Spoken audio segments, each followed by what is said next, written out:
All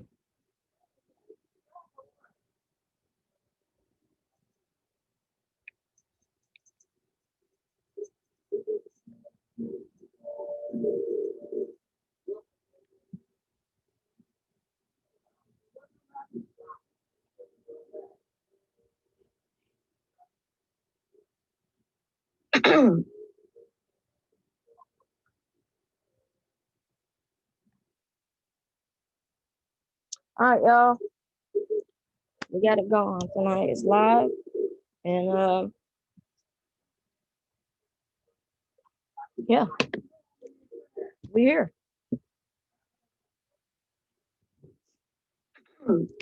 So yeah, welcome to the Drop Squad at Live. On first, all right, y'all. We got it going tonight. It's live, and I don't know how we're gonna do this. Wait, yeah.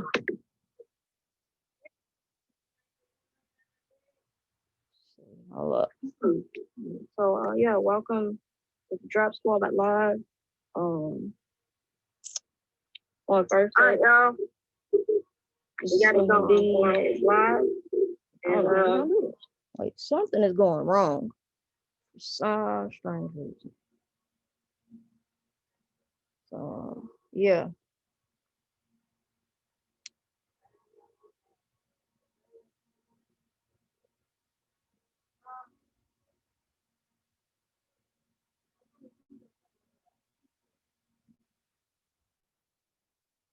All right, I'll edit that last part out.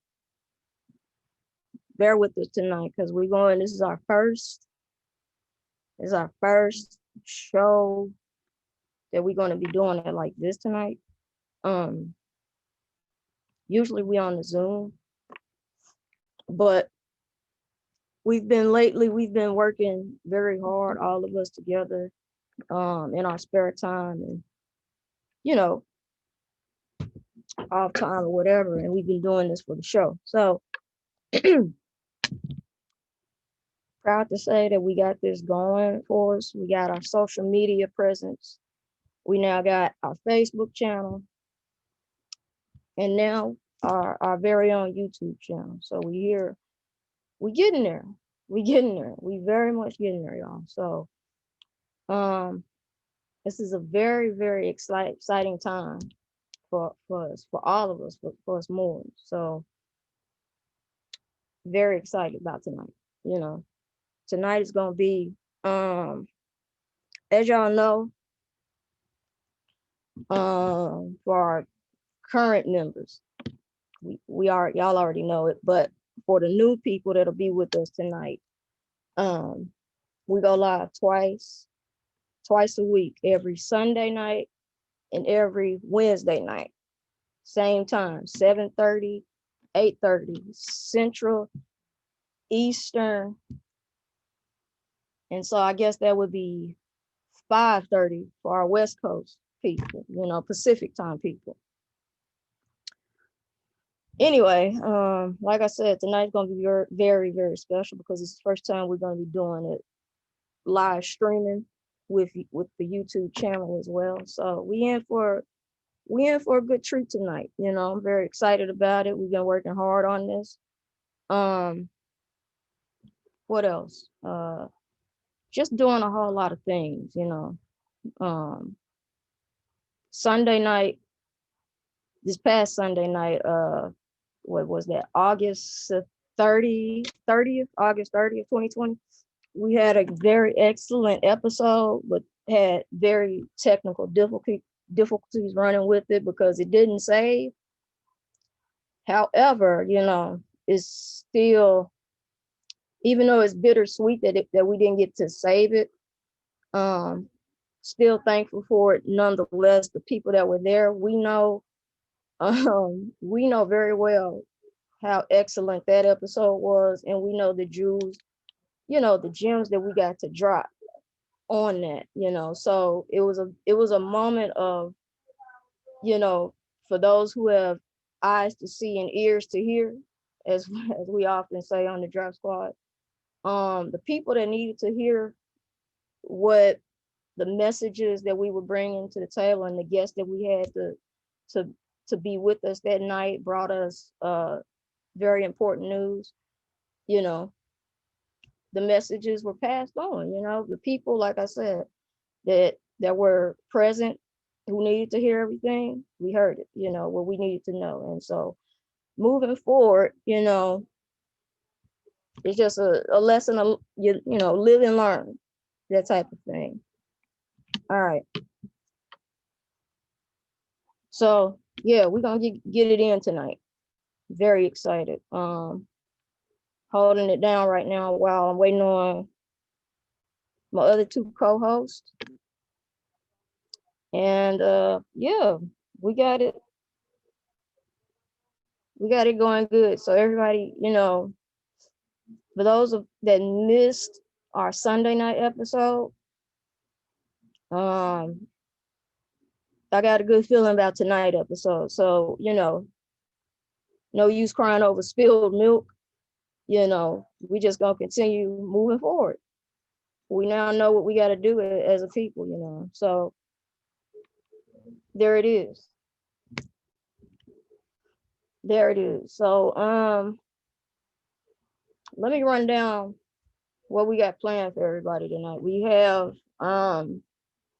decided to make our Sunday night is more likely going to be our, you know, leisure night, if you will. You know, we just sit back in the cut, just talking and respectfully, you know, listening to one another. Hey, what up, Kevin? How you doing, brother?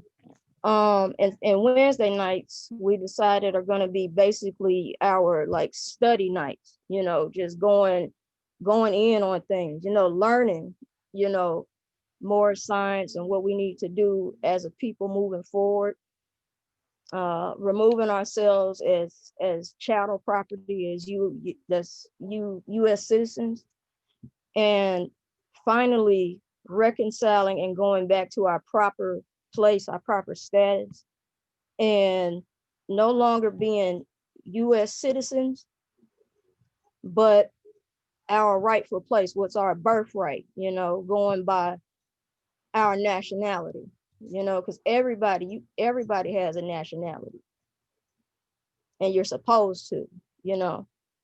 So tonight, I'm very excited to say that tonight is going to be dedicated and geared toward that focus tonight, because we've been getting a lot of people who've been saying that, leaving messages, you know, commentary that they do enjoy the show with us, and we appreciate y'all, by the way. But we do get a lot of people who want to know, well, now that we know what the Moors are and everything and what they're about, how do we obtain that for ourselves? So I'm very proud to say that tonight we're going to be taking care of that. We're going to be focusing solely on that end of the spectrum, getting people right with their nationality, teaching them the basics, and learning the ropes, you know, because I'm pretty sure there are a lot of people out there who are very fed up with the common I guess I want to say quid pro quo, but I think I might be misspeaking on that. But I'll just say people are very tired of the rigmarole, and they don't know where to go. You know, they're sick of being a part of the U.S. government and seeing the way politicians and treat and answer to citizens, United States citizens, and a lot that are fed up. They feel like their back is up against the wall, basically. So tonight we're gonna be gearing in finally on the alternative option, because a lot of people don't know there is an option outside of this. You know, you don't have to be chattel property. So yeah, that's all I got to say for right now as far as announcement goes. So we are officially 18 minutes into the show. So now I've got that out the way, you know, we can get it cracking. And officially, as 1/3 of the Drop Squad crew, I can officially bring us in and begin the show. So let's go. You hear that noise? You know that sound? You know what it's all about. It's time. Drop Squad show. We here. Shout out to everybody who's arrived. Faye, David, Kevin. What's up, y'all? How y'all doing tonight? Greetings. Greetings. What's up? Nothing much. How y'all feeling out there? Y'all good? Oh, it's a beautiful day. It's a beautiful day, indeed. It's a beautiful day in the neighborhood, baby. Always. It's a beautiful day. So yeah. If y'all just now coming in, y'all probably didn't catch what I was saying. Hold on. Bye, y'all. See y'all later. All right. Sorry about that, y'all. Family, my brother and his wife. Yeah. It's a beautiful day in the neighborhood. For those that may have missed the beginning of what I was saying, I was just bringing everyone up to speed. We've got our YouTube channel going tonight. Y'all can see that. Let me see. Hold on. Y'all probably can't. Let me see. Share the screen. There we go. There we go. We got our YouTube. We got the live stream going. We in there, baby. We in there. We are in there tonight. So yeah, what up to my audience? How y'all feeling? What's going on in y'all neck of the woods? Don't everybody speak at once, I guess. Y'all there? I'm still here. Don't everybody speak at once. How you doing, Dave? How you doing, Kevin? How's everything over there where y'all at? Can't hear? Okay. Oh well. Anyway, y'all, we going straight in tonight with the learning study group. Faye, I know you're gonna be happy about that. We've been trying to get that done for a minute now, you know, workout, having a day focusing on studying and all that good stuff. Oh, okay then. We on point then. Heck yes, tonight is the night, baby. We getting down to the nitty gritty. For real.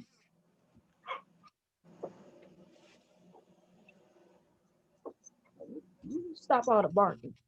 Yeah, we're gonna get down to the nitty gritty for real tonight. A lot of people rightfully so have always been asking, you know, questions about how do they, you know, take on doing their nationality and what do they need to do to get started.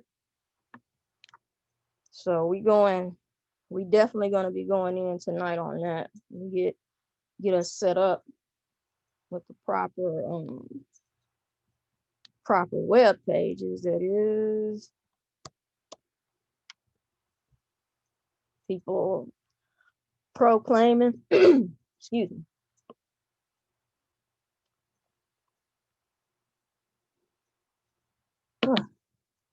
Excuse me, y'all, I'm sorry.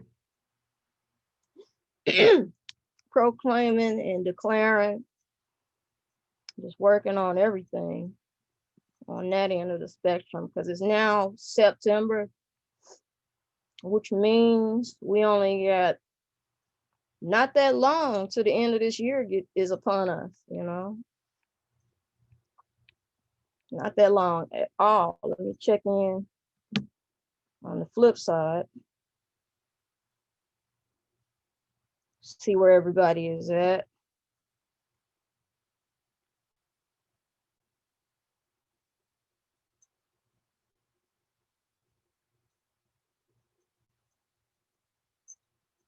Everybody should be here not too long.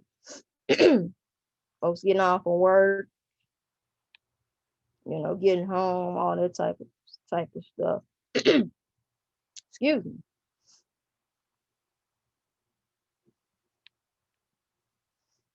You know, David, if you're there, let me know if you can hear me. Got it. I'm, I'm here. I hear you. Go ahead. Okay, I had a question. Last time you were on with us, you said you had been uh in the Moorish temple since, was it 94? 1994? Yeah, yeah. Tell, tell us a little bit about that. How was that for you back in the day? Like what led you to that road, to the end, that end road, and finally coming home, if you don't mind. Um, like I said, based throughout my whole life, I was always kind of consciously aware about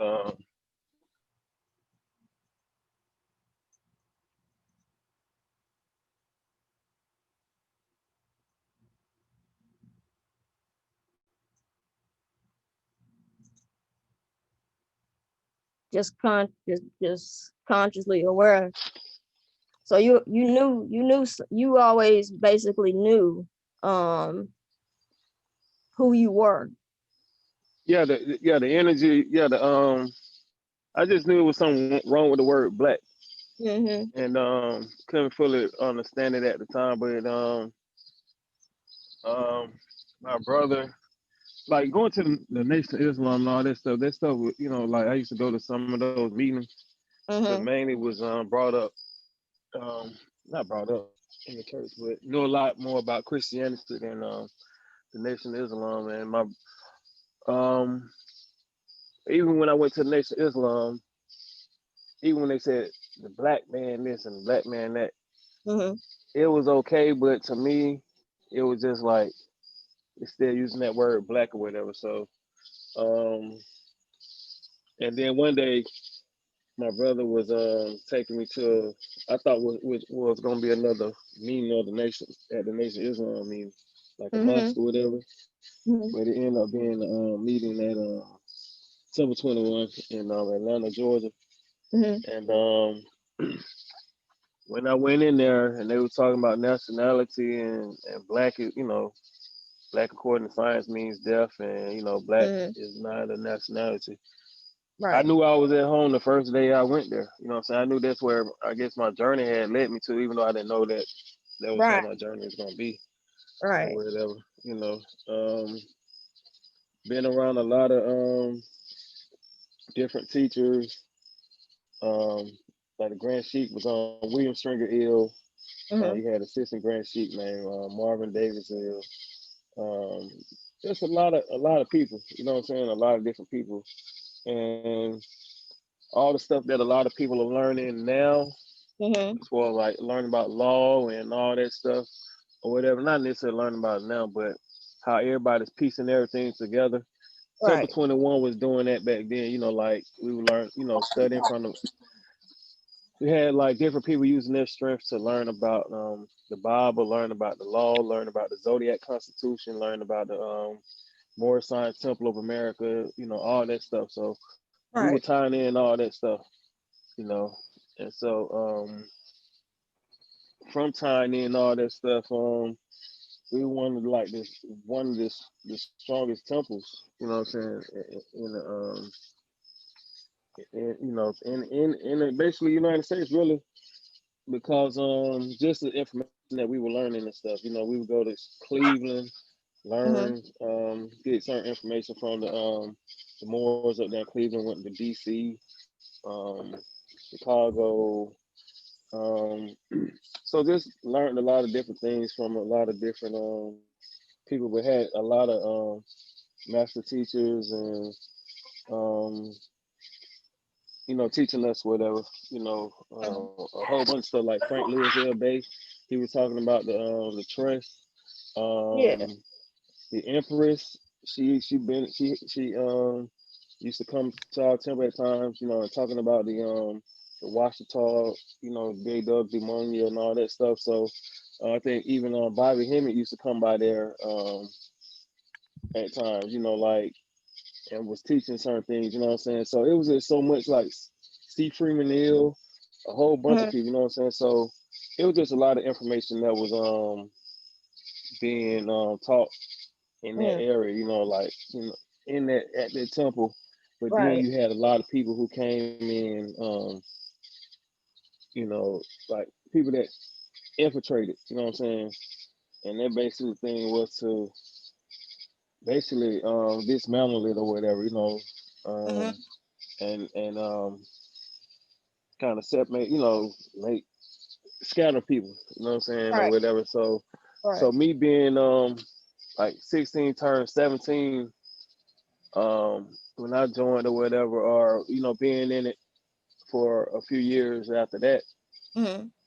um, it kind of was disappointing in a sense because I'm taking it serious, but it seemed like a lot of people, instead of you know just working together, everybody you know you had people that wanted to be the grand sheik King. or the King of assistant grand the sheik, hill. you know. Yeah. So everybody started trying to fight to be the leader like that in a sense, and it just caused a whole bunch of confusion, you Right. know. And for me being 16 or whatever, 16, 17, Hmm.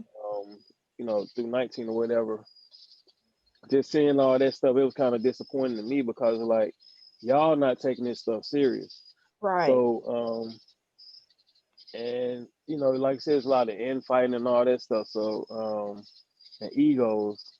And Right. so when I they even asked me to be assistant grand sheik. Um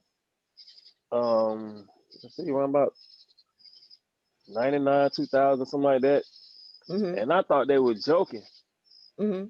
you know what I'm saying? Because I was like, you know, Braswell Bay in Chicago asked me to be an assistant grand sheik.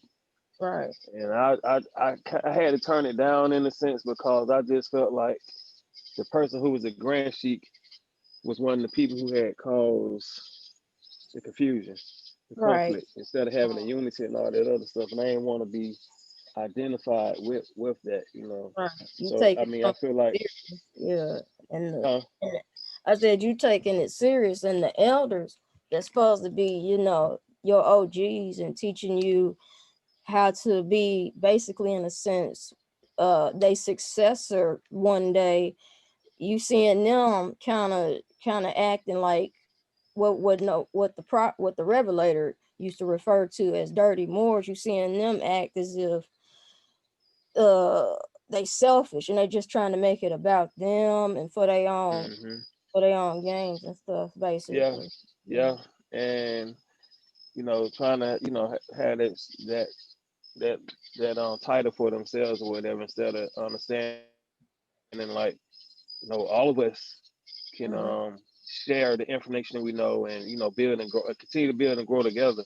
So Right. it just started separating or whatever. So I think that was my whole disappointment in the thing or whatever. Just Hmm. like dang, I'm ready to receive the information. You know what I'm saying? I'm taking it serious, but everybody else is like trying to you know everybody trying to sleep with the next person. You know what I'm saying? So there was a lot of that stuff going on too. You know what I'm saying? So Right. so that caused a whole bunch of confusion because you're trying to have a co-op or whatever Hmm. where everybody live in a certain house, and Yeah. put in money to a pot and all this other stuff. Yeah. And so it was just a whole bunch of stuff that happened, but like that's why I say like for 26 years and looking at all this stuff now, maybe it Hmm. had to take all that time in a sense for for people to really start seeing how serious it is. Right. This work is whatever. Even though it was serious then, you know, I just feel like in a sense now, like I said, I was 17 when I joined. So I'm Hmm. 42 now. So it's Hmm. like looking back, it's like, damn, where did all the years go? You know what I'm saying? Right. Right. Fly. And so I think that's the thing right there. But I think my foundation has always been pretty strong and set. Like I said, when I was in '97, we when came and add up. Man, I could have became one in '96, but I just didn't have the money at the time. Right. 'Cause it was more about my heart. You know what I'm saying? But at that time, I didn't really have the money. So, but Hmm. when I went in, I think it was '97, '98. Um, when we went to the national convention in Right. Chicago, we were able to just see, like where on the picture where you see the prophet and all them standing in front of the temple at the Yeah, yeah, convention. We yeah. were right there, and we were able to take a like picture and go inside and all that stuff, and Word. Is the see. that building still stands to this day, doesn't it? Yeah, I think it's a national what you call it, one of those buildings where historical site Right, right, where it's like now you can't it can't be torn down like that. You know what I'm saying? right, right. Or made into an apartment complex like they did some of the other temples. hmm Yeah. Yeah, so I guess that's my thing. Just trying to make sure you know stay focused on the prayers and just Right, stay focused on the prayers, focus on the readings and all that stuff, and just continue to build my mind and understand myself. But I think the whole thing was just gaining listening to that still small voice within.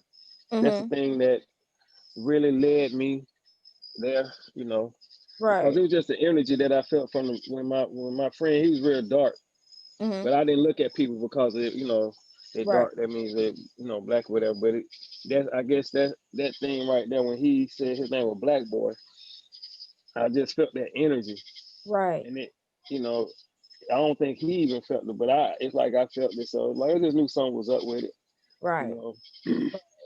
Yeah. So that's my little part of the story, I guess. But Yeah. I have appreciate that. yeah, no problem. But Yeah. you The know, reason I asked is, hmm like I said, for those of y'all that missed it, by the way, hold on before I get in, welcome, brother Yachida, Cliff, welcome, my co-host. Hey, Um, hello, sister. yeah. Like I was saying at the beginning, for those that missed it, tonight we decided Wednesday is gonna be more of our study days, and Sundays is gonna be like leisure, just kicking back, dropping gems, and as we did, those of y'all were all in attendance. So y'all know about what happened Sunday. Unfortunately, somehow, some way that file is Zoom didn't send it to me like they usually do. They send an email saying that it's been uploaded to the cloud. But as I look at it, maybe it was a blessing in disguise because, as y'all know, fellow sister of ours, Dawn, did drop some very insightful knowledge to us. And she didn't have to bring that information to us. She could have kept it to herself and just kept on moving with life. But she hit me up and asked if we were going live at night, and I told her, yeah, absolutely, always. And she brought it. However, on my end, for some reason, 1 o'clock when we closed out the show, the last 20 minutes, my screen froze and just, I don't know what was going on, but I know I could hear y'all and still speak to y'all as I'm doing now. But for some reason, the screen freezing, I guess, messed up the whole feed somehow.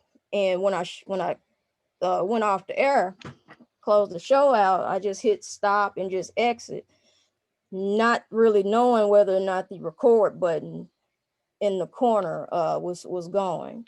So like I said, that footage is just out somewhere in the, I guess what they call the matrix, the abyss or whatever.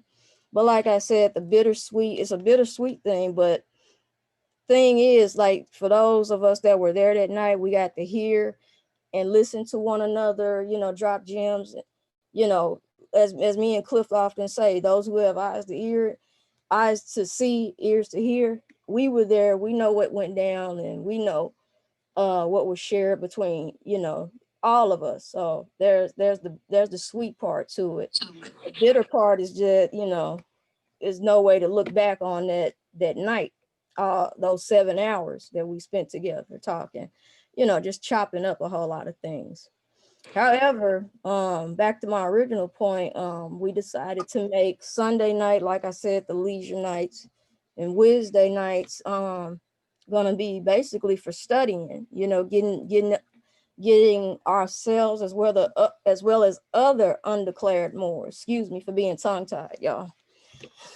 Gotta breathe and take it slow. But yeah, so the reason I asked David all of that is because, you know, as you revealed to us the other night, you have been down with your temple since 94 when you were a very young man. So I thought, you know what, since we're going to be studying, I'm so super glad that you with us, David, because, you know, for those that we will run into, new people that, you know, have not yet declared, you are one of our OGs, one of our squad leaders, you know, in case you don't know it, you know, me For and sure. So Oliver, Cliff, you know, as well as Faye, we consider both of y'all squad members and squad leaders, you know, not just members, but leaders, you know, in the squadron, general, you know. So I'm glad to have you, David, with us, because like if we run into other people who are at a crossroads of full of what ifs, you're one, just one more brain, you and Faye both, and all other people, you know, on the show, that can help assist us with teaching people the importance of their nationality and what it means, you know. So I thank you for that and being a blessing to us. And I just thank Allah for not just you, but for all of us arriving and finally crossing paths, you know, in this universe. You know, I call it stars colliding, if you will. So yeah, so that's what tonight's gonna be about. We decided to make it about nationality. It's the order of the day, we right. always say. But Wednesday tonight, this is gonna be the first official live stream that we ever do on an outside party like YouTube. We've got our YouTube channel integrated now with the Zoom account. So that's what I was showing y'all earlier. Let me pull it back up.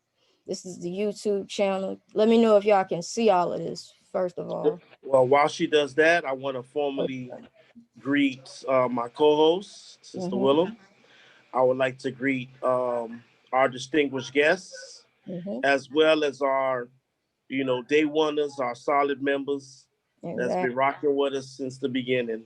Mm-hmm, Um, I would like to say, in the name of Allah, in the name of Yahweh, and in the name of the Most High, mm-hmm. greetings and salutations. Islam. My name is Brother Uchida L, also known as Cliff. Mm-hmm. And I would just like to take this opportunity to say, you could have been anywhere tonight, but you chose to spend, your precious hours, invest your precious hours with us. And for that, we thank you for Absolutely. coming, breaking bread with us, having communion.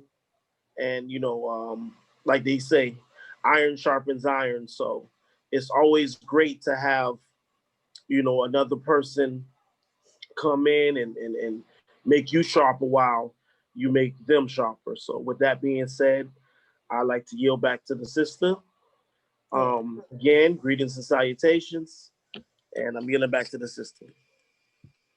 Thank you, my brother. Thank you, Cliff. I really have nothing else to say at the moment right now. I just want to show y'all the YouTube. Let y'all know we have the channel going up now. Uh, So we if y'all, actually live on YouTube? I believe so. I just have it paused because when I had it going, it was doing like a feedback, but the feedback was like the maybe 5 or 10 seconds delayed. So I hit the pause button right here. But as you can see, it says live. Let's see if it works. Mm-hmm. Or Our, okay. day oneers, our solid members. Okay, yeah, it's still recording everything. So yeah. Oh, okay, Yeah. cool. I'm Just I'm I'm happy we're actually on that format, that Yeah. that platform. Mhm. However, you know, with YouTube, Yeah. yeah, I don't think that's gonna be a home for us very long for Yeah. how we get and how we get down. Exactly. So maybe we can probably just keep Wednesday nights on YouTube, and then Saturday we'll probably have to go on another platform because Saturday, Right. not Saturday, excuse me, Sunday. Mm-hmm. Sunday can kind of get untamed, if you Right. know. Right. We drop the heavy jewels on Sunday, so We take the Thor's hammer to. mm-hmm.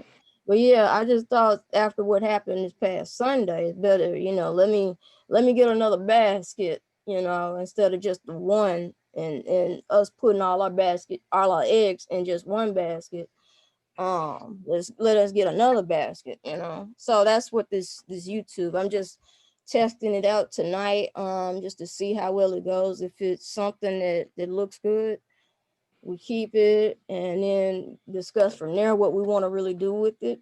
But yeah, this is a test, it's nothing that's written in stone officially with them, like Cliff said, how YouTube is, how they like to get down and try to censor people, but tell them what you can and can't say and all this other bullshit, that we know of.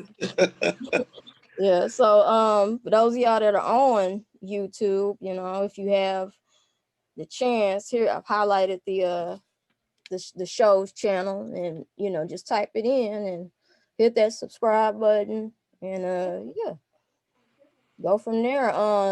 Try to post a little bit on there. I got one clip up for us already, from last not last month, 2 months ago in July. We did where Brother Supreme talked to us about the right to travel.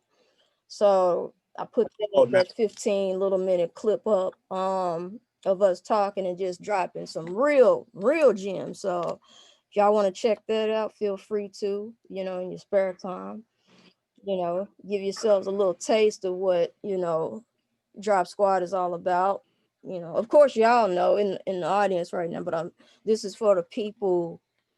I'm saying it, for the other people that may come along, So a little shameless plug, a little bit in there. So yeah, we.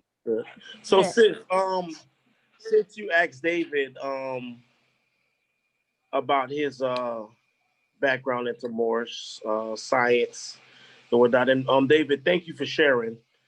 A lot of times, a lot of people find it hard to talk about themselves, and in the aspect of going back and talking about hardships and things that have made them men and women moving forward, addressing, a lot of things that we normally don't want to address. So with that being said, Brother David, I would like to take this time to just, thank you for the opportunity for us to just, listen to your backstory, listen to some of the things that you went through, some of the observations that you made to actually give you the knowledge and wisdom that you have today. And also for sharing that knowledge and wisdom with us, being transparent, being what's the word I'm looking for? Being forthright. Yeah, disclaimer. Being forthright. Yeah, no, it's like I appreciate the opportunity, like I said, to be here. Cause like I don't know everything, you know what I'm saying? It's a whole bunch of information, things I don't know. Certain things I do know, whatever. So, just have to remain humble with all the information that you do receive, whatever. Right. Some of you might forget, some of you might be reminded of, when you hear certain things, and some of it could be just new information. So, just always having that, open mind to hear and to receive. So, like I said, just glad to be here and receive information, things of that nature. So, and sharing the experience, I appreciate that, brother. I really do. I really do. Sister Faye. Faye, you there? Oh, I'm sorry. I had to take myself off mute. Yeah, I'm here. Hey, sister, could you give us a little bit of your journey? Greetings. into the knowledge, into more science, and just overall, like, how did you become the being you are today, the wise woman My that journey you? actually. Hmm. Oh, I'm sorry. No, go ahead, sister. I'm sorry. Uh, my journey actually started as far as learning about nationality. Mm, Uh, Started about 3 years ago. Of course, I went through Bobby Hemmett and Panic and uh, other metaphysical teachers that are on YouTube, and I believe it was Bobby Hemmett who mentioned C. Freeman, and I went to C. Freeman uh, well, not his channel, but people had videos of his teachings. And I listened to him, and through the algorithm, other information started popping up on my screen. So the first teacher that I listened to was Aline Bay. So, and I asked him a question, and it wasn't favorable because he called me a troll, and I was asking him a question to mm, try to get a concept cleared. right. And so anyway, that didn't deter me. He's still a great teacher. He mentioned, oh, who did he mention? Anyway, I went through a lot of people, and then I ran into a Tawdry Bay videos, and that's when I really started sitting down and digesting the information and started doing some research. Then I met a Moor at the library Mm-hmm. because I take my mom. Our central library has a book sale probably um, every quarter when Mm-hmm. they sell books for like hardbacks for $1 and paperbacks for 25 cents. So Yeah. I met him more there, and he introduced me to RV Bay publication, and I started ordering things from RV Bay and trying to show the information to my family, to my friends, and that went all the way south because they weren't trying to hear anything. They weren't trying to listen or see how the information could really benefit us as a people. Okay. Mm-hmm. So they wanted to continue to march and call themselves black, and they were comfortable with that. And so I had to continue on my journey as far as studying on my own. And then probably last year, I decided it was time to go ahead and declare my nationality. When I decided to do that, I was invited to a ceremony at a young lady's house, and I actually got to meet Obashango Ale. And when I met Wow. him, I got to talking to him. And right now, I'm going through his 11-step process to declare my nationality. So Nice. I think everything was just ordained, just the people that I was meeting, and you know, Allah was putting people in my path that could really assist me on this journey, and I'm very grateful. And then me and Willa this year actually met in Kroger's when all this just right about before all this extra started, Willa. Yep. Okay. Yep. We met at Kroger's, Mm-hmm. uh right before this happened. I don't want to call out his name because they like doing Yeah. extra stuff. But we got to talking in Kroger's, and we just about talk at least once a week now. Ever At least- since. Yeah, we've Yep. just been communicating, and she told me about the channel, and I've been Uh-huh. when I can dropping in to obtain more knowledge. Yep. And coincidentally, after I met Denise, that's the same week, Cliff, I had met you actually. Yes, Hmm. definitely. It Because was. It was. It yeah. was. It was. I think it was one of our first shows, Mm-hmm. if I'm not mistaken. Oliver was on his IG channel live doing a Right. video. Yep. So it's Right. like very much, like planetary alignment, people in the universe, we just crossing paths now. And you know what else is crazy? Denise, tell them about how you had told me you had did a prayer before, like you, like a few days before, or like a few weeks before you had met me, and we ran into one another. We both had like this, had done this prayer to ourselves, with Allah, Right, you know. right. Yeah, exactly. You Mhm. know, I know a few Moorish brothers, but I asked Allah. I said, send me a female that I can study with, and not only did He put uh Willa in my life, right after that prayer, then I'm two other Moorish sisters that I know through that I met Elba Shango El, they start getting just drawn to me and getting closer, and they call me at least once or twice a week. So I Mhm. mean, pray, Allah answer prayer. People talking about you don't need to pray. You have to ask for what you need and what you want, and I'm just finding that to be so true. The Mhm. things that you really need are going to be provided. You're not going to lack anything that you actually need, and Right, I'm so grateful for that. right. The proud power of prayer, and keeping an open line with Allah in terms of communication is very much powerful. It's Yeah, very put that petition in. mm-hmm. I Gotta can put that petition in. Yeah, I can say personally for myself, as y'all know, me and my mom, we've been in a difficult situation for, it's nothing out of the blue. It didn't just come Sis, out of nowhere, I'm but I'm gonna have to interrupt you and say I don't think that's for this format.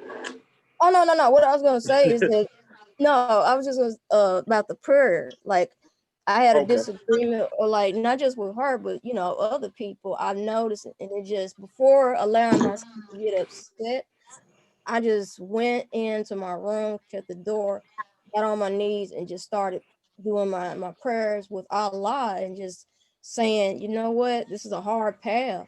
I'm understanding now that why they say it's not an easy road to travel on when you make that decide to go down that road, and go on that journey. So Right. I asked Allah, I was like, yo, man, just please work on me, help me be better. I know you put me down here for a reason. You gave me a mission to fulfill, but it's hard. It's not as easy as I thought it was going to be. So I said to Allah, I said, please help me. I don't mind being your vessel. I'm very glad that you chose me, but I need help. This is not easy like I thought it was going to be. And I know you chose me for a reason, because you know I can get whatever it is you need done.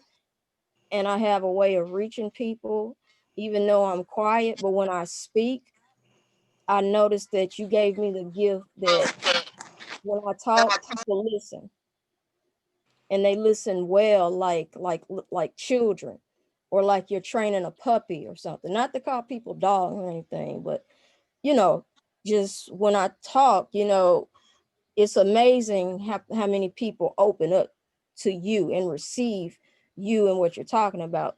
So I said to God, I know that you gave me this gift. However, it's hard. It's very hard to deal with people, especially ones that are loved ones, and they see you on a path and they want to bring you down. And I said, just give me a sign, give me some type of help to help me succeed in my mission. And do y'all know not next necessarily the next day, but the day after, I would say, something happened. And because I guess I had prayed, I got something that I had not necessarily wanted or asked for, but something I was blessed by Allah, getting it, and I chopped it up to me. Had I not prayed, this blessing wouldn't have come along the way that it did.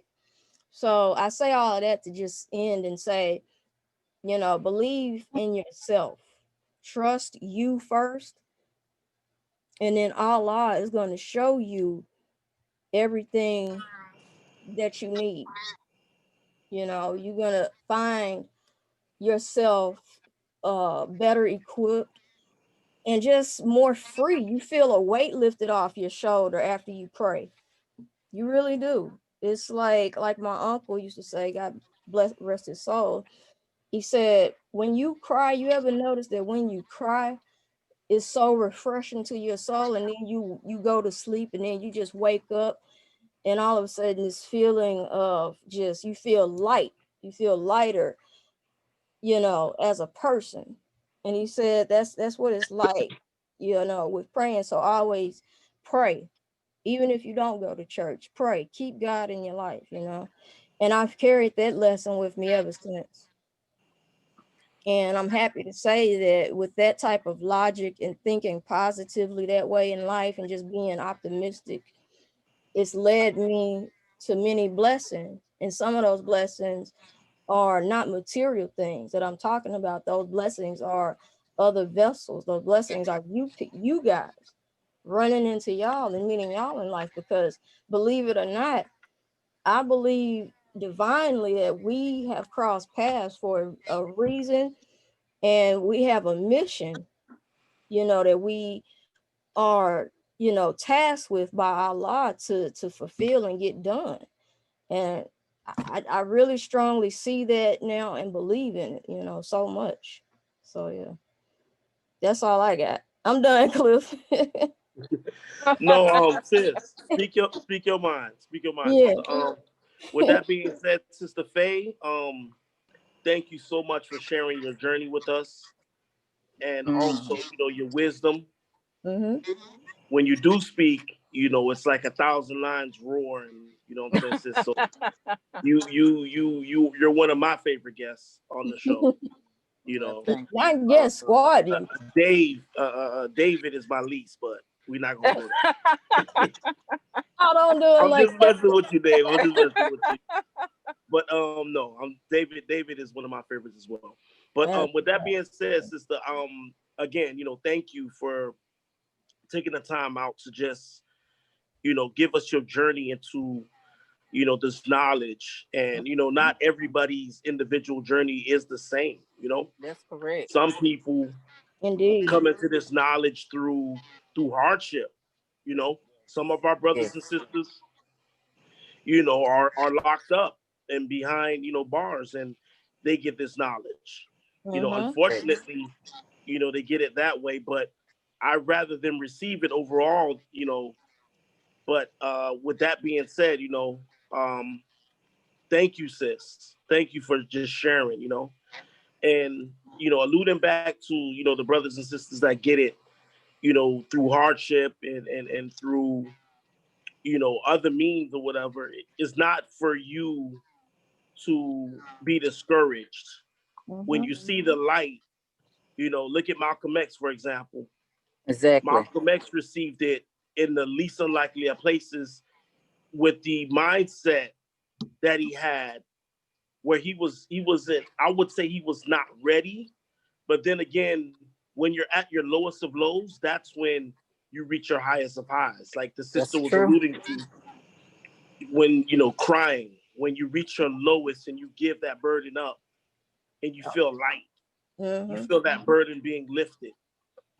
Sometimes, like with myself, Sister Wilhelmina, also, before I go into myself and then let Brother Kevin get his 2 cent off. Um, I receive the knowledge in the least unlikely of places, Mm-hmm. from basically the streets. Um, Don't say the cemetery again, my bad. no, no, there's other knowledge I receive at the cemetery, but we're not gonna go there. Okay.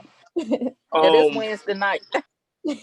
oh, definitely, definitely, we can get into that, but I think that's more of a Sunday build. No, Yeah, Sunday. This okay, well, when I say the streets, I mean in passing.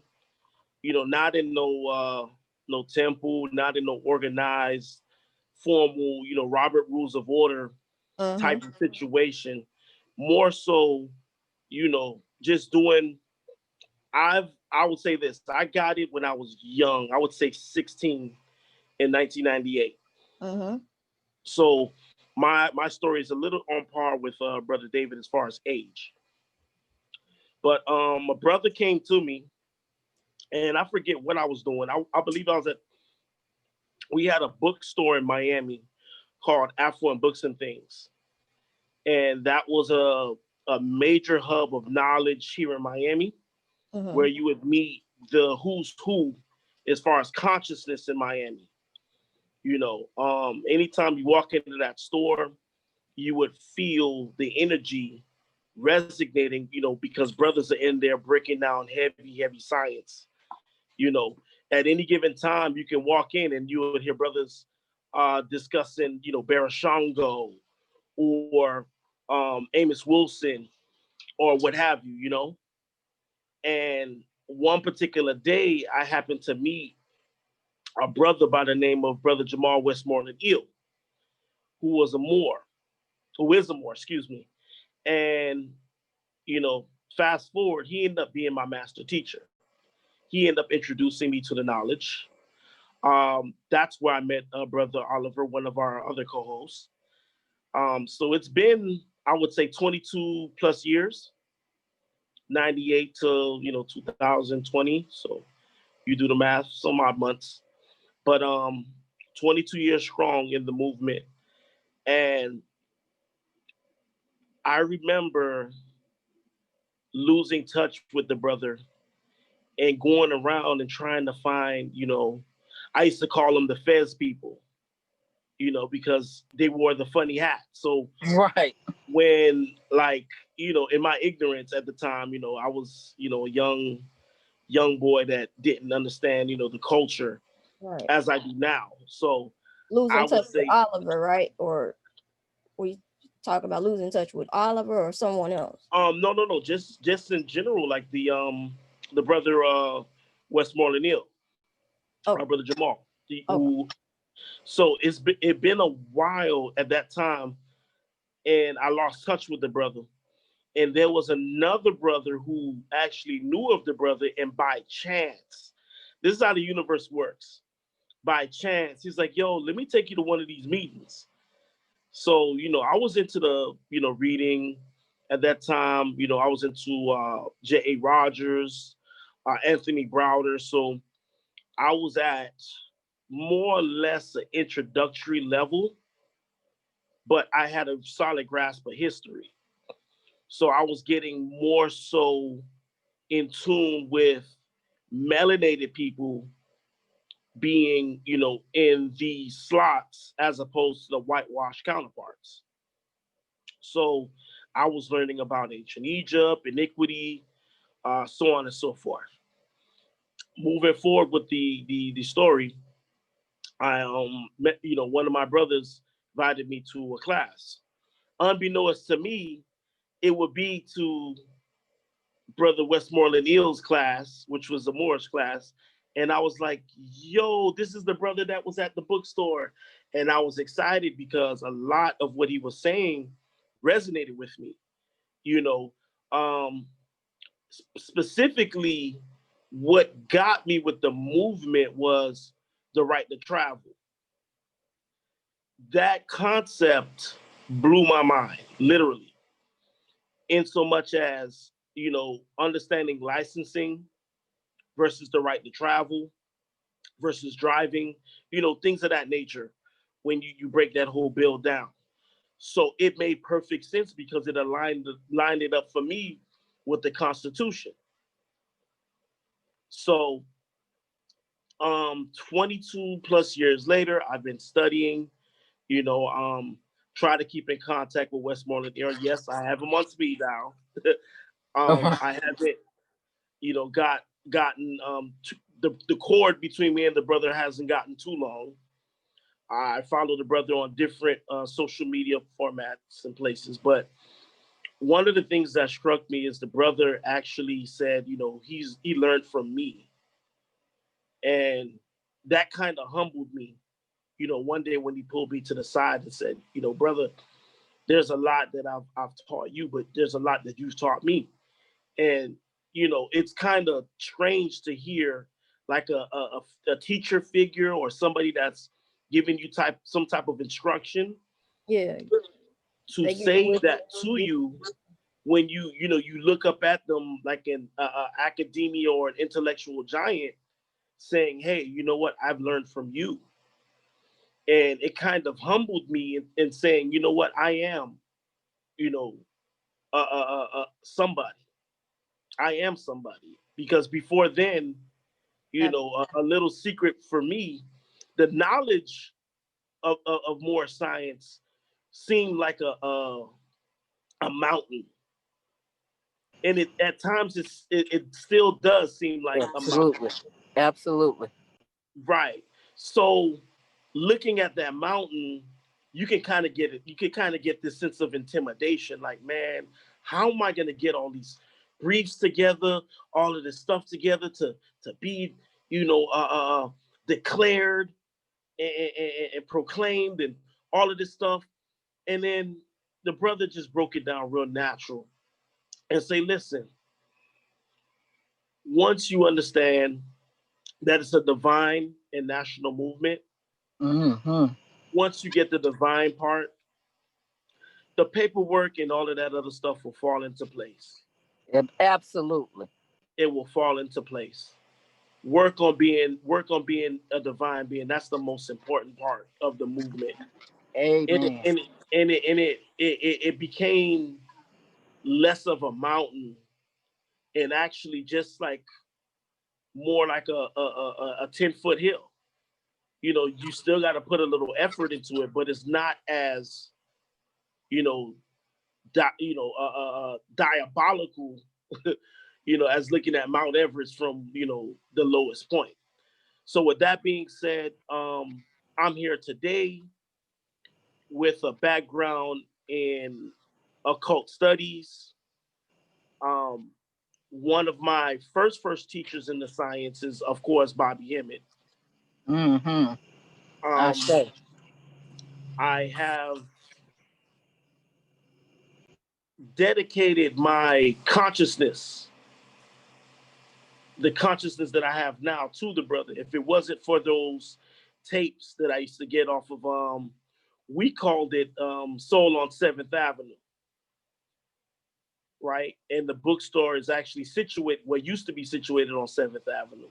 right. And we would get these VHS tapes back in the 90s. Remember the big VHS tapes? Bootleg. And Yeah. the Yeah. bootlegs, right? Yeah. So this is the early beginnings of, I would believe, the House of Consciousness, Yeah, Brother Sinetter.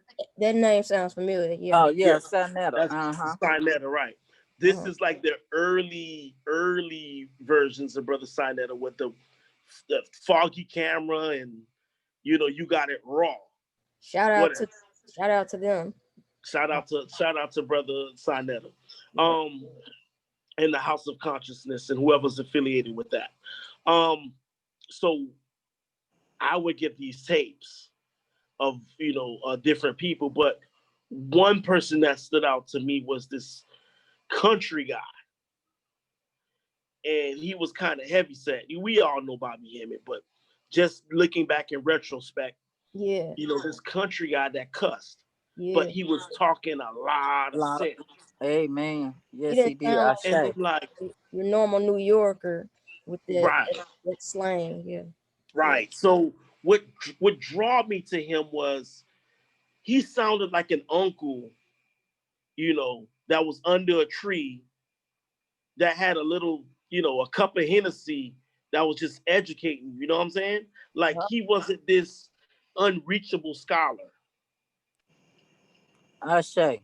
and I the sure. things that he broke down and he spoke about resonated with me. So moving forward, I would say that's one of my biggest influences, if not the biggest influence outside of course, the creator in this realm of consciousness. I So say. like with Sister Faye, of course, you get led to see Freeman L. And there was another sister. I believe the name of the sister was Denise. And specifically, she had a tape where she broke down pro se versus prosecutor. And that kind of piqued my interest with the Moorish signs, but it didn't resonate with me, but it made sense what she was saying. So with that sister's tape and then meeting brother Westmoreland Ill, I started my journey. I proclaimed, I want to say the fall of 2001. So I've officially Proclaim.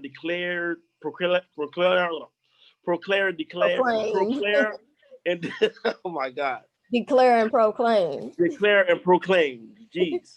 Yeah. In We about the fall of 2001. So, with that being said, I yield to Brother Kevin, who's here with us today, a indeed. distinguished guest. Brother Kevin, for the people that are listening and for our edification, would you please do us the honor of sharing with us your story into this consciousness? Indeed, indeed. And by the way, before you begin, not to cut you off, Cliff, Kevin's been with us, I guess, 3-4 episodes now. So I think that would make him officially a squad member. Correct me if I'm wrong, but yeah. So welcome, Kevin. Do your thing, brother. Welcome, and always we glad to have you. Me, I think it was definitely this year when I first heard of the first Moors just as a nationality, and then the Moorish Science Temple. Prior to that, I'd heard the only reference I had to the Moors was obviously the Arabian Moors that conquered Europe or whatever. So for me, I guess I was turned off by it initially, and especially when I would see the flag and the nationality, I was like, why would they claim to be the people that that basically conquered Europe and all that? I never understood that whole thing and the whole Mexum, Northwest Africa, and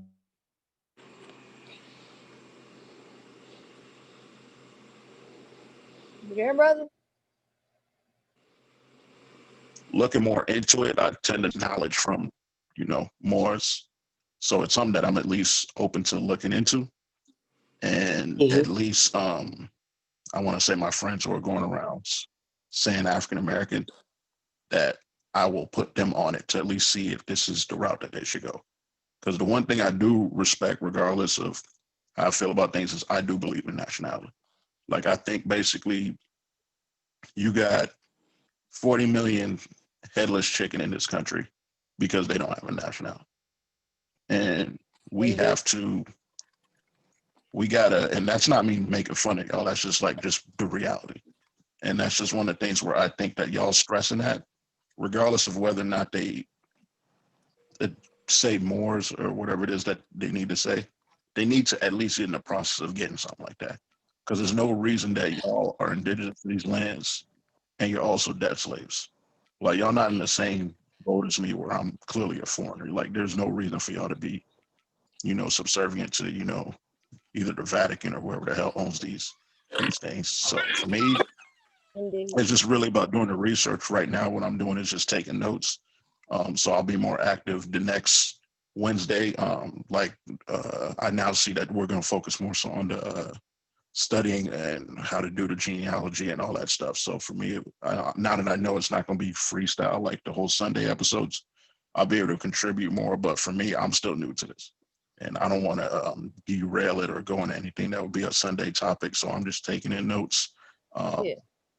And then just figuring out, because for me today, I remember I posted something on IG about someone who had talked about the difference between the Moors and the Israelites, and it was just a distinction, basically Moabites and Israelites. And so for me, I'm still new to this whole thing. So for me, I'm like, you know what? Let me look into both sides. Let me see what both are saying, and then, get the gems from each. Because the thing I do notice is that even if I disagree with certain things, I like aspects of both. And I like the fact that, like I said, my favorite thing about y'all is y'all big on this nationality thing. Like, that to me is just, like I said, I just don't want so-called African Americans to die with that label, because that's not a nationality. There's no African American. So Islam. just keep, yeah, yeah. So I'm gonna keep listening and all that, and then just keep taking in the knowledge. And I'll probably ask questions too, because there were certain things I heard Sunday that I want to ask later, but I want to hear from everybody first, like, more in depth Well, before I get into that. well, brother, not to interrupt, you have the floor, brother. If you choose to ask the questions now, we'll be more than obliged to, attempt to answer them. Definitely. Oh yeah. But for me, I feel like there's gonna be more. Like if I ask it, I feel like y'all gonna drop more. So for me, I'll wait. And then for me, regardless, I'd rather even do more of the knowledge and the science that you guys drop on me before I even ask it, because I feel like there are certain things where I could just find out if I just look into it or just listen to y'all, take the notes, and then just actually do the science on it. So Okay, brother. that's I'll ask once more. You can ask at least one question, brother. Since you brought it up, we're gotcha. kind of eager So to. yeah, no problem. So for me, last week, I forget if it was Tariq or one of y'all had said Supreme. that. Oh, what is it? Tariq, Supreme. Yeah. Talking about for Sunday night they were with us. Yeah, it was Sunday night, and I remember that question Yeah. because I remember I was thinking, like, when he said that you guys had colonies all over. Mm-hmm. And then I remember I had asked him, because I specifically asked about my people's country in Congo, and he was like, I think he said that there was a Moorish colony there, and I'm like, and I'm thinking in my head, well, if that's the case, am I supposed to then, like, if I look into that, am I supposed to then declare, like, because I don't know if I already have a nationality because of the Congolese thing, or if I have to declare something like that, or if I'm just screwed just because I'm a first gen foreigner anyway. So I'm not really indigenous there. So that's why I never really know what to do with these conversations, because I'm like, technically, what the hell am I? Like, I'm just thinking that I'm Congolese American. So I'm thinking that's a nationality, but I don't Yeah. know. I don't know how it works and all that, because Right. for me, that's just really, I don't know how I would do with the paperwork on that Right. if Well, I don't have a nationality. right. Well, kudos to you for being that far ahead right now, and where you at with it. I'd say, since here's the thing about Moors, we are the western part of Africa. The west coast is where mainly Moors used to reside. So I would think that they would be, Moors as well, because the Congo is on the coast. It's not necessarily a country that's in its central inland, is it? I don't think. It's central inland. So the thing with Yeah. us is that it's always weird, because I remember when I had looked into it, if you would ever look into Moors in the Congo, the thing you're gonna find is that there was some and I this is before I really got into y'all. There are some people with fezzes in there helping the Belgian or one of the conquering forces, Right. colonize the thing, and that's the image that they show. Now, Right. I wasn't there, so I don't know if that was doctored, staged, or any of that stuff. But that's the thing that I got from it. So I was immediately turned off initially by the Moors, just seeing that. Because I Right. remember Pharaoh, one of them, had talked about that, and I'm like, damn. But now looking into this thing, I have to understand that there are different types of Moor. Like, the Moors of 7-Eleven Europe isn't the same thing that what you guys are talking about. So I have to Bingo. see if I have to delineate those two things and just Right. figure out Well, what I need to do. let me bring something to light.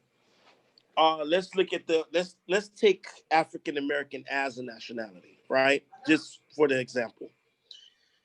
And within that nationality, you have different groups and subgroups of people that does things that are beneficial Mm-hmm. and adverse to the name of African American, right? Yep. Throughout history Yeah. and beyond, and even to present day. Mm-hmm. The prophet even spoke of the concept of dirty Moors. So when you keep things into perspective with that kind of discernment, Mm-hmm. understanding that not everybody is going to be forthright, and not everybody's going to be benevolent in the aspect of traditions of honor and things of that nature.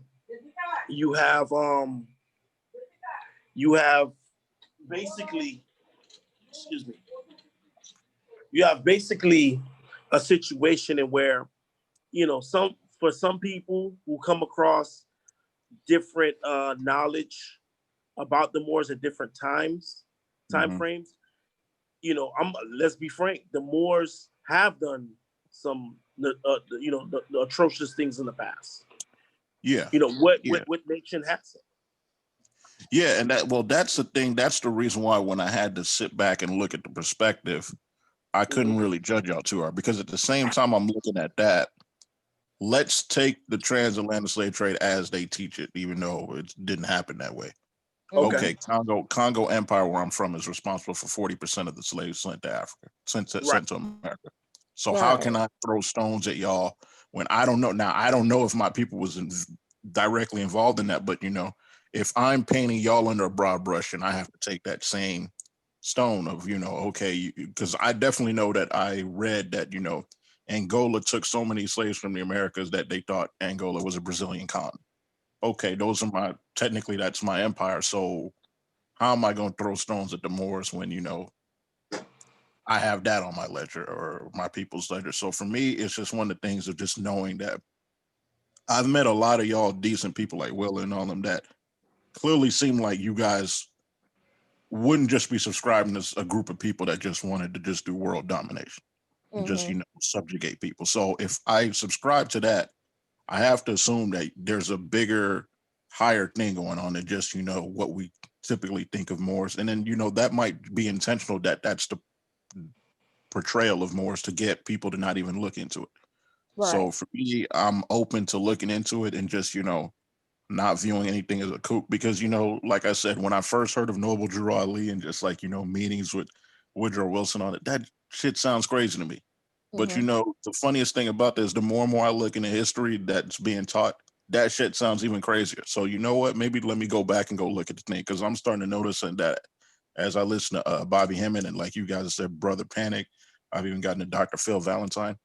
That shit resonates with my soul. And that you're getting the things that transcend nature and all that stuff. So for me, if I can accept that, then I can at least look into this and figure out why certain people, Negroes that I think are smart, are getting into this Moorish thing. Like, why are they so adamant on it? And for me, that's why I want to be open to it. But I wasn't sure at first when I was looking into it if this only applied to, the indigenous Americans. Let me just put it that way. Right. Even though Well, I brother, knew that you guys are West Africa, I was like, man, I didn't know if it applied to the whole or if it was just solely the West Africa, as you guys see it. I'm gonna well, let brother, you.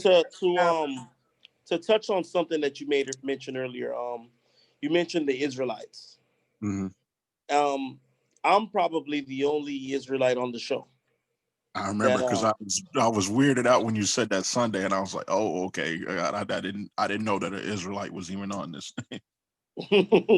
It's funny because when you do a comparative in history and just your reading and your research, you'll find that a lot of times that there's a lot of similarities. There's a lot of scholarship that needs to be done in terms of our people. What happens with melanated people in general? Because there's a lot of misconceptions. And when I say misconceptions, I stress that word. There's a lot of people that take things as a matter of fact, when in fact, a lot of these things are just taken at face value and not looked at deeper. So when I say that I'm an Israelite, I mean that by faith. What happened, with the Israelites also happened to the Moors. Yeah, I figured. Yeah, definitely. You can look at our condition today, and you can see what I'm saying is indicative to what is written not only in the Bible, but in other books that was written prophetically in iniquity. And even with the prophet Noble Drew Ali, what he wrote about individuals being lost without a nationality, getting back into nationality. Last Sunday, I mentioned a Bible verse about what was it? Psalm 83. Yeah. Yep. Yeah, and I stressed the fact of nationality being right there in the scriptures. Yeah. And come, let us cut them off of being a nation. So Yeah, no, what that happened was to the great. Israelites also happened to the Moors. One and the same people. One and the same people. Well, It's when let me say this though. It's when you have camps and other factions that want to twist, and for lack of better terms, they're basically Pharisees. The Pharisees that are written in the Bible. yeah, I know you're And talking. they're dogmatic, but yet when it comes down to practical application, they're not going to do it. They're going to profess it till they're blue in the face. But when you ask them, hey, do you have these concepts and principles within, that's when, you separate the boys from the men. Are you really living what you're professing? So a lot of these camps, and I'm not going to specify which camps, Israelite camps, that have these what's the word I'm looking for? Factions. That are grounded in being, professing this stuff and not actually living it. Factions. They'll take right. What I can say is there's a lot of One West camps, and One West is a concept that comes from a brother by the name of Arthur Wentworth, and he created. I'll do that build on Sunday specifically. So for the people that are listening, I don't want to, drown out the brother with, how these camps got started and where they fractioned off and what beliefs went with this and that. I'll give a brief overview on Sunday if you would like. Remind me. I will prepare it during the week and then I'll bring it forth to you. But the thing is, there's a lot of camps that splintered off for different ideological beliefs, and they're not all together like you would think. So you would see the brothers with their armlets and the fringes and all of that stuff, and they're on the corner and they're doing what they believe to be is right. And I'm not here to judge that. I'm not here to condemn those brothers or anything like that. But there's a lot of them that I've come across that profess a lot of different stuff, but they're not living it. They're not living it. They don't understand the concept of compassion. You understand? Yeah. So, with that being said, brother, I study under no tents personally. I read my books. I have like-minded brothers who I build with. But as far as getting involved with a camp and, no.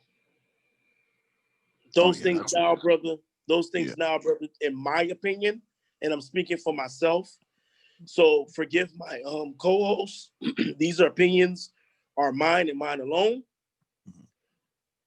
Personally, those camps to me, majority of those camps to me are government fronts. Yeah, I agree with you. So again, these opinions are mine and mine alone. They do not reflect the show or my co-hosts or the guests. And I'm just putting it out there as a disclaimer. These are my opinions and my opinions alone. So, brother, I'm gonna yield back to you. I think the best person to answer that question in its totality would be Brother Oliver. I know the sister answered portions of it for you to give you some clarity. I really think Oliver can tie everything together for you neatly and in a bow. Yeah. Gotcha. Oliver, I believe, we all have the three of us as we all have our Hello. We all have our specialties that we are uh experts, if you will, in our areas. O would be the military, strategic, political guy. Um, Cliff, like he said, is the occultist of the group. Um, Faye, my sister Faye, as one of the empresses, besides Dawn and myself, I would say she's our elder empress who can teach us just about life, astrology, even just things like that. And then myself, I see from the perspective I of since I'm a filmmaker and a writer, I can explain to people the signs of what you're seeing when you watch certain things on TV or Gotcha. go to the movie theaters and stuff like that, as well as just social, you know the nucleus of just social structure, in outside world or whatever. I'm gonna just take a little quick stab to answer your question, Kevin, because it's very much needed, and I definitely do feel you and understand why you said that you're not sure about certain things based on where your family, it originates from and what you've seen maybe growing up as a young man. Mhm. What I noticed one day, the same exact, type of question you had yourself. What I noticed is studying things like history. That's another uh go-to that I'm very good at. When it comes to history, I had found out for myself that when it comes to people saying that they under colonial rule of empires, like say the United Kingdom, the Windsor Mhm. family, things like that. What I found out is in order to rule a people and fighting an enemy, sometimes what they would do is they'll put on uniforms that look like your shit, right? Mhm. Not I'm Yeah. not gonna say shit, but uniforms that represent you and your camp to throw you off and kind of um injure you in a sense to the rest of the world, looking on the outside looking in. So, like this picture that I pulled up, for instance, Yeah. um, you see them with the fezzes on, correct? Yeah. This is the Congo, I believe I pulled up. See, Yeah. this is a military tactic of what they've done. They're against the Moors, which are, us, our ancestors. So to make it seem like Moors are just horrendous people, what they will do is just put on your uniforms onto the people that are on their side, Christians. These people right here, these aren't real Moors, as you can see. These would be Christians, just like these people are Christians over here, Queen Elizabeth, It's a strategic move that they're doing. So for someone like you who grows up and you're confused, when you try to go back and gain knowledge of self, not just knowledge of self, but knowledge of exactly trying to figure out just what the hell is going on in this world and who's trying to run it and what's happening, is very confusing, and that's the basis, that's the whole idea, that's the whole point of it all, is to throw me and you off, the younger generations, because what they are trying to achieve is for the youthful generations to come, is when it comes time for them to grow up and they start to understand the world and your brain develops at full 100%. When you go to look back and try to figure out the puzzle and put the pieces together for yourself, they leave things like this to trip you up in the middle of your journey of trying to relearn, unlearn what we call, as Moors, we call it unlearning history to relearning history. Yeah. So they leave these type of little games right here for you to run, because they'll know that's something that you're going to run into. And if you see this, you're not going to know what the context and the basis of this implicates right here. Yeah. You see, you feel me? Yeah. So this is the type of things that you have to be careful of, but you also have to remember in your own mentality that, yo, warfare is played more than one way, right? Yeah. So with this, like I said, they got the fezzes on, they got the red vest, but most importantly, what catches your eye is the fezzes. That's by design. That's no coincidence. They do this to throw us off and to make us as Moors look like we are just straight up villainous type of people. And it's not. This is just modern warfare. As Supreme would say, it's basically quiet, wait, quiet quiet wars with silent weapons, or some way he had put it for me one day. I forget the name, the way he said it, the saying. But this is basically just that, a demonstration. And it's to throw us off, the youthful generations that are born later that come in. And so you grow up, when you become an adult after you graduate high school, you start thinking of what you're going to do for your life and for yourself. If college is something you may think that's not for you, you likely, going to do something else. If you don't want to work at McDonald's or anything straight away, you go to the military, right? And in the military, this is the type of things that they have new soldiers doing. When you first join the military, you don't even know what the hell is happening and going on, but they're stationing you abroad, going to different places. And so you're seeing the world through more enhanced new glasses, because you're used to the way things are done at home, back in your homeland. But when you put on that military uniform and you go out, you're pushed out into the world, on the world stage. On that type of scale, you're being taught something totally different than if you were just a simple civilian. You feel me? Yeah. So these are the type of things that they do. If you play video games, Call of Duty, or you just watch anything that Hollywood makes, as movies and TV shows here, all it Yeah. is just bullshit, and it's a lie, and it's to play mind games with your mentality, to have you no longer trusting yourself and your people. The point Correct. of it all is to confuse you to the point where you don't trust nobody, not even your own family anymore, let alone yourself.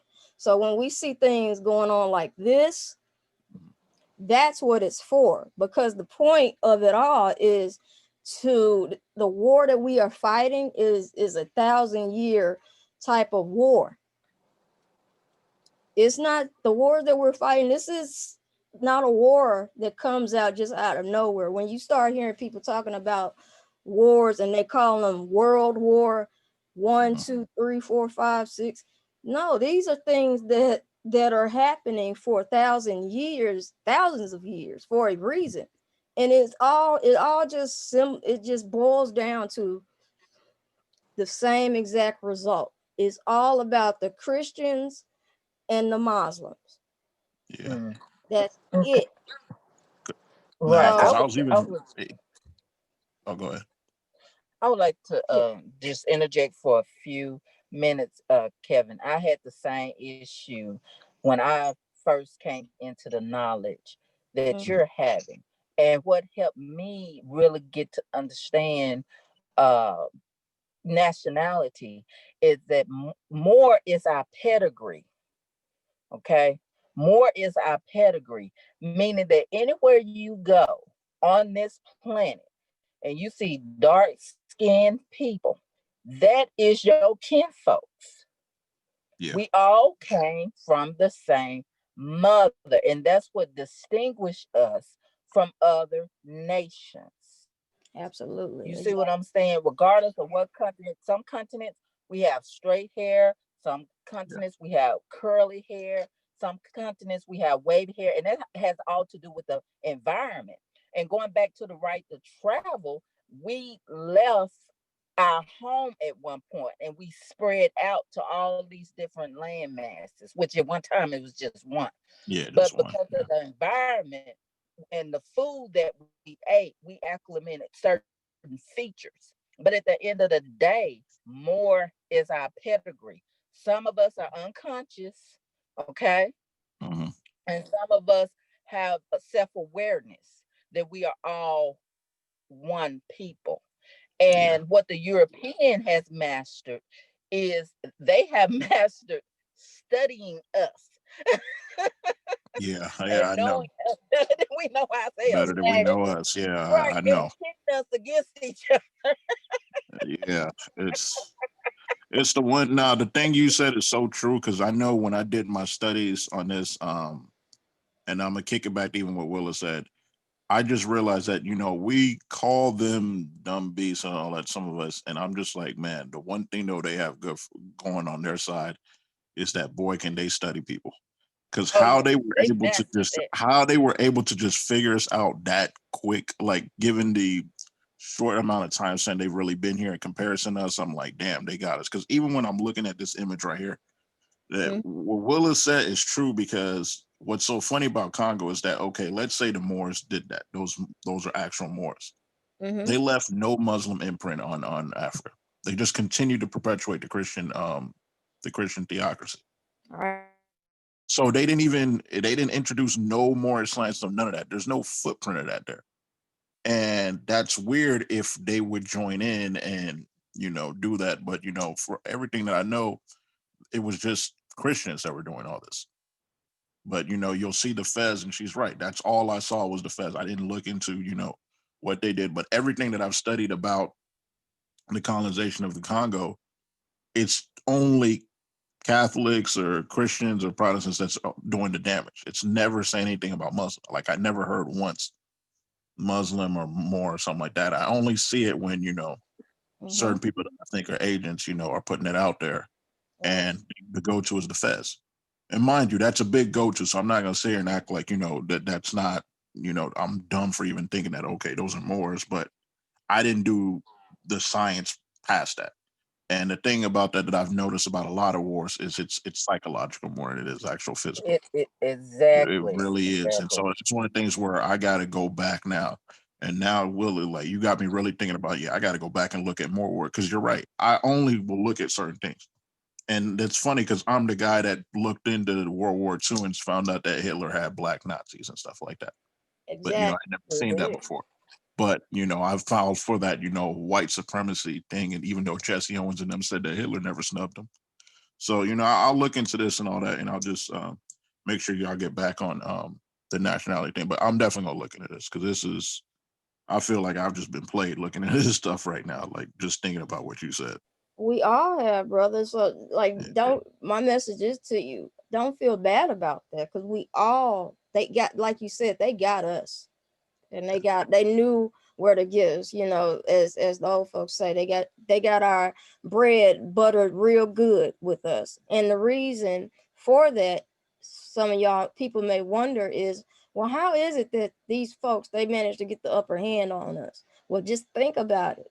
When we were in rule and we were the kings and the queens and we were the royal families, we had our own houses, across Europe as well as here in the Americas, as well as northern Africa, where a lot of other Moors, all over the world. We this is the grand big secret that they're trying to keep from us. They don't want us to know that we were everywhere, not just Africa. We were in the Middle East and in Asia, yeah, definitely. everywhere. The thing that I need you to know is that don't feel bad about that. You got to learn sometime and start. Everybody got a place to start. And so when you think about going back to this picture, the reason I brought it up is to make the point of these are all Christians. This is the thing that you have to Mhm. remember. So when you see a picture like this and you see Queen Elizabeth, excuse me, is doing what they call the demonstration or assembly or whatever, and she's walking the line, viewing the armies that fight in her name, because she's the head commander of every military faction that the United Kingdom has. So this is the same thing, you know, that Hitler or any other military general, they all do this.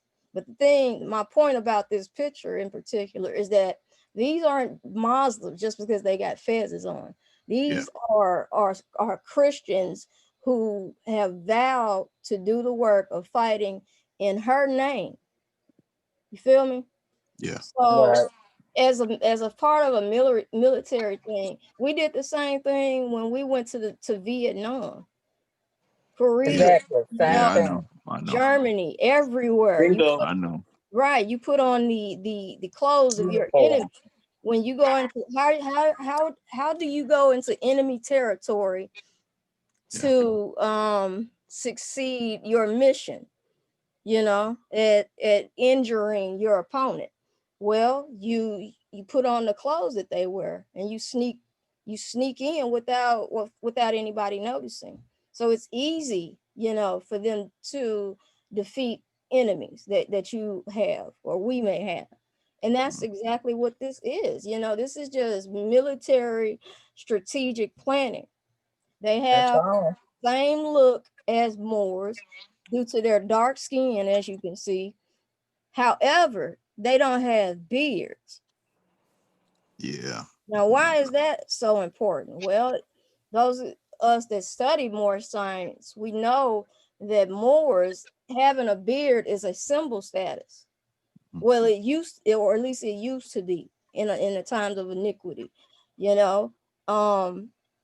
This clean shaven face, you know, that would have been something that would have been a telltale sign way back in the day that you're not exactly No more. Muslim, you know, Yeah. or something like that. But not that it really matters anything. I'm just, you know, It matters, sis. It No, it matters. matters. It matters because you're right about that. yeah, it's just a thing of detail. I've noticed that even when I look at Moorish pictures, thing there, it's usually the They long have beards and all beards. that stuff in the mains Mm-hmm. and all that. So yeah, like I said, and for me, that's even bad. But like the reason why I say I'm kicking myself is just because I know that we've pulled tricks on like Vietnam, Korea, and all that.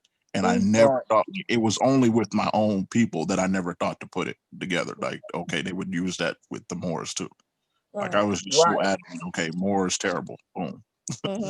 But one thing you can notice that they did not use the American Moor to fight any of their conquests Mm, in Africa, because the American Moor, we see when we see you and you're dark, even though we call ourselves black, and we're going to refer to you as yeah, black regardless of what country you come from, but regardless if you yeah. do have a nationality, you family to us. Right. Just simply because you look like us. You Everybody doesn't guys, have that concept like that. They Mm-hmm. put, you're you you know, so right on that just because of Liberia. yeah. Because of Liberia, when I looked into Liberia, when they sent the American Moors there, or however you want to say, indigenous Americans there, they went there and immediately they tried to stop the domestic slave trade there, and they got Exactly. pushback from the so-called indigenous Liberians because it's like, okay, we've always done this, but the thing I try to tell people is you got to understand, just living here in America, Negroes here can't stand seeing another Negro being mistreated. I know they love to show Chicago and all that shit, but I'm like, just fundamentally, We they don't view do it. every so-called, original person as family. And That's so right. for them to see the African slave trade, because a lot of people don't know that Africans are having domestic slave trades even before, other groups are coming in. They were enslaving their own. And when the Americans went into Right. Liberia, they started shutting that down, and they were getting pushed back, and some of them were getting killed because they were trying to, you just came from slavery. Why would you want to see a slave trade? And so that point that you said on how they could have never used the American Moor, of course they couldn't have. Because everywhere that the American Moor went to in world wars, if you look at, the miracle of St. Anna or something like that, the people that they saw the American Moors, they said that those are the best people. And I'm talking about pale skin said that. Pale skin Italians and all of them were saying, even some of the Jews said that the American Moors, I'm using it for the term that you guys use, treated them the best, and they treated them humanely. So, that's just y'all's nature. So exactly, it is our nature. We have a strong connection with the heart chakra, because we are God's representative of love on this planet. We really are. Makes sense. One of the things I want to also throw in there for reference, brother, are you familiar with the Maroons? Yeah, Jamaican on them, yeah. Right. The Maroons also, the Maroon Empire also stretched throughout Florida and majority of the South. Oh wow! Okay, I didn't know that it stretched that far. No, I did not. Oh yeah. Yeah. A lot of the Maroons, they sought refuge with the Native American, particularly the Blackfoot, the Cherokee, the Seminole. You know what I'm saying? I know from the Florida Republic, by which I'm from. Yeah, I'm from there too. I know those tribes specifically. I know in Georgia, there's a lot of Blackfoot and I believe Creek, if I'm not mistaken. But I know those tribes specifically, they intermingled with the Maroons. Gotcha. So you put things into perspective, and also going back into iniquity concerning the beard, the long beard. You can see it there in the Bible. I forget which. I'm not gonna quote it, but Tell them not to the shave their face. Nazarene rites. One of the things of the Nazarene rites is I have not shaven. Yeah. The thing that you have to go back and understand the culture. So let's say for example the Oriental cultures, specifically Japanese, when you put two incense sticks standing up, that's a sign, a reference of death. So chopsticks, incense, any two sticks you see put up, like standing up, that's a reference to death or death in the family. You know what I'm saying? Yeah. So that beard is a very, very, very prominent feature in our culture. So to go back and look at that picture and not see those brothers bearded, like the sister said, is a telltale sign. Nah, you're right, and especially when you said that Nazarene line, because for me, I have a beard, and for some people, it makes me stand out a bit and makes me look a little bit different, especially because the common perception of most typical so-called Black Africans, we can't grow beards and all that stuff. It's like I've never had that problem. Yeah. But I remember even once when I first came to, so I'm from Miami, Florida. I remember when a woman did my hair for this. Kevin, you down there where Cliff and always at? Yeah, that's why I was laughing when they said that. But yeah, I'm from there. I remember growing up and they were saying my hair don't look African and all that. And I'm like, what? Because I'm thinking like I just learned in school that every Black person's African or whatever, even though I looked at that crayon and thought I was brown. It was just one of those things where for me, I knew that, okay, the minute I grow a beard, since I heard that Africans can't do it, I want to be like these Americans. Because for me, the people that always used to inspire me was Michael Jackson, Eddie Murphy, Richard Pryor. Like I would always want to study them, and I always wanted to be like the so-called hood kids, in Miami. I wanted to be like that, like growing up in Opalaka and all that stuff. I wanted to be like them. So for me, like the minute I was like, okay, they say that only African Americans could grow beard, I'm gonna grow mine. And it wasn't even about the Nazarene thing until I looked into it. And I'm like, oh, okay, these people are kind of special because they can do that. And I know most Black Africans can't.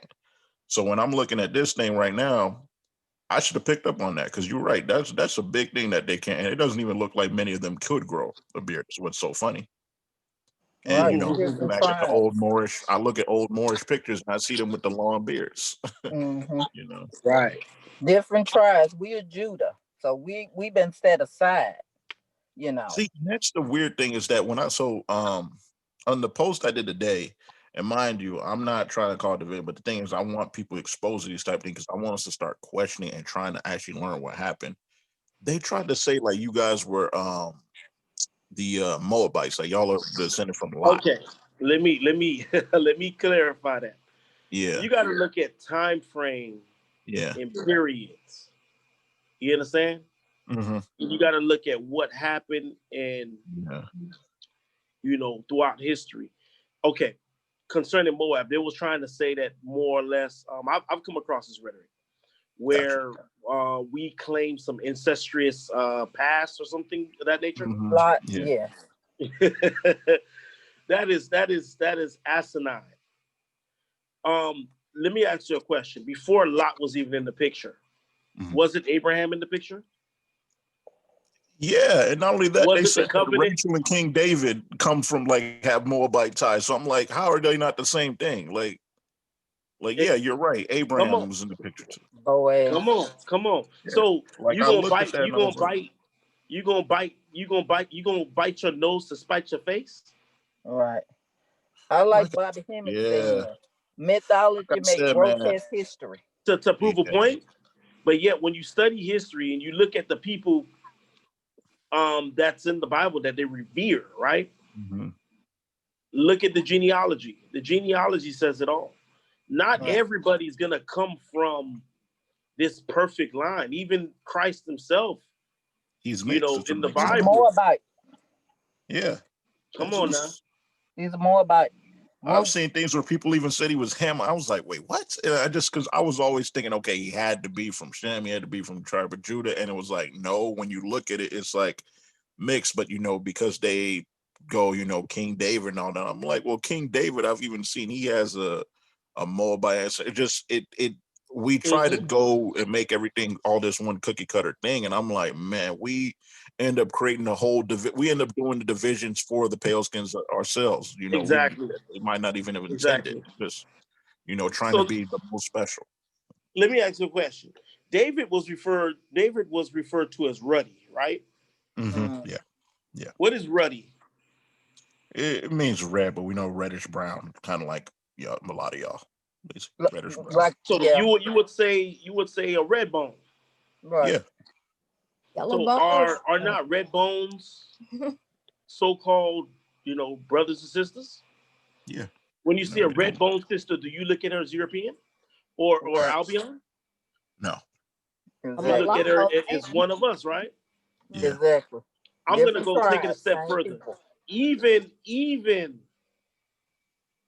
the genetic um, variation with the albino. Mm. Are you gonna look at albino as one of us or something different? One of us. Look at them different. One of us. Because here it is. They have a genetic variation in which they're melanin deficient. However, Oh, you talking about they still have the phenotype of the so-called Negro. yeah, the Negro You, features. you understand? They're just Mhm. melanin deficient. Yeah. So when shout out to J.A. Rogers. There's a 3-volume book called Sex and Race.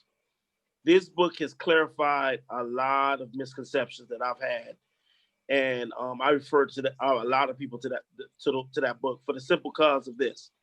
He in that book, I believe, is in volume 2. I could be stand corrected, but in one of those volumes, he said there was no one genetic phenotype for the Negro. Sure, it's not.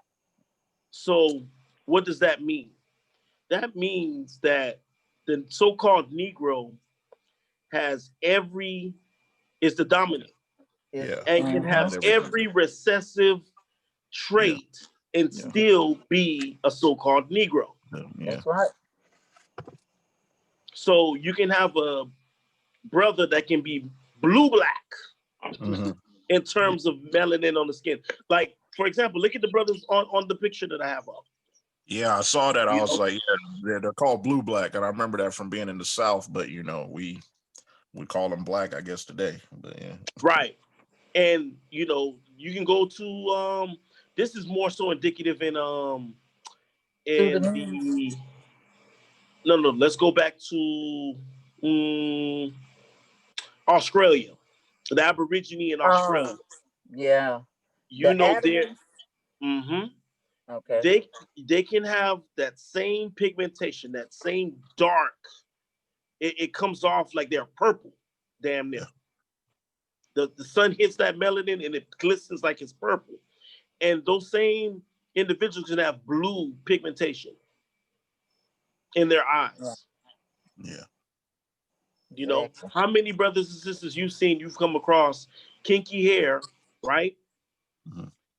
But have like green eyes. Eric Sermon, for example. Eric Sermon. Are you going to call Eric Sermon an Albion? No, nope.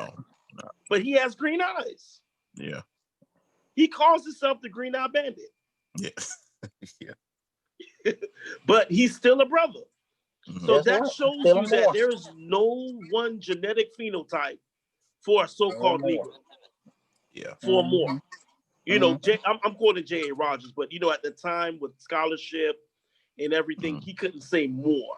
So at the time, the colloquialism, you know, for them to actually get books published and passed, they had to use certain types of language.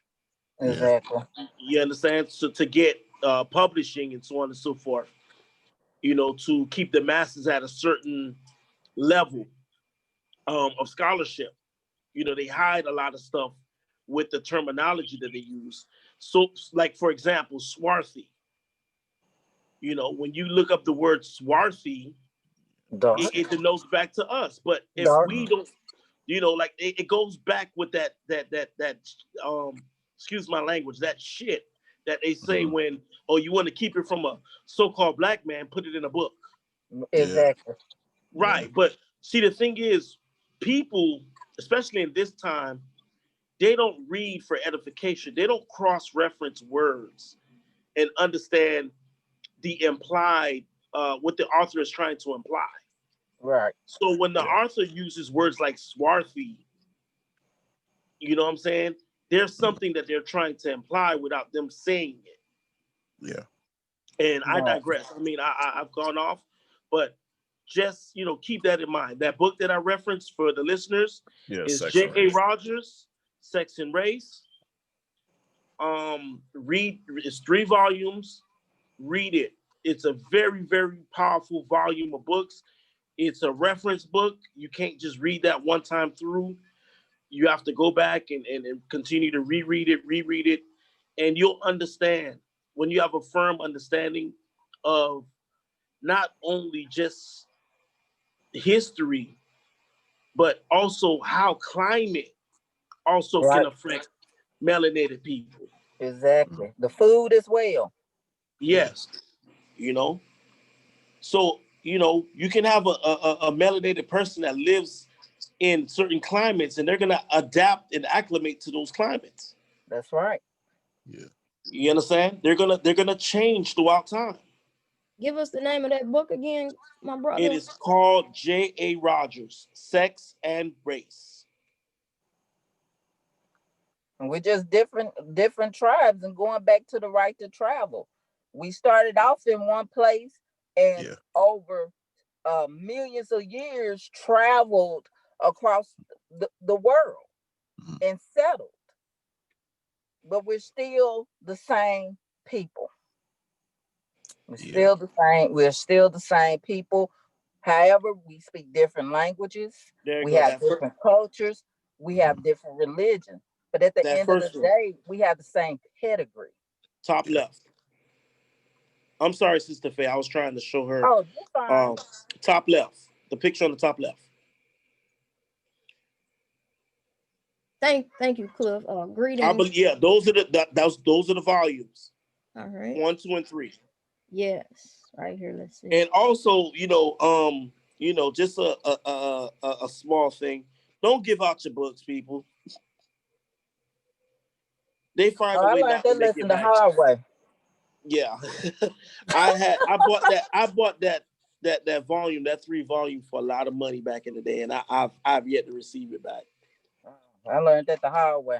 Yeah, we gotta cherish your books, Man. people. You know, treat them in the same way you would treat this gold or silver. You know, way folks are doing these days. That's another lesson. Topic we're gonna get into. Hopefully, not this tonight. Tonight is gonna be based on the nationality part. As requested and needed. You know, and reminded Sister Dawn reminded me on that. So we're gonna get into that tonight. Oh, one But second, next, since I have a small announcement to make. yeah. The Rock, Dwayne Johnson, just Okay. incoming news, Mm. says he and his family tested positive for coronavirus. Y'all make with that as y'all Uh, will. We know. Cliff, don't get I out know that. here I know and that's a start Sunday fuzzing topic. and I know. buzzing. Don't crucify me. I just had to put it Yeah, out that's there. a Sunday topic. Yeah, that's the Sunday topic. Yeah. Sunday. We can get back to But that It's nationality. as though Go we ahead. know he dead anyway.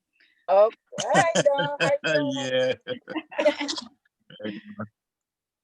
I don't think she heard you. Say it again, Faye. Oh, I was just speaking, Don. How you doing? Hey, how you doing?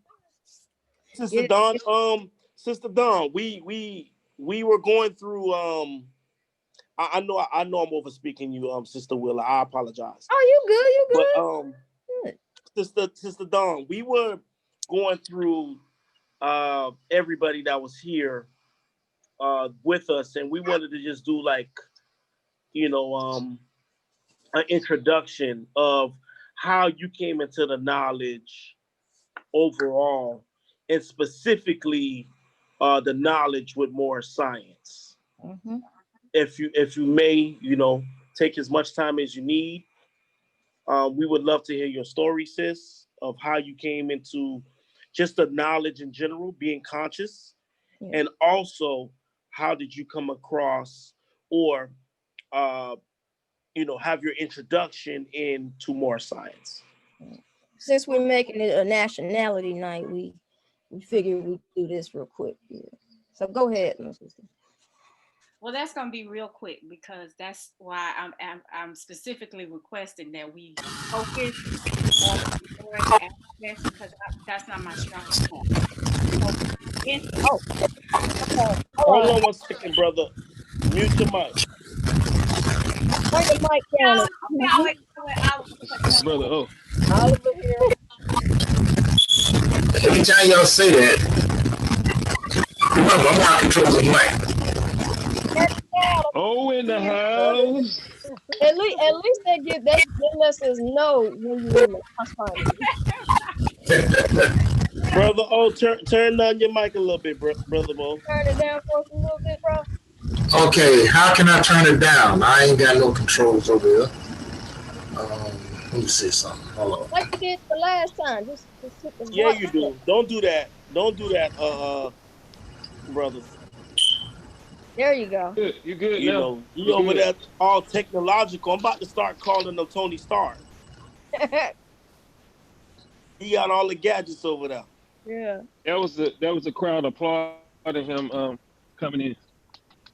Yeah. Hmm.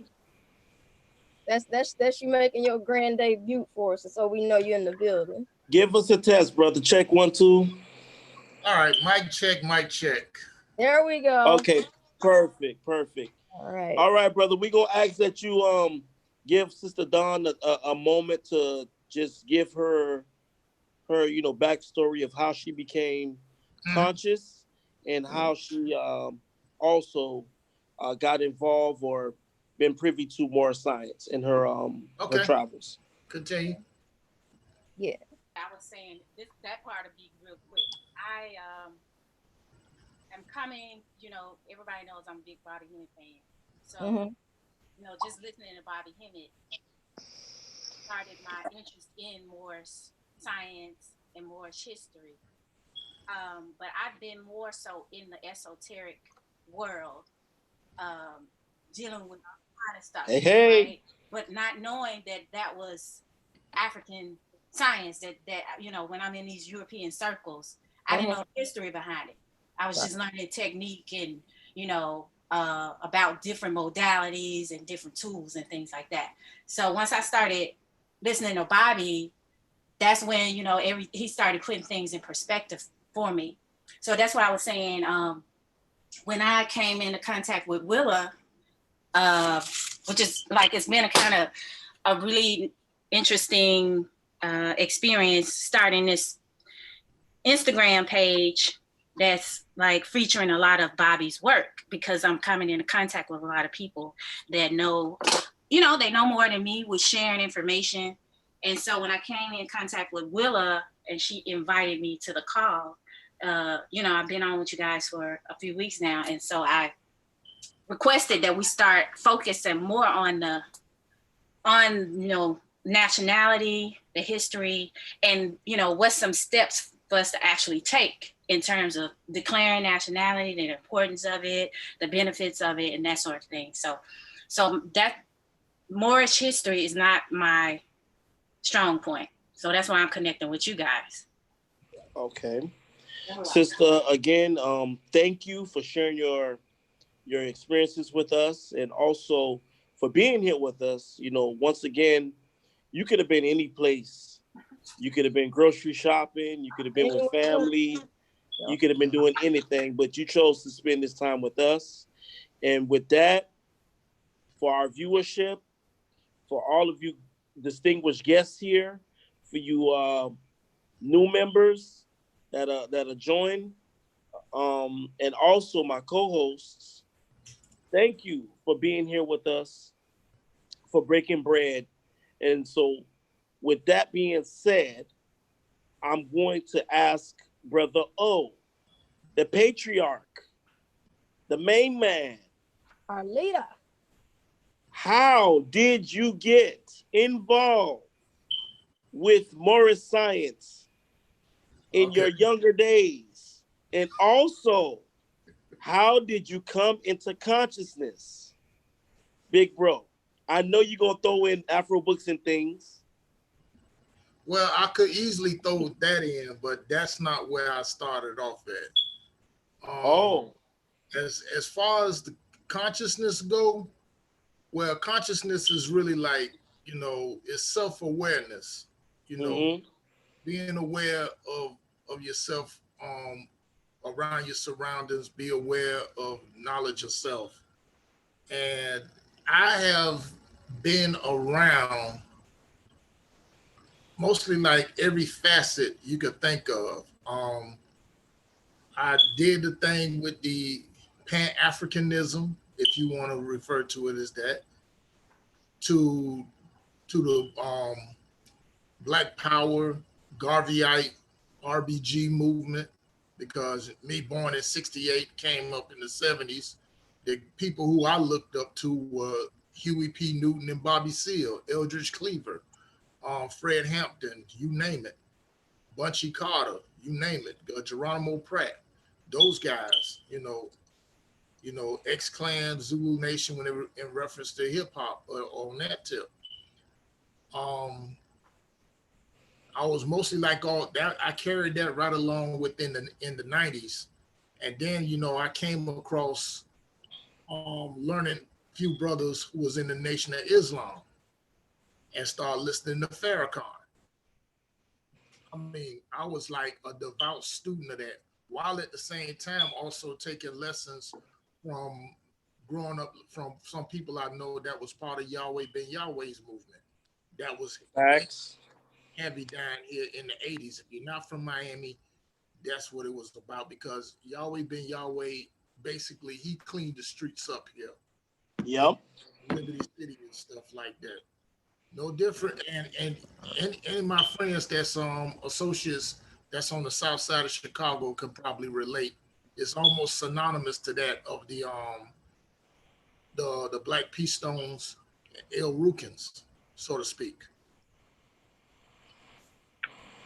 But I learned mostly from both of those, and I was really this close to going ahead to basically being a member of the Nation of Islam, because, you know, Malcolm is who I basically gravitated toward to, as well as Marcus Garvey.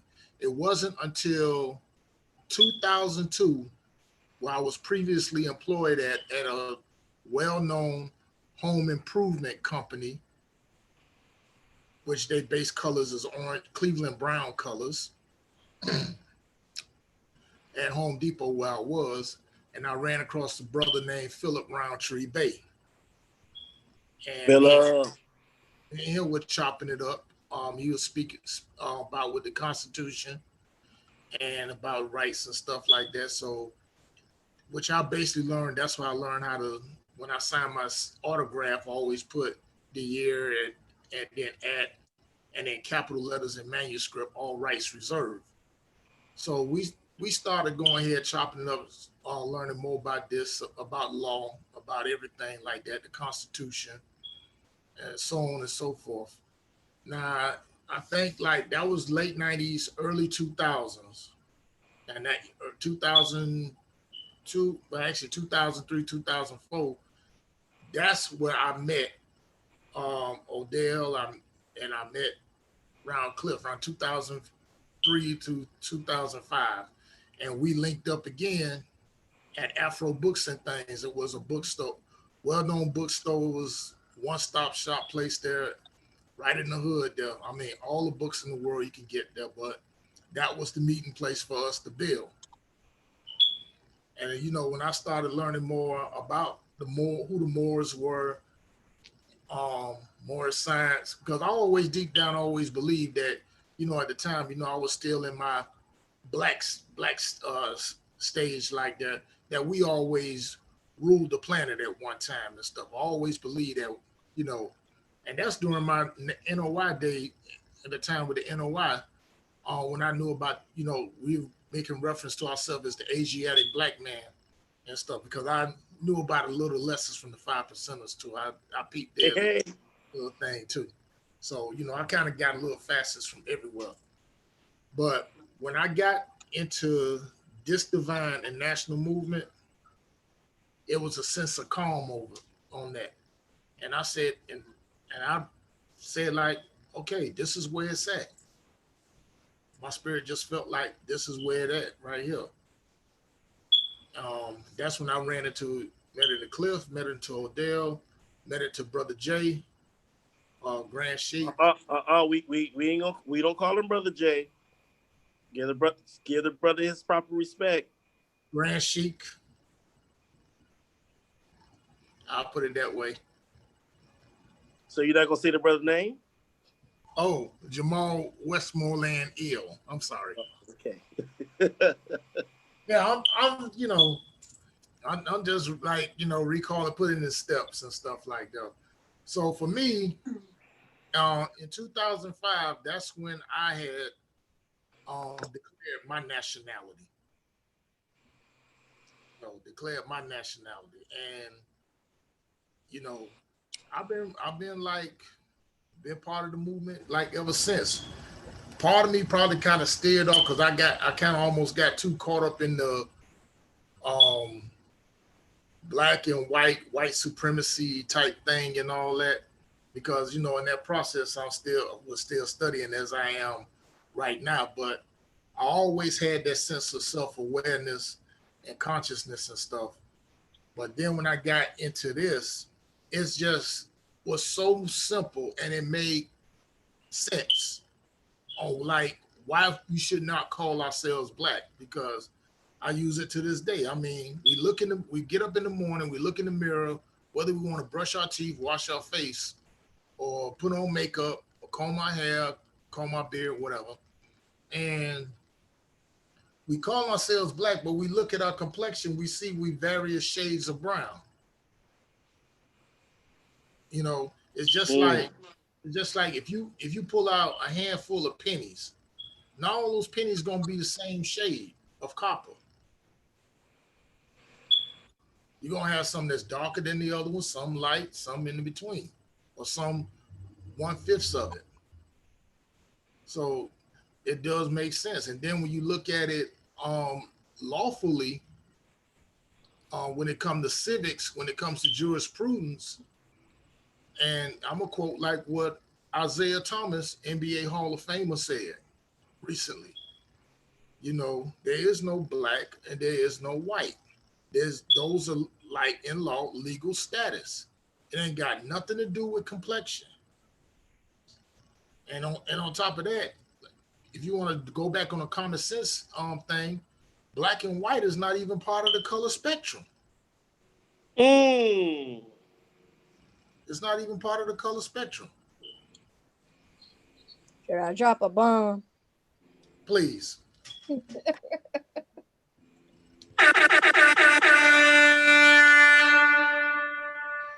Sister, you got to get a bomb. I'm sorry. I know, You got to right? get a bomb. You gotta get the You yeah. got to. So like when I declared, I picked the title Ali because at that time, like I said, it just sounded so cool though. But then as I got further in my studies, I said, wait a minute, let me go and rephrase that because I'm more like I mostly got that personality of an enforcer. And and I'm really like getting into the fundamentals of law, like divine law, natural law, common law, constitutional law, particularly constitutional law, and knowing the legal lease and stuff like that. So I say, let me just go with Bay because Bay is the landlords, lord of the lands, law enforcers. So because like Ali, that's a title that's supposed to be earned, and there was only one Ali, well actually two, Prophet Noble Drew Ali and Muhammad Ali. So like when it comes down to that, because like the other two, like Il Bay Day and Al Day, I was talking to Kush Day the other day, but I did that another time.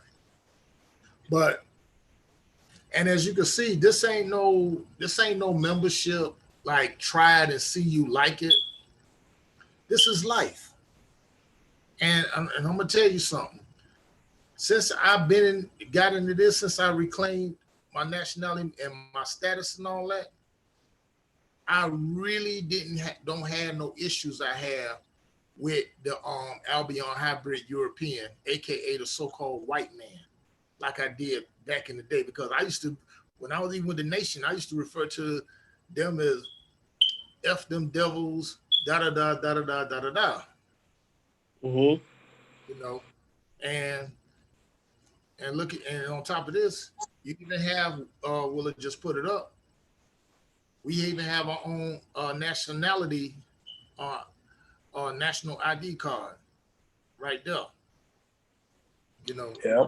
See RV Bay Publications or Shout out to RV Bay or the consulate, which I kind of, well, I don't know if brother Sharif Nine Feathers was gonna be on here tonight. I don't know if he was here. Okay. On that note, brother, I thank you Yeah. for sharing your journey and your experiences with us. You didn't have to. Again, brother, you could have been any place, but you chose to spend and invest your time with us tonight. And with that, we thank you. Indeed. Brother Oliver. Mm-hmm. We have Brother Soapbox Jones in the house. Shout out to Brother Soapbox Jones. Soapbox. And we also have Brother Supreme. Oh, Supreme here. Yeah. Yes, one of our generals. Okay. Welcome. Brother Soapbox. Evening, everyone. It's your time, brother.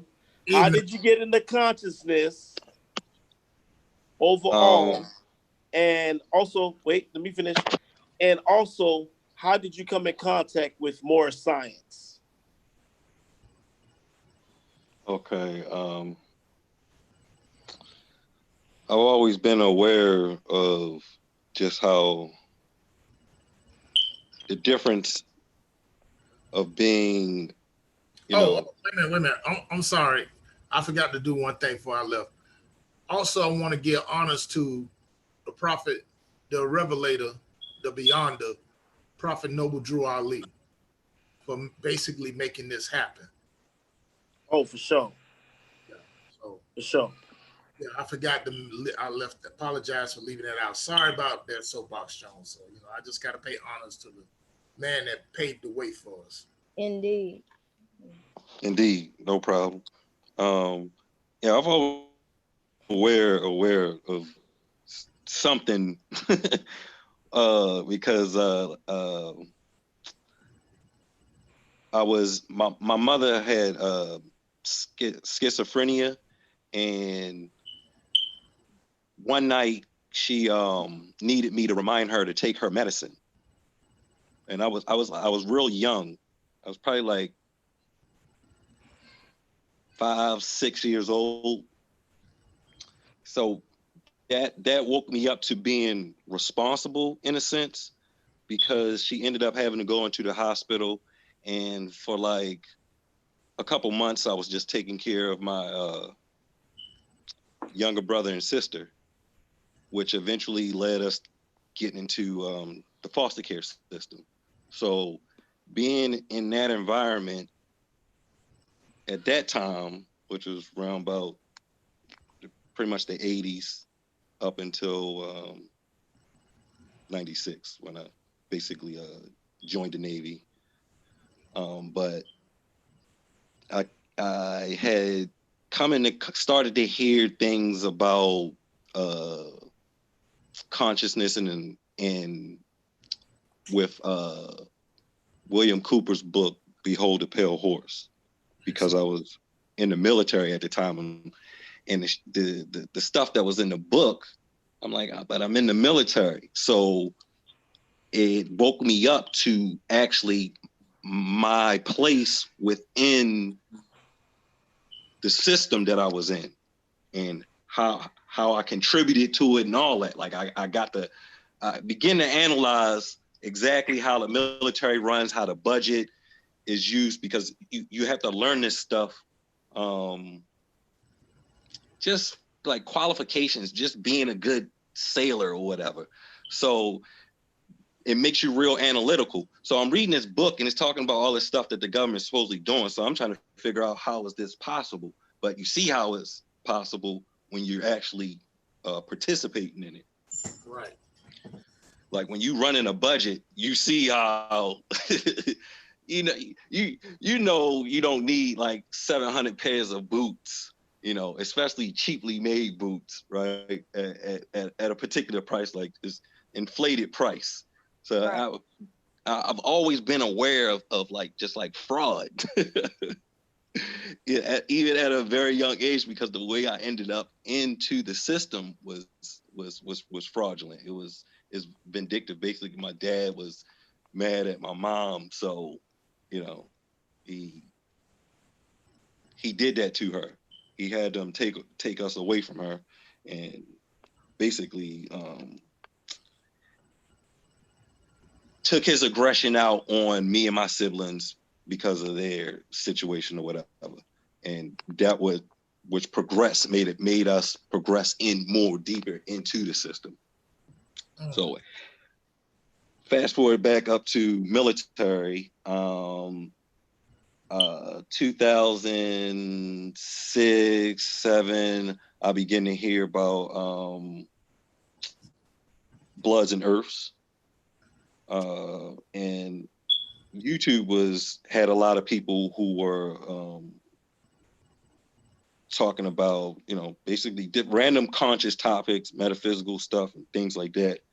And I was looking for people who basically had a vocabulary that I could relate to, because I knew things, but I didn't have a vocabulary to express exactly the concepts and understandings and all that comes with being conscious. I didn't have, the stuff the dry stuff you get that's out there circulating is watered down.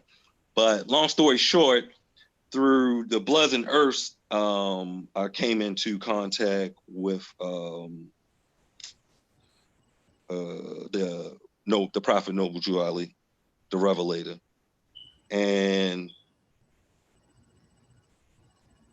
when I heard his story, it was very intriguing about him leaving here, going overseas to be initiated, and then when he came back and presented what he presented, like it sends you off into, well,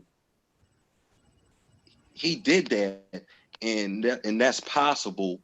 What is it that it sends you more into government and understanding again more of how everything works in life and all of that, like the whole 360 degrees, like the whole thing, like your path, your purpose, all of that I've found is in the Moorish teachings. Like Brother O just said, it was simple, and coming into the through coming up to getting to Moorish science, I was listening to Bobby Hemmett, and he also assisted me with more of the spiritual language, and basically helping me to understand more of the Moorish science. Thank you, brother. Thank you. I really, really appreciate you taking the time to spend with us tonight. Indeed.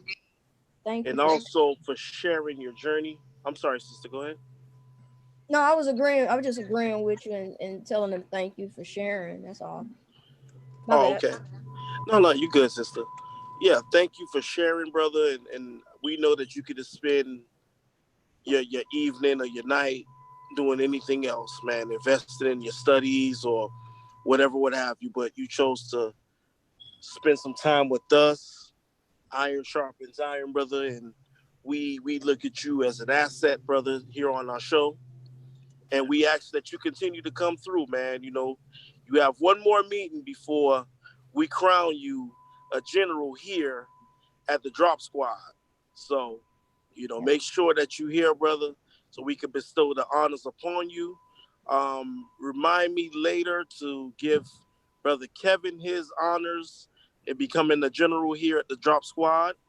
Indeed. And also, with that being said, we're going to address a brother here, one of my brothers, attached to the hip, Brother Supreme.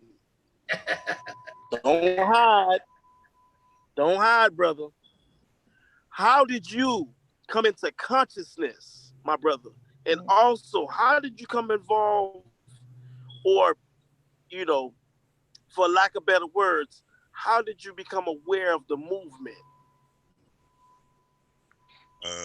Well, for me, coming into consciousness started for me March 12th, 1984. I was 17 and a half months. That's when I lost my old man. So the first thing I was aware of was self and the reality of death. And for as the movement, that started for me in probably about 2016. I had a little group, and some of the people they was on the redemption shit. So we was just trying to research and find out why things are the way they are for us as Moors in America. And with that, a history lesson came. I stumbled on Taj Tariq Bey, and from that point on, it's just been like on and cracking for me. So the last 3.5, almost 4 years, has been studying. So that's pretty much how I came into uh, the Moorish information and the movement.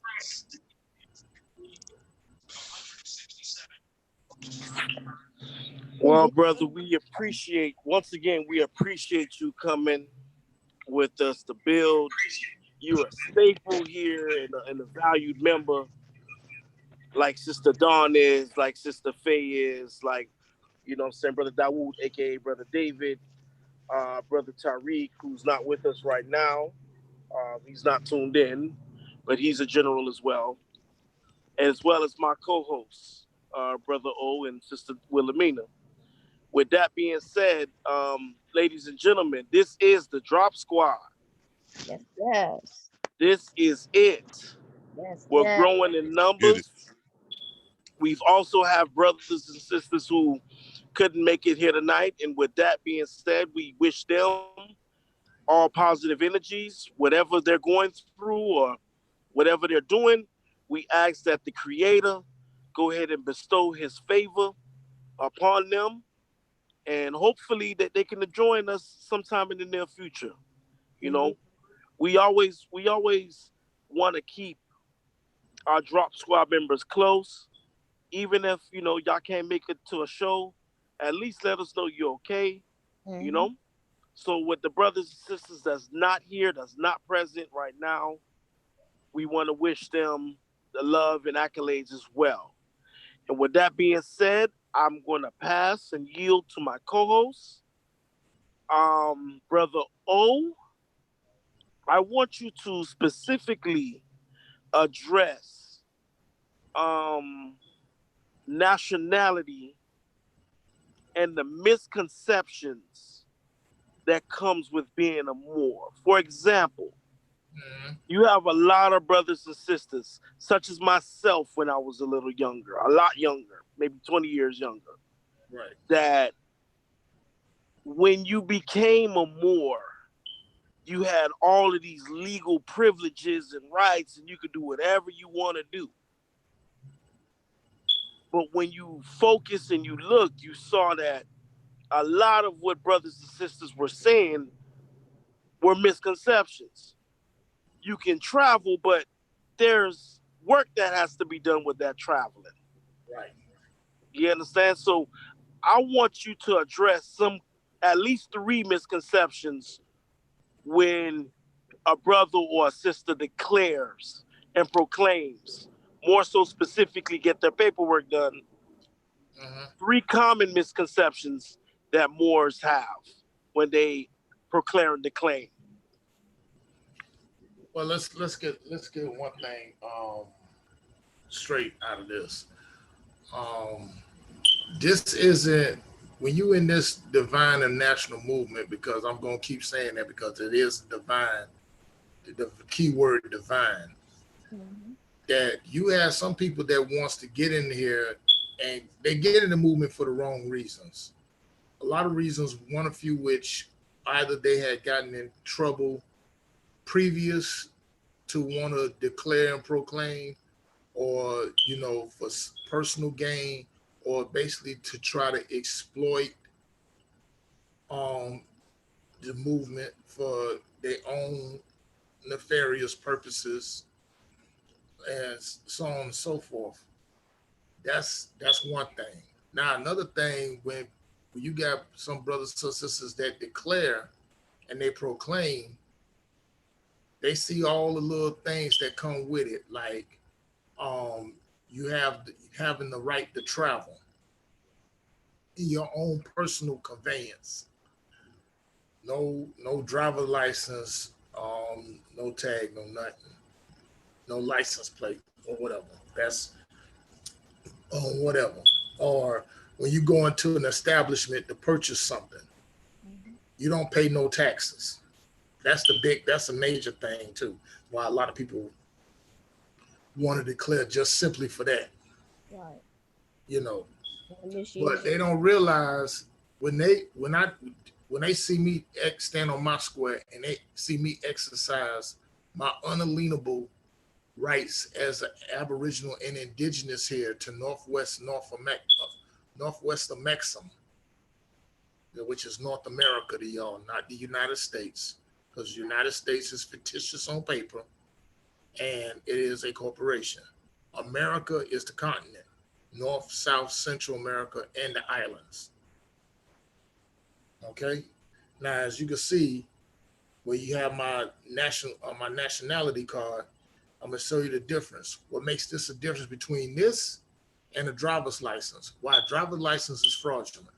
As you can see, like with my appellation, um, yeah, just hold it right there, Will.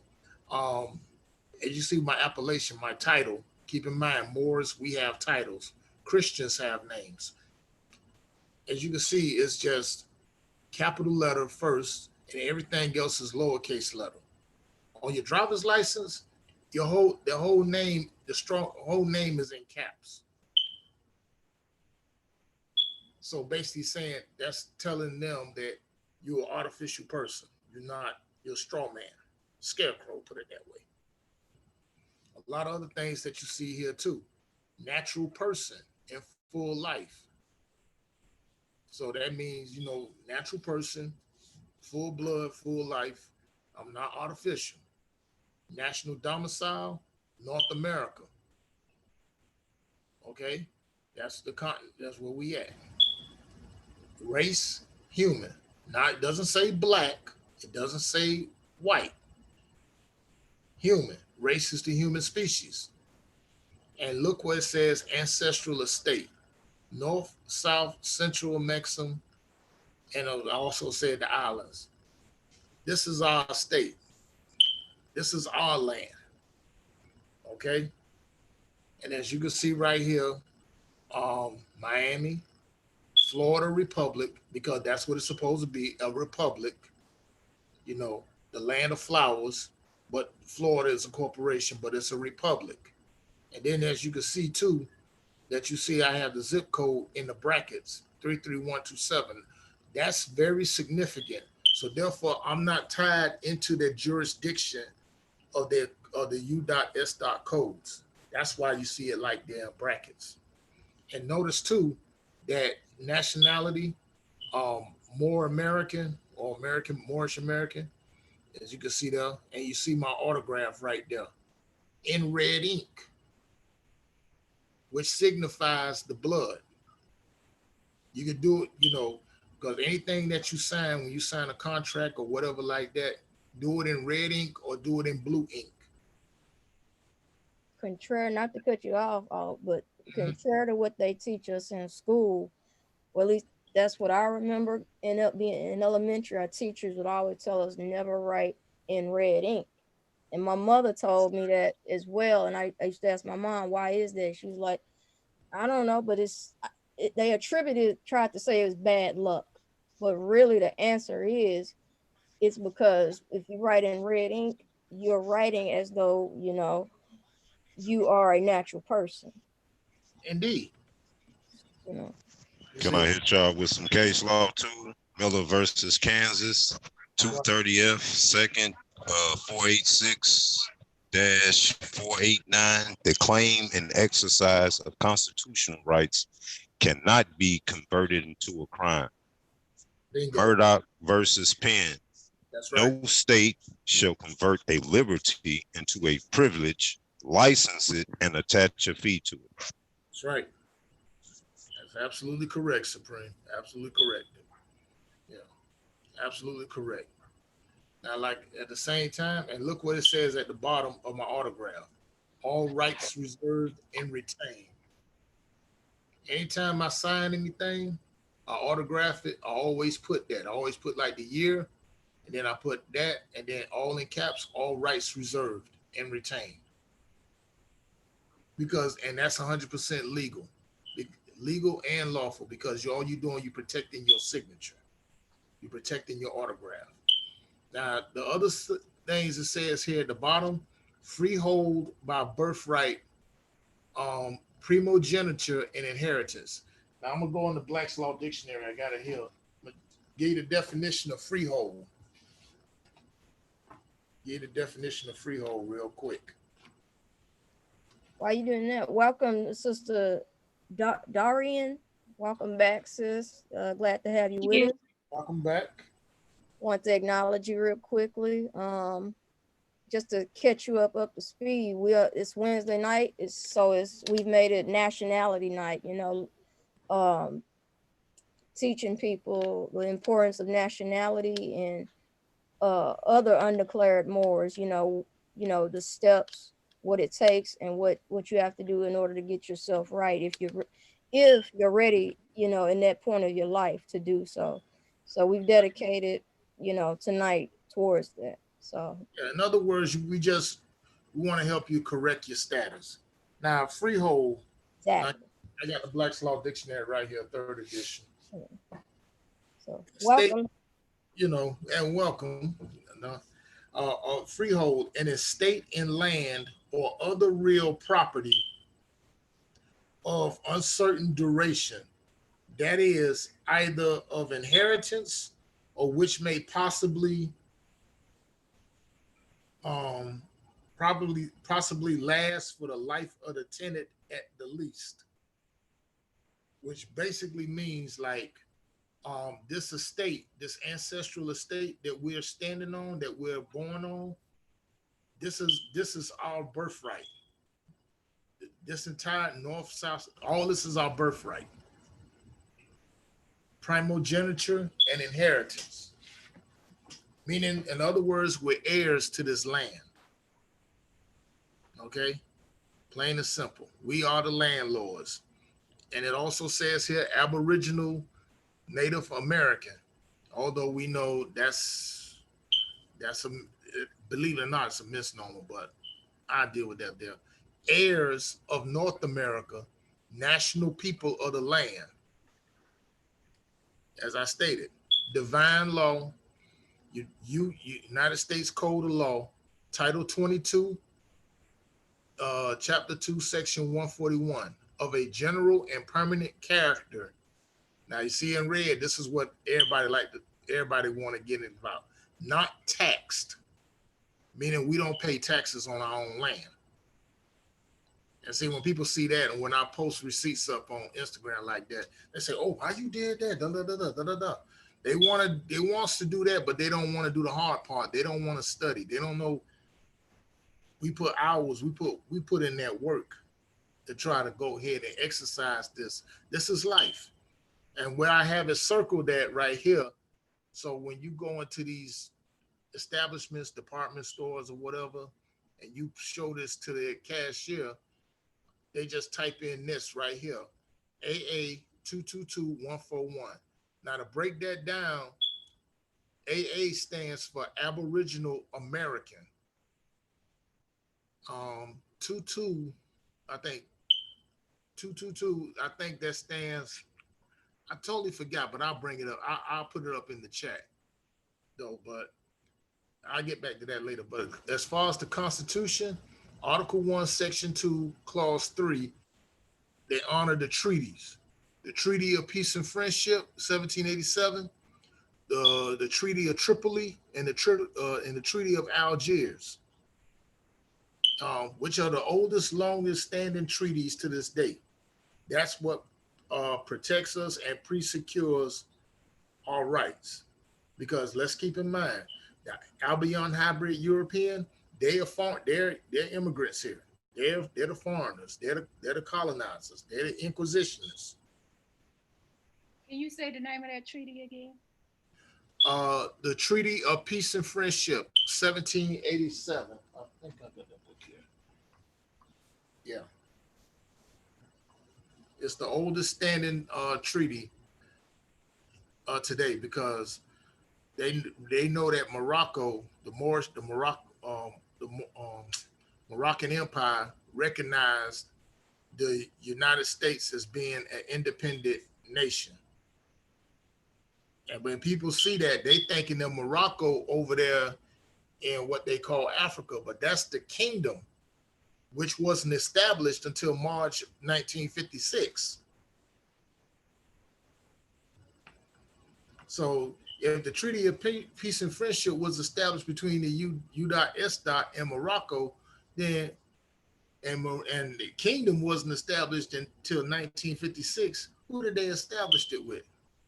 They established it with us, Al Moroccans. And that's for some of the Moroccans that's over there saying that, they've been on social media talking about that, so-called blacks are stealing our heritage and blah, blah, blah, this and that. I say, look, this flag right here, the true American flag, flown on these shores here prior to in 1913. It's over 10,000 years old. Y'all just borrowed it over there until y'all got established in 1956. Yeah, those are the French Moroccans. Exactly. They're not the original Moors. Because Morocco happens to be here. You're standing in Morocco, Al Morocco. America, all they just did was change the vowels around. What was the one thing they taught us in kindergarten when we was in elementary? Vowels are interchangeable. A-E-I-O-U. And Absolutely. sometimes Y. But here's the thing. You still have to do that work. Put in that work. Because the prophet said he want active Moors in this movement, not passive ones. Everybody wants to get into it, which is good, but they want to take shortcuts. There ain't no shortcuts in this, because what you dealing with here, you're dealing with law. History and law go hand in hand. Ain't no other way around it. So, for some of y'all, and even some of these dirty Moors that try to think they slick, that's trying to go ahead and charge people who really wants to get in this information 300, 500, 700, 1,500 notes. 2,500 notes. 2,500 notes, or issuing out nationality cards with a barcode on the back. I'm not mentioning no names right now, but they know who they are. And doing all that, y'all gonna be exposed sooner or later. I'm messy, brother. Throw some names out there. I'm messy. I'm about to I'm mess messy. with y'all Throw some tonight. names out there. Kind of send Oliver out. I'm messy. I came with y'all tonight. Well, you know what? I'm gonna just go ahead and put some names out there like that. A couple of them. Tahaka Aboki Bay. He always throwing shade at Taj all the time. He and goes at Ross Mariah. And the other one, Walter Moore Bay, he doing his thing, but the thing he's doing with these nationality cards, he's putting barcodes on the back of it. And wow. Yeah, and that's not good, because what that does, that ties you right back into the jurisdiction of the Union States, aka the United States Corporation. You're not produce. Right back into slavery, which is exactly. You're not a product. You're not a product. I don't think I got a picture of the back of mine, but and on top of that, here's another thing. What makes this different from a driver's license or a state ID? No, you don't see no expiration date.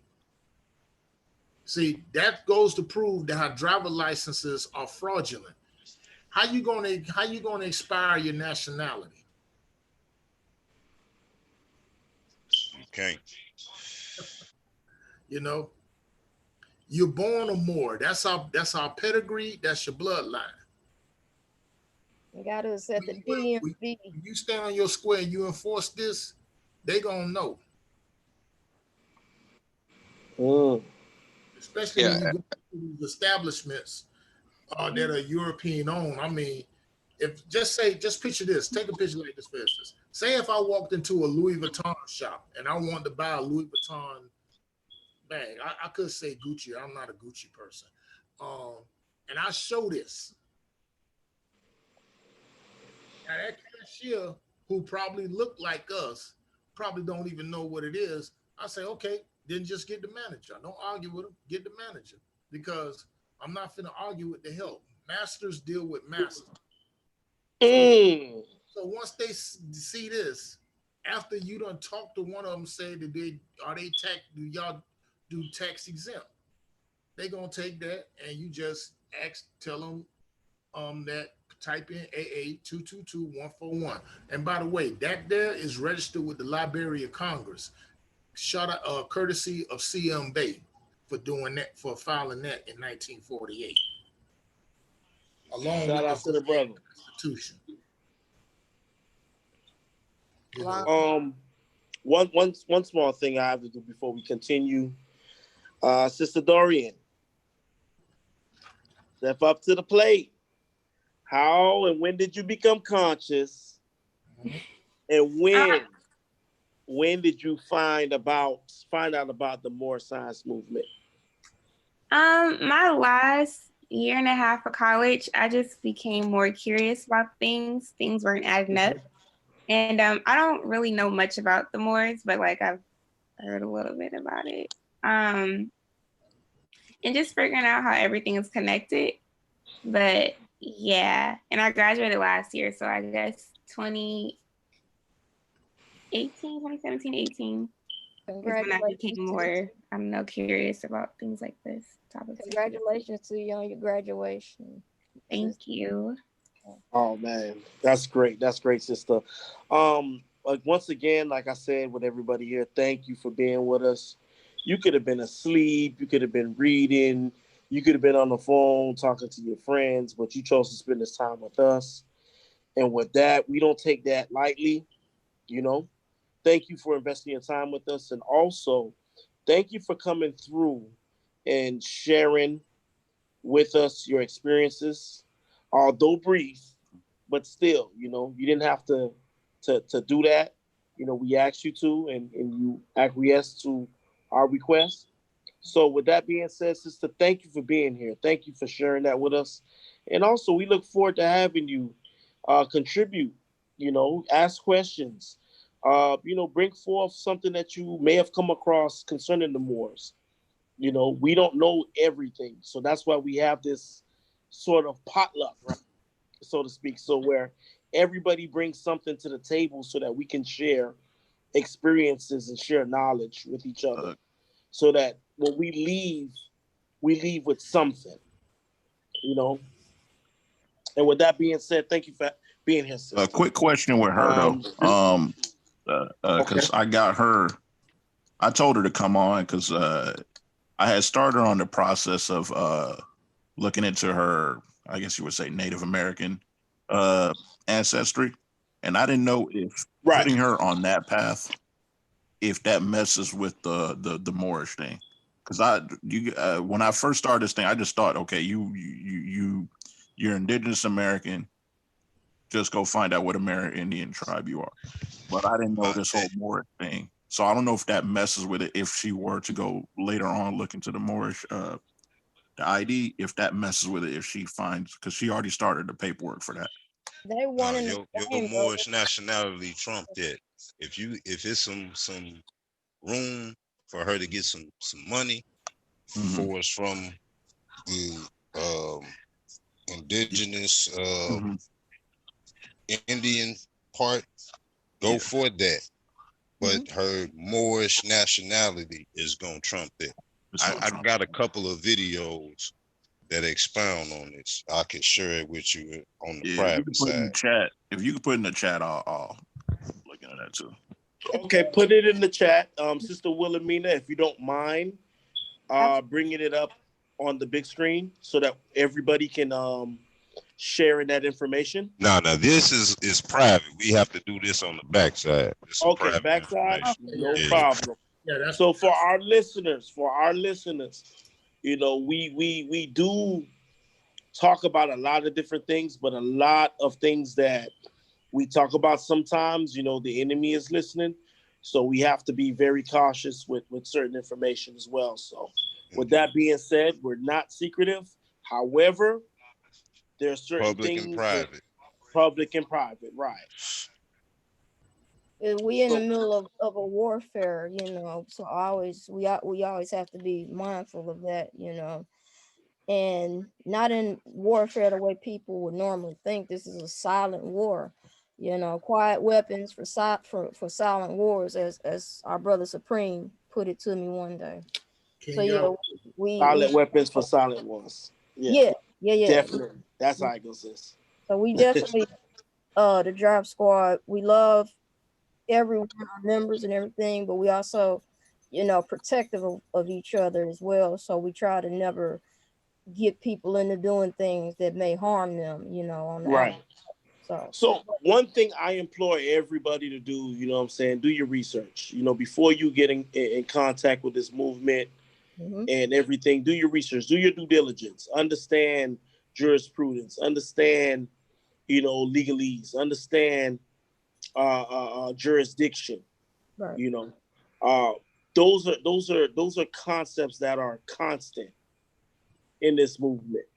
If you want to become a Moor, or you want to, ask more questions, find out about us. We're here.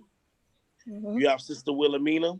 You can write something on the bottom of the. This is for the listeners on YouTube. Write a message on the bottom. The sister will get in contact with you, and we'll move forward from there. All right.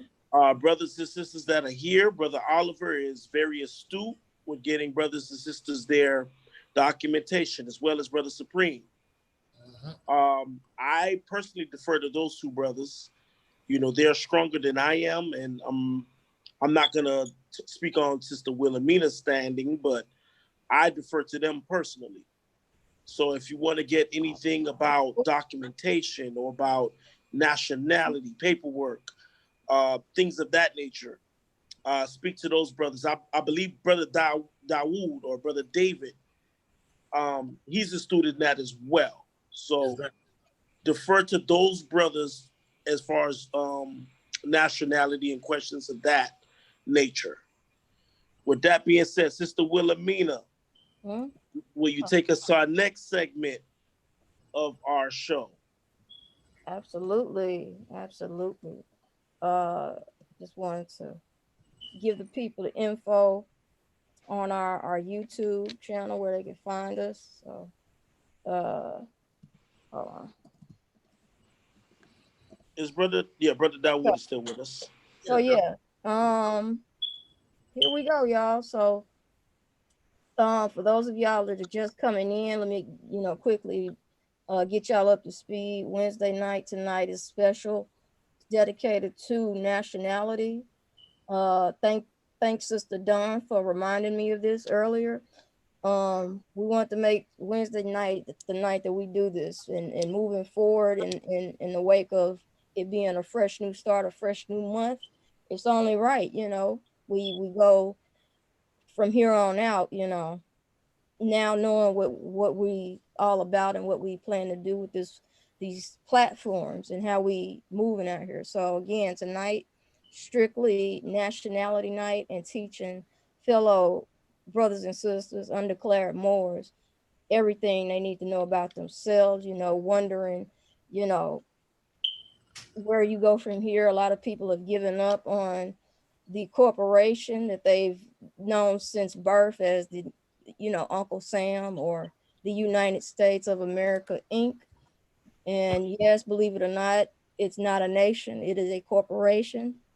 And you do have the right as Moors, because this is what you're born as, you have the right, every right, to walk away and detach yourself not only from your straw man, but from this corporation. So this is definitely what tonight is going to be dedicated to and all about. And basically we getting straight down to business. Finally, we going in. So thank you for being patient with us, rocking with us. And this is dedicated to y'all, the ones that are here, and to other people not here. This is for y'all. We about to get it in. So thank you to Brother Oliver. He's our political half of the show. And basically, like Cliff said, he's the one that will defer you, getting you right and on that journey of where you need to go. So we're going to really hop into it tonight. And it's about time. So from there, I'm going to refer back to Oliver, and we're going to get in. And let's start with helping y'all on the first steps and stages of getting right. That's why y'all are here, and that's what we're here for you, If I may interject, sister, if I'm pardon, if I may interject, I see we have a Cam. Oh yeah. Hello, Cam. Cam, I'm sorry about that. Brother Cam. Islam, Brother Cam. Brother Cam, as formal as I possibly can be, rather, I would like for you to give us a brief introduction of how overall in your lifetime, how you came into consciousness in general, and as well as how did you come across the movement, if you may. Which movement is that? The Moorish Science movement.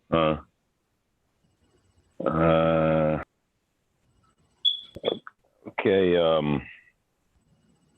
Let's start with the first question. What was the first thing you asked me?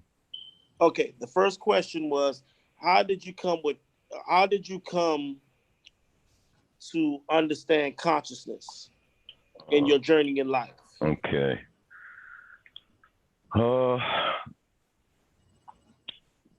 I guess you can say that I've always been aware. I've always been woke and conscious, but I guess there was a point where I was getting tired of this physical life. I was getting tired of people in the world. I was getting tired of my situation, relationships.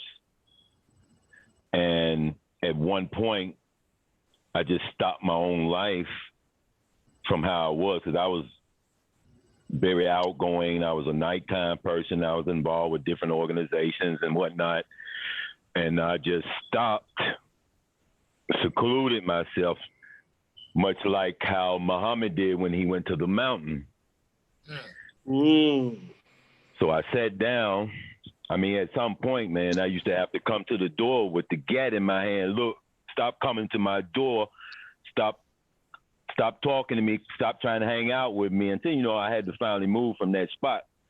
And because I was strictly into studying and reading, absorbing information. Right. So the more I kept absorbing, the more I kept reading, that was the beginning of the journey. Right. And this was back, see, I've been woke, but at some point, I fell asleep in the journey, got disconnected, and got back reconnected around the 90s. Understandable.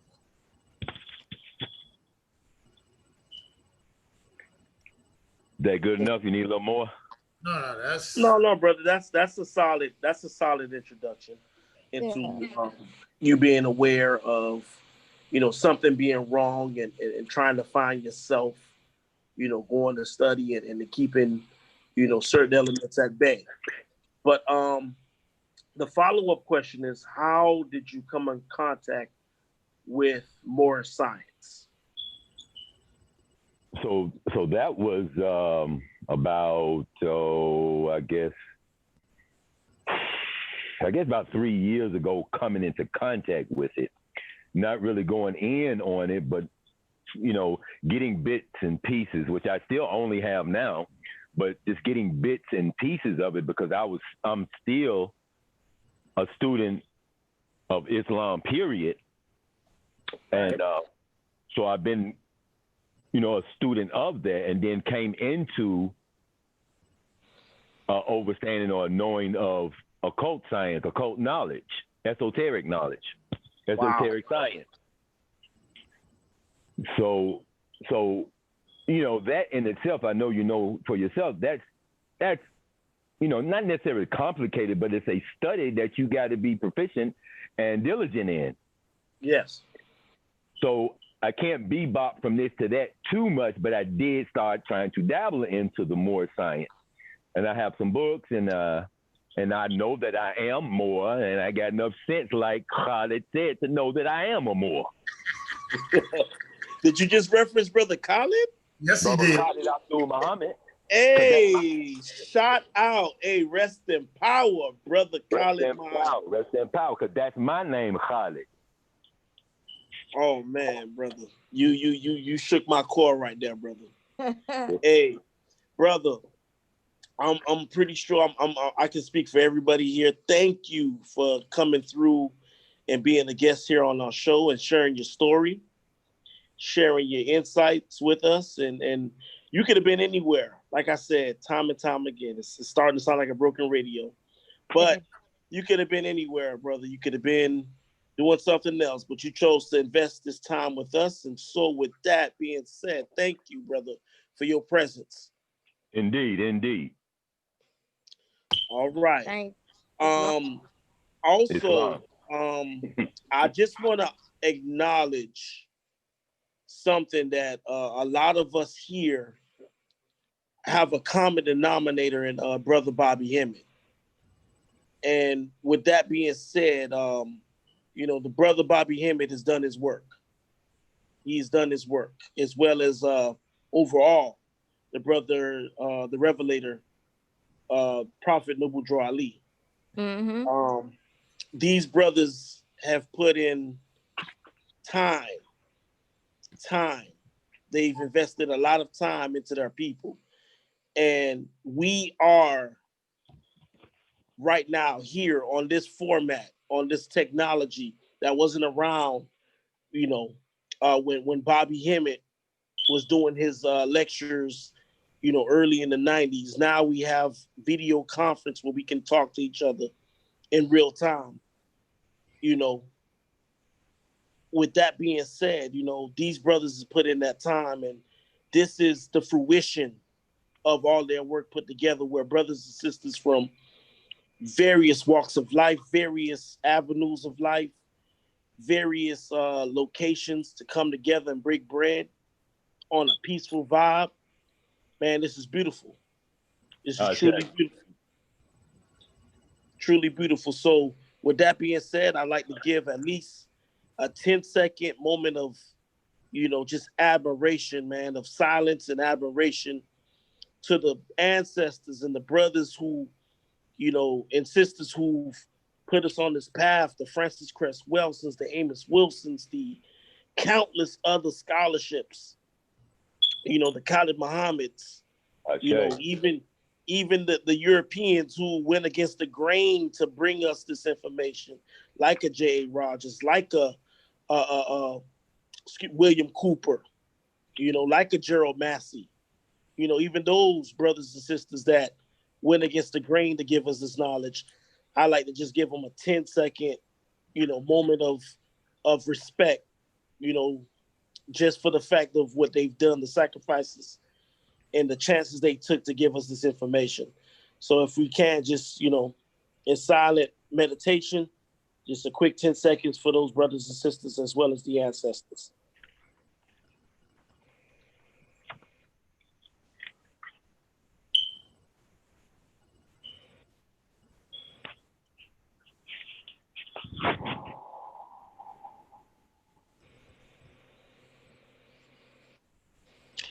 All right. With that being said, I'll yield back to my co-host, Brother Oliver Bay. You have anything you would like to bring forth? Yes. Like I stated before, and I stated again. And for those, I already addressed the issues, the misunderstandings. Well, one of the misunderstandings about this movement, misunderstandings of purpose concerning this divine and national movement. That, like I say, some people get into it for the wrong reasons, and thinking that this is a shortcut for them, thinking that they're gonna beat the system and so on and so forth. And the thing, I'll just make it real short, so simple. History and law go hand in hand. If you want to know about, if you're learning about your true history, you're going to learn about law, period. You're going to learn about divine law, natural law, common law, constitutional law. Law governs all events. Devil's Advocate told you that with Keanu Reeves and Al Pacino. Best movie ever. And ignorance of it is no excuse.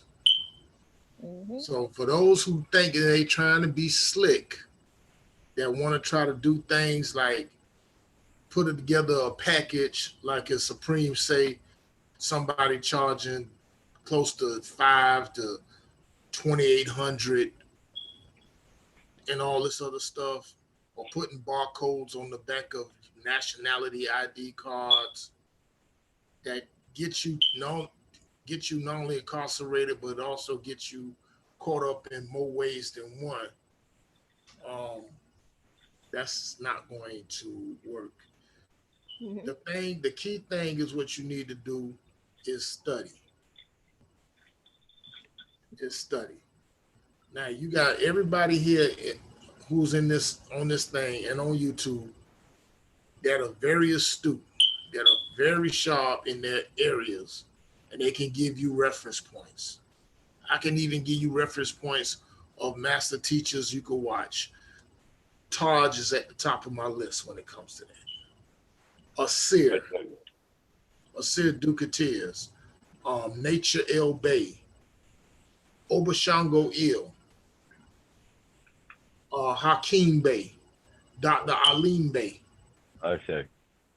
And Rosmarai Bey. Also, I can't forget C. Freeman Hill. Can't forget Bobby Hemmett. That goes without saying. Can't forget Prince Uriel Bey. Prince Uriel Bey, exactly. And Sister Renita Valara Bey. Can't forget her. Because for the past 30 years, Prophet Noble Drew Ali has been the most talked about individual for the past 30 years via social media or even out here in the battlefield. Okay, this is 2020, people, and this is the best time. This is the greatest time to be alive. This is the best time to be a more to get back in your proper status. And I'm gonna keep saying this: we have to correct our status. Otherwise, the things what you're seeing on TV is gonna keep on continuing. You still want to play this black game. You still want to play this crayon game. The next thing you know, you got all this crap that's happening around here. I'm not even finna get into that.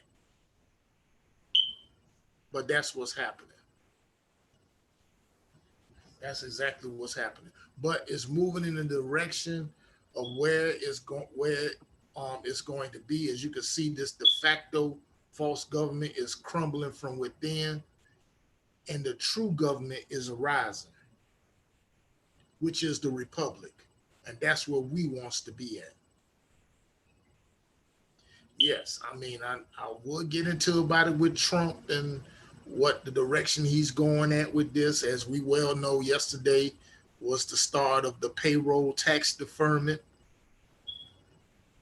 His steps in getting rid of the IRS. And like I said, we don't even supposed to pay taxes on your own land. And people, if you don't see this, what we've been telling you, Moore's been telling you for years, now y'all seeing it for yourself.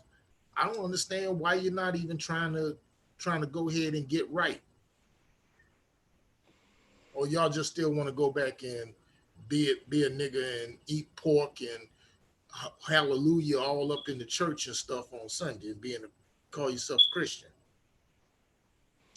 I'm just saying. Right on. But the big misconception about people talking about thinking like with this movement, like, oh, it's a cult. You walk around, see these guys wearing these KFC bucket hats, blah, blah, blah, this and that. The Moors put us in slavery. They slept with white women, blah, blah, blah, this and that. Now, I'm not going to deny the slavery part because we did have the Albion hybrids in servitude. And this is true. Reason speaking, because they weren't civilized. All right. Remember, can I ask a question on that, or do you need to keep speaking? No. Go ahead. Ask away, bro. Ask away. Okay, so since you brought that up, let me ask you, what is this thing with when I see Moors who wear turbans, who are into this, who've changed their status, who are Moors, but they marrying white women and copulating with white women? Okay. Wow. Yeah, I think I know who you. I could tell. I think I know. There's a few out there. There's a few. Yeah, I know one in particular, and he was down here on Miami Beach. Brother Polite, yeah, we know about you. Okay, so I'm just. Oh, you messy. Yeah. Hey, it's you messy. I can't get I'm about that buttermilk complected skin. hey, Let's get it. Let's My get it. milk, my milk of magnesia. I'm not about to get Go in. ahead. I'm Go not- ahead and get into it. Go ahead and get into it, bro. Yeah, but brother. Okay, hold on. So we transition into a Sunday? Let's transition to a Sunday. No. Let's give the people what they want. No. Let's give the people what they want. We are supposed to be helping people get their shit together. Nationality. Hold on, guys. Hold on. Like I said, the brother's question is valid, and he's absolutely right because what he's seen, I've seen it myself. Yeah, there's no doubt. Like, yeah, I don't get it like that with myself or whatever. But sometimes I often take a closer look and I say, wait a minute now, she probably can't be, he or she probably can't be Albion. It might be quote unquote Latina or whatever. Yeah. You know? So The ones I'm talking about, the brothers I'm talking about, they were some straight up crackers. Okay. All right. I'm just, you like know, the basketball player who left his wife for the tranny. Oh, my bad. Never mind. So they running around here with troglodytes. That's what you're telling me. That's what I'm saying. Okay. Just straight up. Okay, I just wanted to clarify that. Okay, since that there, okay, that negates my argument. Okay, yeah, those are sellouts. Yep. Okay. That's it. All right. That ends that. You can go ahead on with your talk now. You answer my question. And the prophet also said, because do not amalgamate with the European. Hey, hold on. Drop the horn. I know this ain't that format, but drop the horn, please. Repeat that, brother. Repeat that. Repeat it. Prophet said, do not amalgamate with the Europeans. Exactly. Thank you very much. Yeah, let's just drive the bus off the cliff, why don't we? Let's just chapter 48. That's what I'm here for. Chapter 48, verse 6 clearly states, we as a clean and pure nation descend from the inhabitants of Africa, do not desire to amalgamate or marry into the families of the pale-skinned nations of Europe. Neither serve their gods or their religion, because our forefathers are the true and divine founders of the first religious creed for the redemption and salvation of mankind on earth. Drop the mic. Hit it, sister.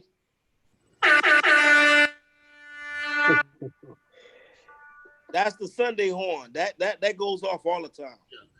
And for the record, this ain't by no means a hate or anything toward European. Okay. Exactly. No, it's just the truth, and the truth is being spoken. That's all. The truth is being spoken because truth is always going to shine. Falsehood comes and goes. Listen, if needs no apology nor an explanation. I'm sorry. Yeah, that's what I meant to say. If I can give it reference, uh-huh. Which political party wanted us to end segregation? Which political party wanted us to end segregation? Mm-hmm. Correct. The Democrats, the Demons. Democrats.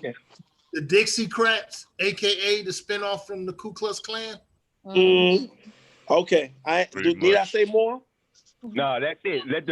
If y'all don't mind, let the brother go ahead and get back on his theme, because I just wanted that question answered, because I had been asking that question to several more and they kept giving me some bullshit answers.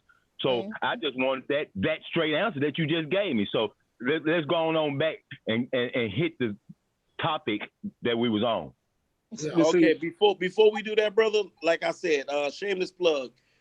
By no means or any stretch of the imagination are we saying that we hate Europeans. We don't have hate. One of our first pillars is love.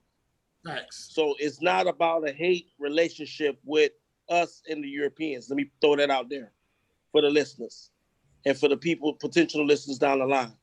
Exactly. It's Because just when that, you come, also when you come into knowing yourself, and when you come into an awakening state, you already have eliminated your heart with hate for anything and anyone. Because you can't live like that with hate in your body, in your soul, in your spirit. Facts. So this is being said from a place of self-love. Okay? And if anybody understands self-love, before I can love another, I have to love myself. And right now, throughout history, even the Albion European can state that we haven't loved ourselves. So when we love ourselves, it's not that we hate others. It's just that we need to get into our own. We need to do our thing before we can deal with another. So that comes with everything. That comes with us knowing who we are, us being who we are, us loving who we are. And before we can even take on another individual, there has to be self-love. So with that being said, I don't think I have to expound any more on self-love. If you love yourself, you will seek for yourself in the form of a mate. Check? Check. I say. Okay. So with that being said, I don't think I have to elaborate anymore. Even at one point in time, the Albion wanted to be secluded from us. So I don't see any reason or any hate with them wanting to do them and us wanting to do us. Right. It keeps down confusion. Exactly. It keeps down confusion in a sense to where it keeps confusion down to where when you give birth to a child, the child is like, okay, am I this or this? I got to identify with this or this. It just keeps down confusion on a whole bunch of levels to where, you know, the whole integration and all that stuff took us away from ourselves. You know what I'm saying? So that's the same thing where it says chasing after the European in a sense and thinking that okay, this woman is, man, she got some blunt, you know, like hair, whatever, and you know, whatever that appeals to a lot of brothers who think, okay, once they get to that, they reach the pinnacle in a sense, and you know, but it's really not a pinnacle, and it's not, like you said, it's not speaking hatred, you know, and because they practice it as well, like you said, it's practicing. They're trying to preserve their race, you know what I'm saying? You know, and it's all about race pride in a sense. You know, it's not no hate. Nobody says anything when the Jewish community does it. Right. And this is not a knock on the Jewish community. It's just facts. You know what I'm saying? They're taught to do that and make sure that, number one, their culture and above all else, their, you know, demographics remain intact. Mm-hmm. So, you know, if anything, we should take a page from out that book or reiterate that fact that we need to go back to what our ancient forefathers used to do, which is, you know, one of the precepts of this movement, going back to, you know, the concepts and the paradigm of our ancient forefathers and mothers. So with that being said, I yield back to Brother Oliver Bay. Excuse me for the tirade. No, that's fine. That's fine. That's what needed anyway, though. This is what make the drop squad the drop squad. But yes. But I just want to like one of the things that the prophet stated in his oral statement and prophecies, got right here, that he stated just like this in one of the two prophecies. He said, in the year 2000, which is past, which is the Moors will come into their own. We in 2020. So I think that's enough said with that. Hold on, brother. Repeat that once more time. This is why we call him the Revelator. Yeah. In the year 2000, the Moors will come into their own. And see the thing with this, right? Being in the Moorish Science Temple, if your heart ain't genuine and true to the cause, whatever, it's gonna be exposed. If you out here being a fraud or whatever, and you trying to tell people, about selling nationality and this and this and this or Right. whatever, all that stuff gonna be exposed. Like you saying, it's about the culture of learning of us learning ourselves, and the European is helping. The European, like I said, the prophet is helping. I mean, the prophet said, the European is helping us. Why not you? You know what I'm saying? So it's Bingo. like in this movement, a lot of stuff, like I said, we keep seeing in these streets or whatever. We seeing in today's because of us not honoring our ancient foremothers and forefathers. Divine creed and principles. So long as we keep clinging on to that label black, all that black stuff gonna keep happening to us as a people. And it's gonna, I don't care, like I say, we stiff neck and all this other stuff. So it's like the more hard headed we are, the harder the lesson is. I mean, it's gonna be, like they say, what they say, the saying, hard head make a soft behind or whatever. So a hard head make a soft ass. Yeah. So straight up. Yeah. So that's what we're seeing. So as long as we got these people out here keep clanging this and clanging that or whatever, they can keep clanging whatever they want to. They it's gonna be harder for them in the end. But like I said, I'm just trying to get my thoughts together a little bit. But take your time. Yeah. Hold on. Let me see. Because of us, not knowing our nationality and all this other stuff. I ain't saying us as us. I'm talking about like like so-called Negroes, blacks, colors, and all this other stuff. All these labels that show division. As long as they see that division, they would never. They already know. They can just drive down the street and see. Okay, it's still Negroes. You know what I'm saying? So, but as long as we keep clinging on to this label, we are. I ain't gonna say we holding it up. We holding up the progress of the earth. Right. And because we doing that, because we don't want to go back in a sense. We don't know nothing about going back. It's gonna cause a lot of destruction on our people because of that, because of our ignorance. It says it in our books, man. My people perish because of lack of knowledge. And Word.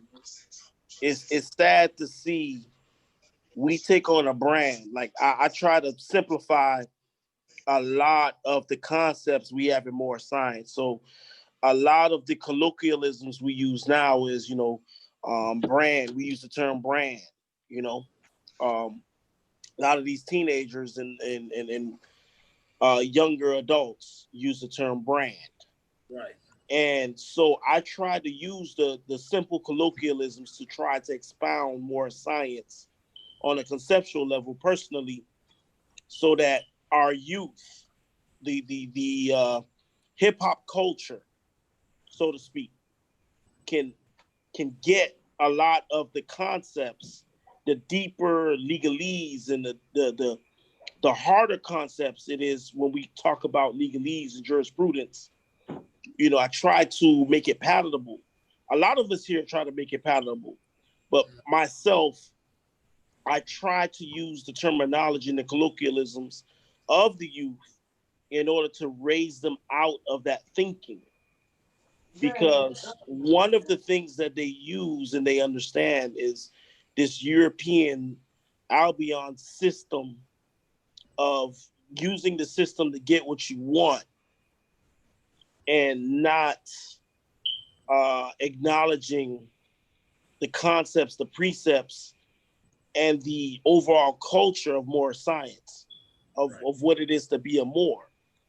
So they would rather, in lack of better terms, this goes along with the topic here, strengthen their straw man and neglect their natural person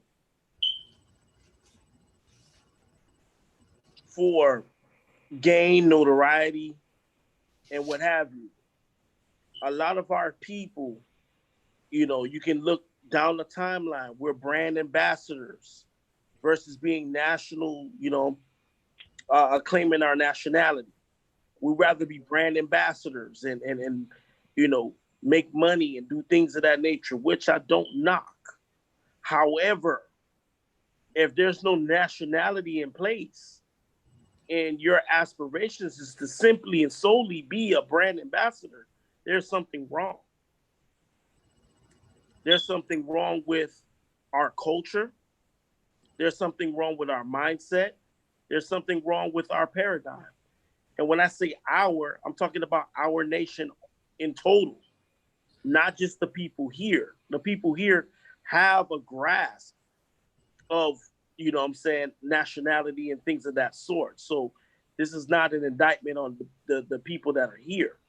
More so on just the diaspora in general. When we look and we go upon just the different pages on the internet, social media, everybody's concerned about being a brand, you know, and it sickens me because I understand, and I'm sure you all do as well, the paradigm with the brand. It goes back into being a corporate commodity. You might as well put a barcode on your forehead, take the mark of the beast, and get led to the slaughter. You know, I hate to go that way with it, but, you know, if we don't come into the national fold of things, you know, it's going to be a long, long, long, sad road that, you know, us and our people are going to suffer. Because the prophet said it best, man. If you don't have a nationality, you know, you're predisposed to, you know, the suffrage at other nations' hands. In so many words, I'm going to paraphrase it, but that's just what it is. You know, the concepts of African American, the concept of Negro, colored. What's another one? Black. Black. None of these have a vine and fig tree. None of these have a national banner and land associated with those terms. So with that, you become civil mortilius, which means civilly dead, which means you have no rights because you're civilly dead. You're a carcass. And what do they do with carcasses? They bury them. They mistreat them. This is why a lot of these Albions, and I hate to get socially, you know, bring this thing to a social aspect, but we have to look at it for what it is. This is why we get mistreated. This is why we suffer injustices. This is why when we go to the court rooms, we have no justice. We have no standing in these courtrooms underneath these fictitious statuses. Our people have taken Webster's dictionary terminology, like terms black, and we put associated pride and all sorts of things with them. But when we go into the court of law, they have a separate dictionary. This is a fact. You have Black's Law Dictionary amongst various other dictionaries. Different language, exactly. It's called legalese. Legalese. So when you understand that, Black in everyday Webster's dictionary means one thing. But when you go into the court of law,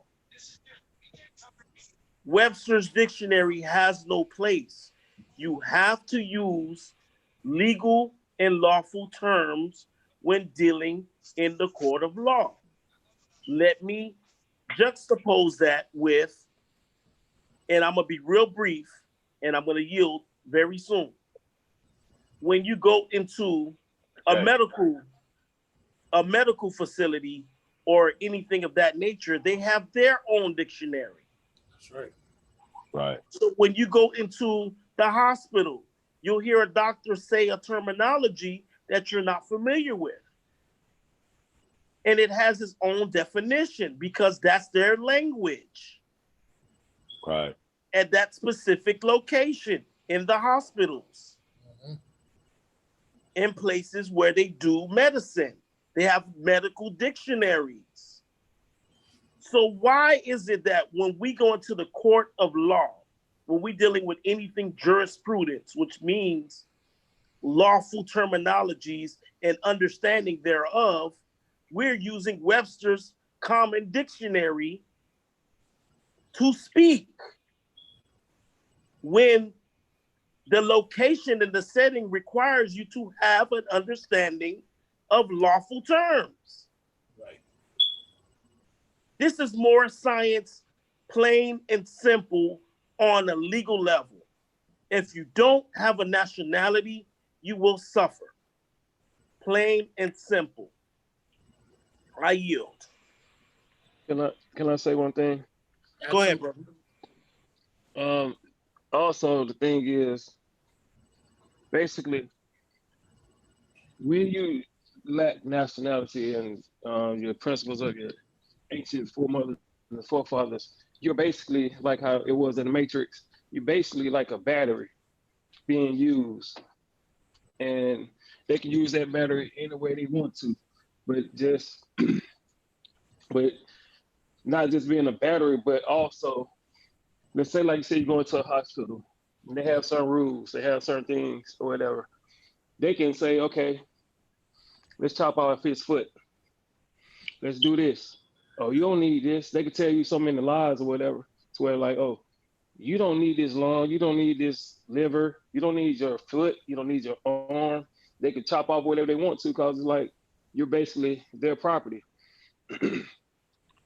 So when you allow people to have jurisdiction over you, they can take not only just that, but they could you go in front of a judge. He feel like he got the right to say, I want to give you 10 years. I want to give you 5 years. I want to give you life in prison, all this other stuff. So those are more examples of like giving somebody jurisdiction over your life, because basically in their eyes, the true citizens, they can look at you how they can treat you how they want to treat you. You know, the abuses, whatever, however they see you. So so that's why a cop can go and just kill off whoever they want to kill off, and nothing happened, because it's like you're useless, really, you know. And in the movie Get Out, they showed it as well, to where it's like, if you don't appreciate your body, we wanna take, okay, he don't appreciate his body, let's take out their liver, let's put it in one of our bodies. Let's try to prolong our life as much as possible, because they're not appreciating their life. They're not even looking back at the people who brought forth life. So, like your ancestors, you know what I'm saying? So it's like the people who paved the way for us all to be here. So when you're doing that, it's like you basically disrespecting everybody. So it's not only you disrespecting yourself, you disrespecting your heritage, you disrespecting all the other people on this planet as well. And it's time for people to wake up. Yeah, I'm sorry. Go ahead. Oh, you good, brother. You good. It's absolutely glad you even said that, y'all, because that's very, very profound. It's like it gives you a perspective. It's like you're right, because we hear it all the time, like especially during this Black Lives Matter fiasco, stuff. People say Black Lives Matter, and then you have other Black folks that are conscious. They say, well, if Black life matters so much, why are we always killing one another? Nobody ever want to answer that. You know what I'm saying? Nobody ever wants to answer that one. They're not going to answer that.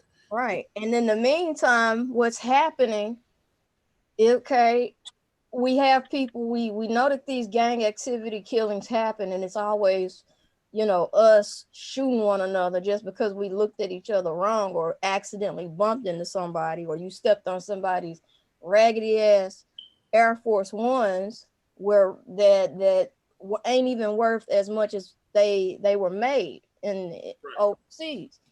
So it's really a tale of the boomerang. Really, people who make the Nikes and shit, they make less than the shoes are worth, but then they get them for free, and they get to sell them on the low once they leave work. Now that they know how to make the shit. But then on the other hand, back here in America, you get some people that go and buy these shoes thinking that they doing everything, they stunting, thinking that they somebody. You in the club, somebody bump into you, step on your shoes, now you ready to fight. Like James Brown say, getting down with my girlfriend want to fight. The big payback all of a sudden. Yeah. All right, you shoot somebody, say, I'm gonna see you later. You disrespected me, you stepped on my foot, even though it was an accident. Fast forward, you get them outside, they start shooting at each other. Somebody end up dead, going to the morgue. Next thing you know, you got to have a family member come down, examine, and confirm the body. All right, make funeral arrangements. But who's to say that when the funeral comes that you even in there? Family don't know it, but you being shipped overseas in the same place that made your fucking shoes, and now your body parts are being chopped up and disseminated and sold on the black market. Mm. You see what I'm saying? So it's a telltale of, butterfly effect, if you will, or the Mandela effect, as some people call it. It's like a boomerang effect. But yeah. So thank you, David, for that reference, giving us a little light on that. Appreciate that, yeah. Appreciate it, David. Yeah. No problem. We just have to just consciously wake up, man, as a people, and understand our true value. Because like you said, if you ain't gonna value yourself, you're gonna place values in shoes and all this other stuff, and all this stuff that really have no value, because you're not appreciating your life. You're not appreciating that gift that God gave us. So when you place that label Negro on you, or you just willingly accept it, that's showing everybody else on this planet who got a nationality, who know about their ancestry, like the Mexicans or whatever. Okay, their flag represents what? Mexico. The Japanese, their flag represents Japan. So guess what? You can trace themselves back to that. So that's why they have like Japanese food or Chinese food or Mexican food and all this other stuff, because they are still paying homage. They end up getting reparations too. Mm-hmm. And they also have a connection on the low. This is what they don't want us knowing over here. Those countries got ancient connections to this land that go back thousands of years. Just like I was telling y'all about, China is known as Cathay. I heard that name before. Oh, I know. In Black History Month, they bring up this woman or man, I'm not sure which one it is, but saying that she's the first Civil War soldier named Cathay Williams. That's how they play with us. They take our history from us, and then play a game of, how you hide something behind your back and then you show your child and ask them to guess. That type of shit. They do that to us, and then give us something like Black History Month in February, like they done us a fucking favor. And then the history, the quality of the history is piss poor. Right. Because we get the Marxist version of Martin Luther King. We barely get any Malcolm X. And then we get the rest of the people outside of maybe like a small reference of Marcus Garvey. The rest are Negro Boule members. Right. And it's sad. Right. It's So sad. We can see, for those who have eyes and ears to see, we can see where they want us to be geared at. They want us to be Negro Boule. Like shout out to brother Steve Coakley, who gave hell of a reference in his lectures about the Boule. These individuals are nefarious, man. They work hand in hand with the European. They are the griffins with the wings. Yeah, that holds up. I got a brief story to tell you about that. You know, they came to my place of employment and tried to recruit me. Word. Oh, of course they did. Yeah. Who is this again? Of course they did. The Boule. The Boule. Okay. Yeah. Mm-hmm. Of course they did. That's their job. They want to silence you. Right. They know who's wanting to work for us, but going back and looking at their insignia, their logo, it's a griffin with wings that's holding a urn closed with one paw. And in that urn, you see a circle within a circle. Mm-hmm. That circle within a circle is those Albions that are in hiding, that the griffin protects. The griffin itself is an ode back to the Sphinx. It's a morph Sphinx with wings. Correct. And they use that knowledge that we have to keep us at bay.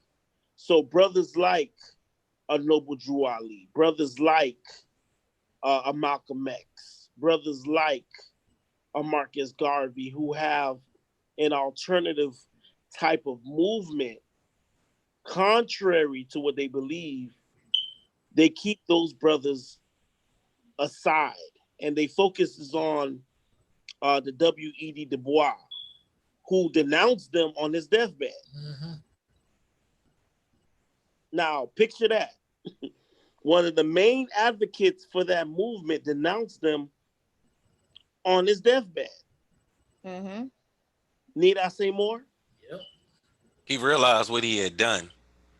Mm-hmm. And it weighed heavy on him because, like, you think about what they did, like, it was unnecessary and it was just completely wrong. There was no need to willingly deceive people for a little bit of prestige. So, right. So would you say that they are like the wizard behind the Wizard of Oz, in a sense, hiding behind that curtain, to where if they're revealed, it's like hanging on to their blackness, hanging on to that blackness or whatever, their so-called blackness or whatever, because it yields some kind of, like I said, prestige and power to them right now. Like they said, Tyler Perry just became a billionaire or whatever. So, yeah, definitely within this system, within this borrowed system, because this system does have a time frame. It's actually been the contracts and stuff that we had with them, as far as them having their enterprise here, it's been up. So with that being said, the so-called blacks that aligned themselves up with that fraternity and that group of people, they benefited for a long, long time of keeping us ignorant to the fact of who we are. You know, and shout out to brother Steve Coakley once again. They've been exposed. Right. Kamala Harris, Boule. aka Proud Boule member. I can show you right now, if Sister Wilhelmina will give me the host, of a picture of her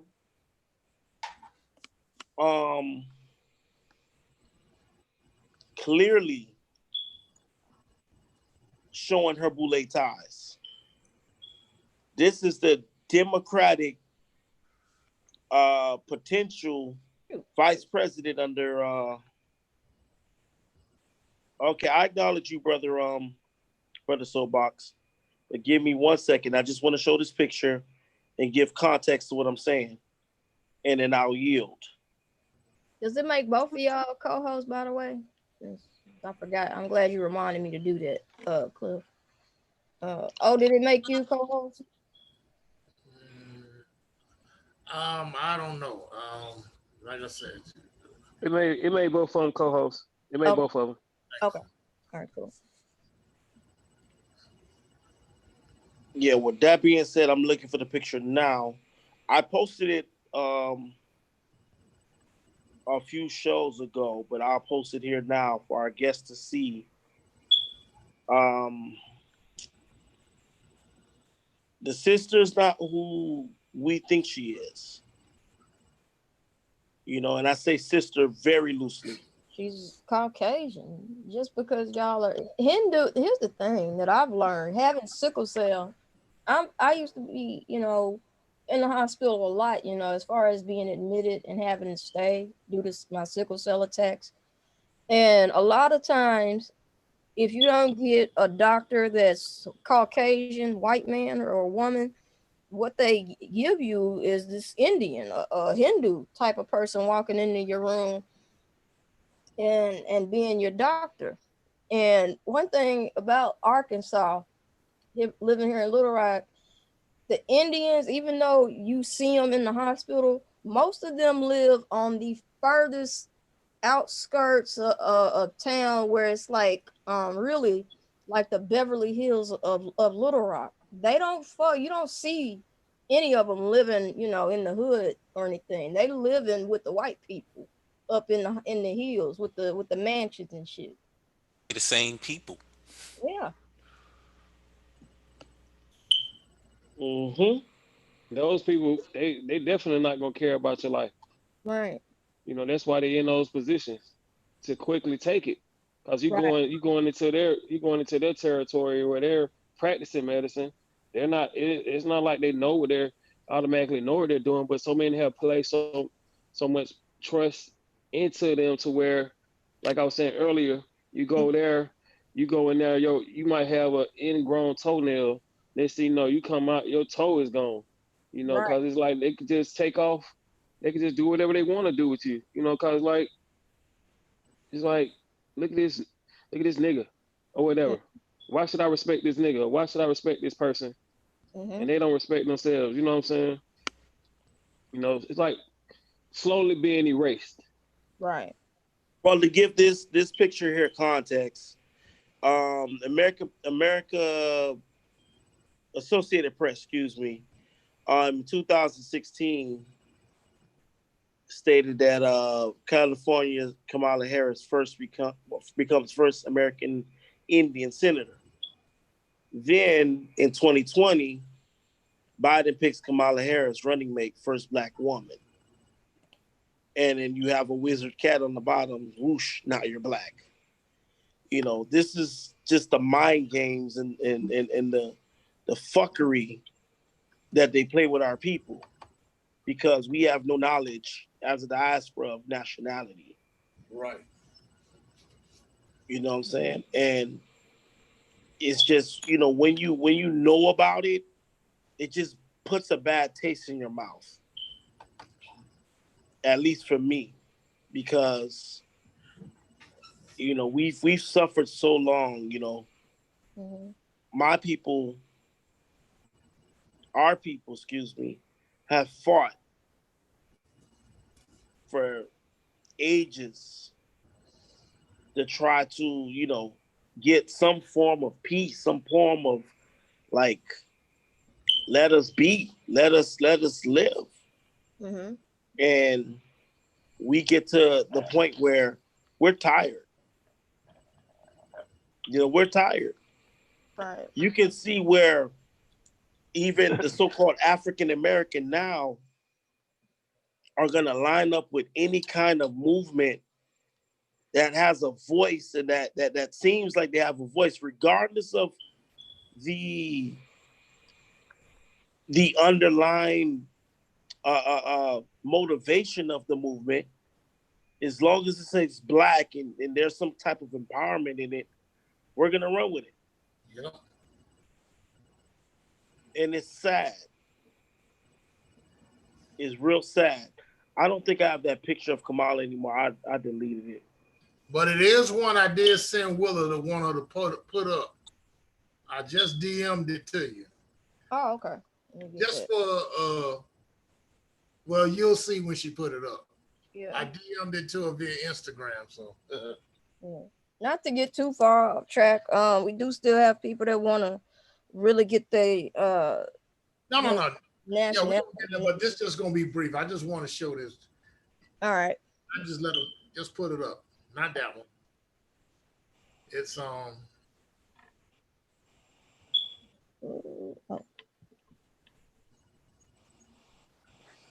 Okay, after this could be I'm done. I can't do this with y'all tonight. Yeah. Oh my God. All right. I see. I gotta get us back on track before we run off the mountain. We about to drive off the cliff. But let's go back. Not go back on the let's yeah. just get back on track. Yeah. Let's get back on track. Okay, yeah. I have the picture. Before we get back on track, I'm just gonna put up the picture, and then Oh man. we'll continue. I have the picture. Here it is, right here.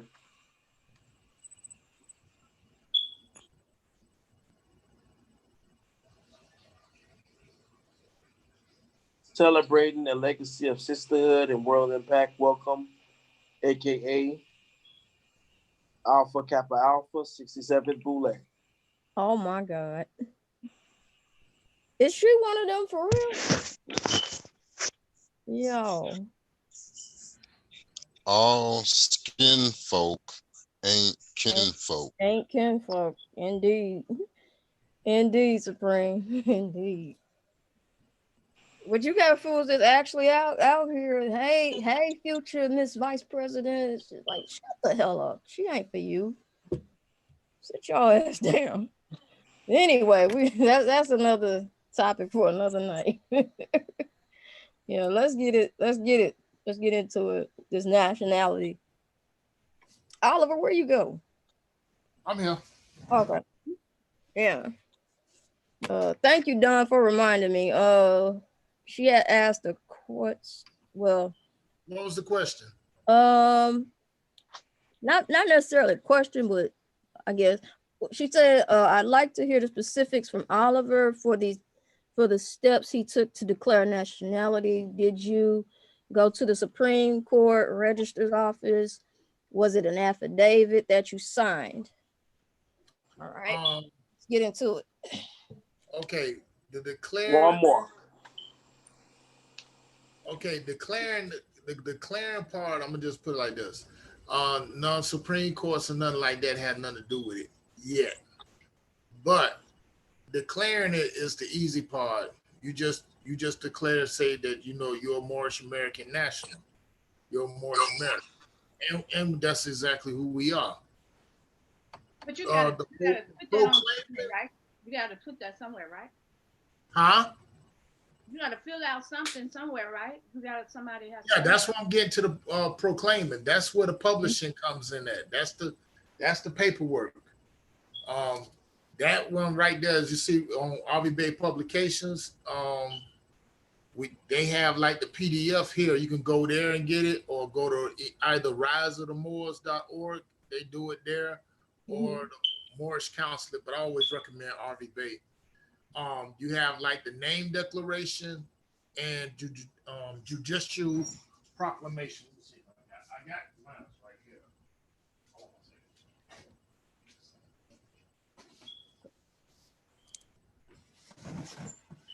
That's where the publishing that comes in at.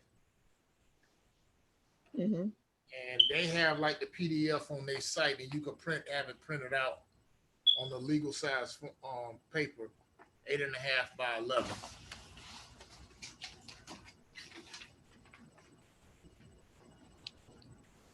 This, I don't know if you can see it, but this, the name declaration would look like this. Hold on a second. See if you can. No, I'm gonna send the picture. Okay.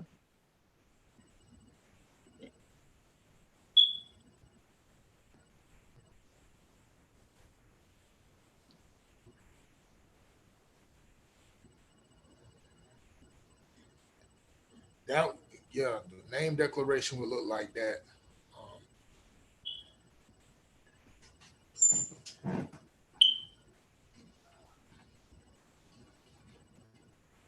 then you got the judicial notice and proclamation. That's like 6 pages.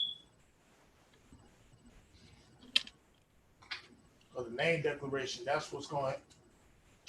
That's what's going to have your name corrected. Is you coming out your, where you basically going from public to private, and you're no longer using your straw man. You claiming your appellation. Trying to zoom in, y'all. Hold on, bear with me. Damn trackpad. Oh, come on.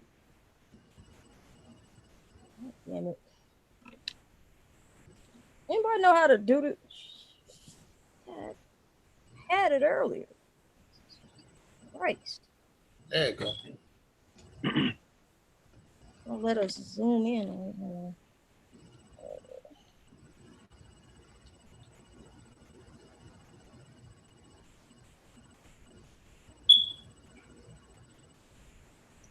It's not doing it. Okay. Can y'all at least see it a little? Actually, you're making it smaller. Oh, yeah, I'm trying Only thing that's getting big is the background, remember?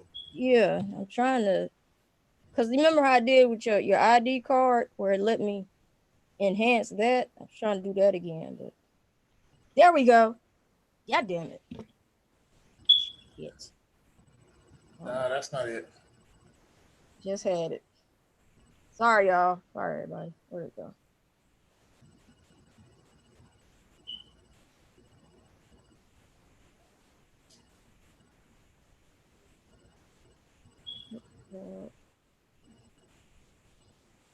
Been the wrong one.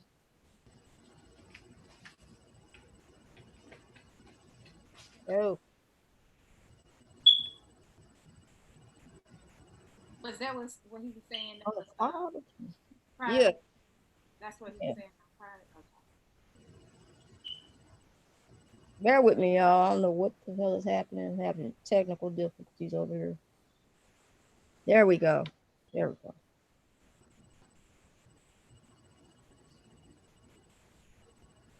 Harris. There we go. Not it. There we go. Can y'all see it now? Okay. A little better? Okay. Yeah. Got it. So Don, as you can see right there, you see the top of the header right there. You got the American flag, the Al Moroccan flag, the true American flag, the Uniting of Asia handshake, and then you got the Star Spangled Banner on the right. And then as you can see, like we'll say, legal notice, name declaration, proclamation, and publication, Moorish Divine National Movement of the World. Because the whole world knows who we are. So as you see how I had mine filled out, I put my appellation there, as you see, top in red. It meaning that being duly affirmed, standing squarely, declare and proclaim upon divine law, nature's law, universal law, Moorish birthright, international law, and constitutional law, declare and say, I, being previously identified by the Union States Society of North America, US U.S.A. under the colorable wardship name, Strawman, Oliver Wayne Jackson, all in caps, do hereby refute the fraud, make public and publish my corrected national name, declare and affirm my true proper person status, impropria persona, and reclaim my rightful social and cultural life of the state in accordance with my Moorish nation of Northwest Amexem, North America, acknowledging my birthrights, having lawfully and legally obtained and proclaimed my Moorish nationality and birthright, name and title in harmony with and in association with and in accord with divine law, the customs and the laws, rules, usage of the Moorish divine and national movement, being aboriginal and indigenous and bound to the North American continent by heritage, by primogeniture, by birthright, by natural birth, by freehold, and I just told you the definition for that, and by inheritance. Declared for the public record, I am returning the European cognomen and fictitious misnomer back to the colonial possessors of its pedigree. I am now rightfully declaring, publishing, and proclaiming my own free national name, affirming my actual, rightful, and civil in full life status conjoined to my Moorish American consanguine pedigree and national honor. Let it be declared, known, published, and resolved that I am Oliver Wayne Jackson Bay, impropria persona sur juris, being in my own proper persons, by birthright and inheritance, without the foreign imposed color of law or assumed due process of the Union State Society pursuant to, but not limited to, the Free Moorish American Zodiac Constitution. That's the one C.M. Bay had filed in with the Library of Congress to this day. Zodiac Constitution, birthrights of the Moorish American being Ali, Bay, Il, Day, and Al, Article 2, Paragraph 2 of the Zodiac Constitution. United States Republic, Department of Justice, Moorish American Credentials, AA 222141, Truth A-1, United States Supreme Court, Supreme Law, Acts of State, United States Constitution, Article 3, Section 2, Amendment 5, Liberty Clause, and Amendment 9, Reservation of the Rights of the People. The 5, Resolution number 75, which was dated April 17, 1933, AD, Moorish American Society of Philadelphia, and the use of their names. And 6, the Universal Declaration of Human Rights, United Nations Human Rights, Article 15. And 7, the Rights of Indigenous Peoples, United Nations General Assembly, Part 1, Article 4. All those are included. Now, therefore, I, Oliver Wayne Jackson Bay, being part and parcel, named herein and by birthright, primogeniture, and inheritance, make a lawful and legal entry of affidavit and public notification and nationality proclamation, name correction, claim, declaration, affirmation, and application before with published for the public record. And as you can see, my autograph is right there. Right thumbprint in red. And as you see, I had 2 other declared Moors that were with that autograph there for that. Sent it off to the Great Seal National Association of Moorish Affairs. I got it back 2 weeks later. Gold seal right there, and the copies on that, and the judicial proclamation, same thing, which is like 6 pages. Now, when you get it, when you send them off, you got to have 2 copies of the name declaration and 2 copies of the judicial proclamation. As long as you got 2 declared Moors to autograph it for you, and just make sure everything is right when you send it off to the Great Seal National Association of Moorish Affairs. The address is on Arby Bay's website as well. They're gonna send it back to you just like that, with the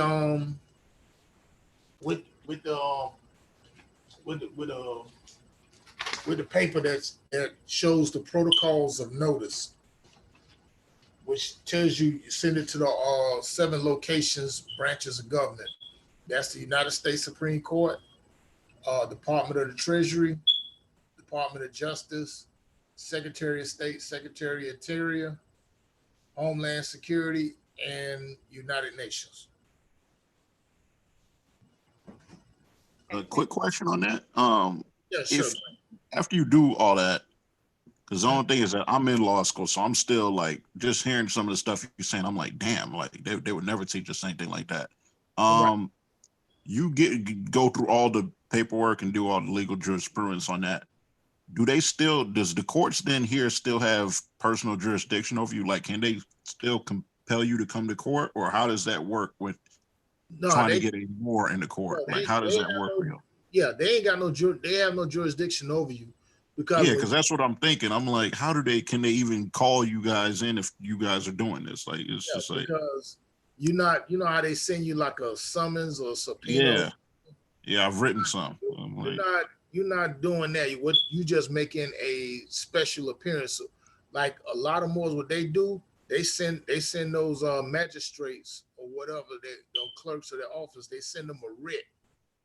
Gotcha. So they'll let them know to state their status. Trust me, these magistrates, these judges, a lot of them are Masons. They took I know. Yeah, I know. And checker floors and all that. Yeah. Trust me, I could tell you this. Cliff could tell you this. They hate to see, in their words, and we dealt with them here, they hate to see them red cap boys come up in there. Yeah, I figured. I was about to say, y'all putting yourselves as a target, basically doing this. Yeah. But thank you. It's maybe a target, but it's like this. I mean, Moors are men, upright, independent, and fearless. Gotcha. See, I think the thing that has happened is that so many people have went into courts and have abused it or whatever, and for the wrong reasons or whatever, to where I've even been in the courts and I've stood before the judge and explained about that I'm a natural person and UCC and all this other stuff that I did back years ago, and the European judge knew that I didn't necessarily know everything in a sense, but he knew that I knew what I was talking about. And I had a sister, well, her name is Mother BJ, and she was member till 21, and was real astute. She's real astute in the law, or whatever. So was teaching us that stuff in the law classes or whatever. And the judge basically allowed me to walk, like just leave, like case dismissed, So, but what has happened, so many people have took this information and have abused it and misused it to where it has given the Moors a bad name in a sense, to where it's like you're not necessarily supposed to go in there causing confusion in a sense, but just basically state what you state, know what you know, and that is what it is. But a lot of people just do it because their hearts aren't pure, and because their hearts aren't pure or whatever, they abuse it, and that has made it to where even though we know the truth or whatever, or even though they know we're representing the Moorish Temple, whatever, and all this other stuff, it has messed us up in a sense, to where we're known like instead of like trying to really practice peace in the courts, it's like we trying to go to war in a sense, But go ahead, I'm sorry. Yeah, because we go in the dragon layer, which is the courtrooms. We come in as amicus curiae, a friend of the court. Yeah. Yes. Amicus curiae. You can get that out of I don't think it got it in Black's Law, but it probably is. Yeah, so I know what it is because I've had to look that up. But for me, I just asked because for me, I remember the first time I heard about Moors in court, and mind, this was a while ago, so I'm not speaking ill of her or anything like that, but Corin Gaines. And I remember people were knocking her because they were like, "Oh, she's this crazy Moorish, this crazy lady from the Moorish nation, trying to do all these crazy lawsuits or something like that against Baltimore." And I was just like, "Oh, okay, I guess that's what they do." Because I'd heard of like people trying to do their own nationality and stuff, but I was like, "All right, I guess it's that crazy shit." Now listening to this, I'm like, man, like, was she just getting railroaded or what? Like, nah. What happened with Corin Gaines? Corin Gaines was on that. She was on that. She know the law. Yeah, because that's what it seems like now when I'm listening to some of her old video, but I don't know enough about the Moorish nation yet to really say that. But yeah, she knew the law. And keep in mind, she domiciled, brother, she domiciled in Baltimore. Oh shit, damn. In Baltimore. And you know, I didn't catch that. yeah. So she knew the law, but where she got her info from and it was evident that she got it from a dirty Moor. So that's I mean, I seen a video of hers where she got pulled over by Baltimore PD, and the Albion came and asked her for a license, and she rebutted and said, like, you know, where's your delegation of authority? Yeah. You know, because you know, like I said before, let's face it. I tell people all the time, stop calling these people officers because they're not officers. Officers are elected; they're not hired. These people are just militarized, privatized, contracted, commercial mercenaries / security guards. Policy enforcers. Policy enforcers, and their job is to enforce corporate policy. Gotcha. Which is in that case in the city. So you know, so like railroaded, yeah.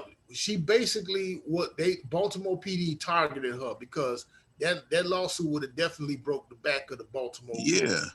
And they're paying for it right now because as of this moment, I think a judge had opened that case back up and awarded the family of Corin Gaines the 37 million FRNs to the family. When some sister tried to argue with me talking about her family ain't gonna see that, and then you had the dirty Moor, I'm gonna say his name anyway, Tahaka, said he said that Taj Tariq Bey and RV Bay Publications were responsible for getting Corin Gaines killed. Yeah, that's what I've heard. Yeah. Which is a total farce because the family of Corin Gaines already stated the Baltimore PD is liable. Gotcha. My bad if I got y'all off track. I was just like, man, how does it work? Glad you brought the Corin Gaines one was definitely perfect. Corin Gaines, our sister, and see the reason they had to pay that because guess what? They killed the Moorish sister, Aboriginal indigenous to the land, not just some black woman. Yeah. Yeah. You know, brother, pardon, they murdered, not killed. They murdered. You kill animals, you murder people, humans. Gotcha. Human beings. Plus, they murdered a human, not a black person, not a dead entity. You know, that's plain and simple. But nobody doesn't talk about that when it comes to Corin Gaines. But she didn't play the radio with them either because she had something ready for those fools when they came. Oh in. yeah. No, she's a shero to me. I just was confused because even when only reason I found out about was when they had overturned the award when they awarded it to her and they overturned it, and then I know she got it back. But I was just like, damn, I didn't even know that. That's when I read into it and I saw, she was claiming that she was part of the Moorish nation. I went back and looked at her videos. I'm like, that's how this thing goes. Because I'd always heard that you guys could just show your ID to cops and they'll just, they run off like termites or whatever. But I was just like, how realistic is this? To be honest with you, these policy enforcers, they shouldn't even be saying nothing to us, period. Yeah, that's what it sounds like. Yeah. Saying, can I see your ID? I said, what you want to see my ID for? Is there a crime being committed? Yeah. They don't know their place, really. And a lot of them don't even know what they doggone self. Just like a lot of these judges, they don't even know the law themselves. Right. Yeah. Trust me, the higher ups, they know who we are. And speaking of Corin Gaines, another sister, Deion Sanders' ex-wife, Pilar Sanders? Okay, yeah. Brother Cosmo L did an interview with her and stuff. And, she claimed her nationality. Pilar Sanders L Day. And she also nationalized her children. And I'm going to tell you what Deion tried to do. He tried to put them back in the slave status. telling the judge, talking about she was crazy. She trying to label them as putting all type of witchcrafts and he basically literally had a pastor to come over to the house to rebaptize them and put them looking like if this See, when they told us the story, when I heard that story, they don't mention the Moor part. They only mentioned the witchcraft and like that she went crazy. Because I'm from Florida, so we, you know, Dion's a hero to us out there. But I should have known something was up because all they mentioned was the witchcraft stuff, and then he was trying to re-Christian. Because I'm pretty sure he's Boule, but you know, it was just like, damn, like he was going ham on her, and I'm like, man, it don't sound like you really got a case from what she was standing on. But I didn't know the whole Moorish aspect. I just knew he was saying witchcraft and she was crazy and all this stuff. Yeah, but she know the law. She know the law. She got her stuff together. Right. You know, so like, you know, it's like the bottom line is like these people, they know who we are. And they seeing this like they seeing it all the time because they ain't got no choice but to go ahead and just bow down to that because like they know this our land. They know this ours. Just like the video I had posted on my Instagram page of the elder brother, how he threw his flag outside the pickup truck up in Pittsburgh when 6 of those police cars pulled him over, violating his right to travel. And none of them never approached him, didn't touch him, didn't pull no guns on him, no nothing. So, you know, because he already, you know, and they thought like when he pulled off, they, you know, some people said, oh, they're gonna arrest him once they get down the street. They didn't even do that. I mean, I gotta say that I'll see you the link to it because I want to see that. Brother Ken, that right there also opened up a lot of people's eyes as well. So I tell everybody, and Faye, that's the way how that goes, like it is. But in the meantime, while that process is going, all you just do is just study, and you know, and just stay sharp and stuff like that. And then you know, stand on your square, enforce the Constitution, enforce the treaties and stuff. Because and on top of that, like you know, some few people, like I said, they get in this movement, but their hearts are not pure, like David said. You know what I'm saying? Your heart's got to be pure. You got to be honest and sincere, and your vibration got to be up there. If you coming in this and you having a lower vibration, and you got thinking you trying to get in this to get over on people, yeah, you're gonna be exposed. You're gonna be exposed more than you think. Definitely. One of the things that I implore brothers and sisters in the movement is the divine part. Once you get the divine part right, once you go in that courtroom, you know justice is going to be with you because you're in the right. You understand? Because if you're out there doing foolishness and, excuse my French, fuckery, it's not going to work for you. It's not. But if you're pushing your right to travel, you're pushing your right to exercise your freedoms, your unalienable rights. You know what I'm saying? There's no one in the world that can touch your rights, your unalienable rights. So with that being said, when you cite case law, when you understand Robert rules of order, you understand how to interject, you understand, you know, how to put in a proper application, you know, how to address the courts, how to, you know, basically go in there under amicus curiae, because I've done it. I'm pretty sure the brothers done it. It's real simple. You treat them how you want to be treated. You go in there belligerent, they're gonna treat you belligerent. Yep. You go in there demanding justice. You're vigorous and you're astute, and you present what you need to present in a firm, authoritative tone, but you're not talking down to anybody, and you stand on your square, you receive your justice. Like humbly Humbling yourself. Yeah, being humble and like you said, respecting them and respecting that it's like a business for them. You know, it's let's see, yeah, just showing them the proper, you know, it's like you letting them know you realize that it's a fraud that they're running anyway, in a sense. You know what I'm saying? But see, they want to still keep the cover of the fraud to the rest of the people, keep everybody else blind in a sense. You know, so when you do go in there with your affairs or whatever, they basically trying to, their duty is to try to kind of knock you off your square in a sense. So you And won't keep wake up. you in their jurisdiction.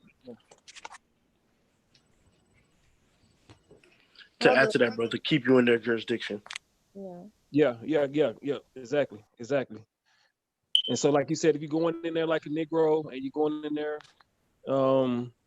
huff puff and all this other stuff, they gonna treat you like that. Exactly.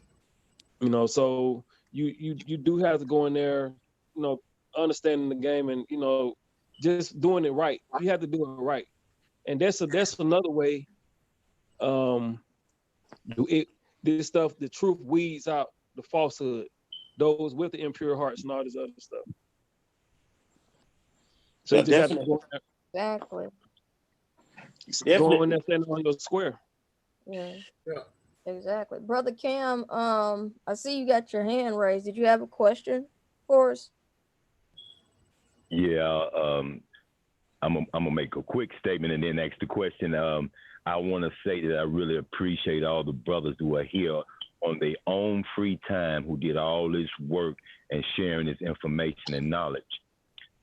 Me personally, I have 3 children, and I feel like I can't waste any more time, and I got to do what I got to do to get myself corrected and get them on the right path, because we don't know what the fuck these folks finna do in the next 3-4 months.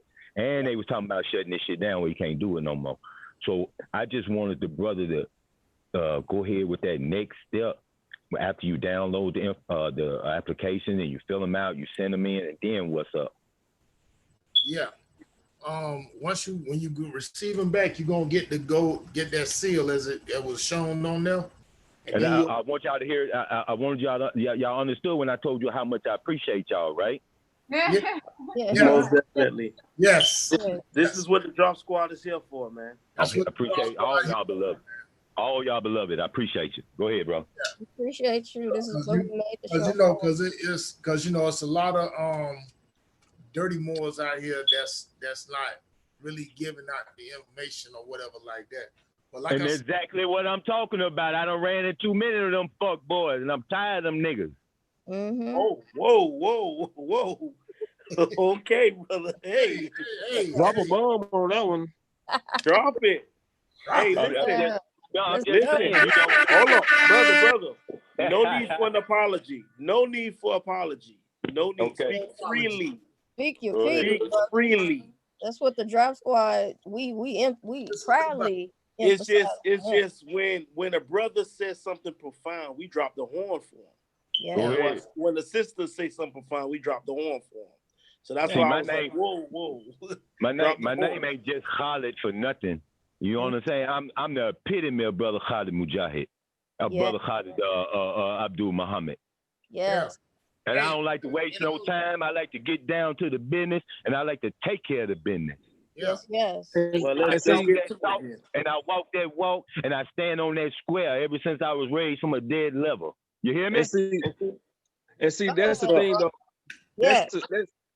I'm sorry, y'all. That's the thing with me, for like I said, being in the temple since '94, whatever, and seeing people coming in and like I said, so dirty Moors and all we got to bring in. We got babies we got to bring in. We got to hurry up with these numbers. Right. I don't mean to cut you off, brother, but I'm just saying, that's what's up. Speak free, bro. Speak free. Listen, the people who have spoken.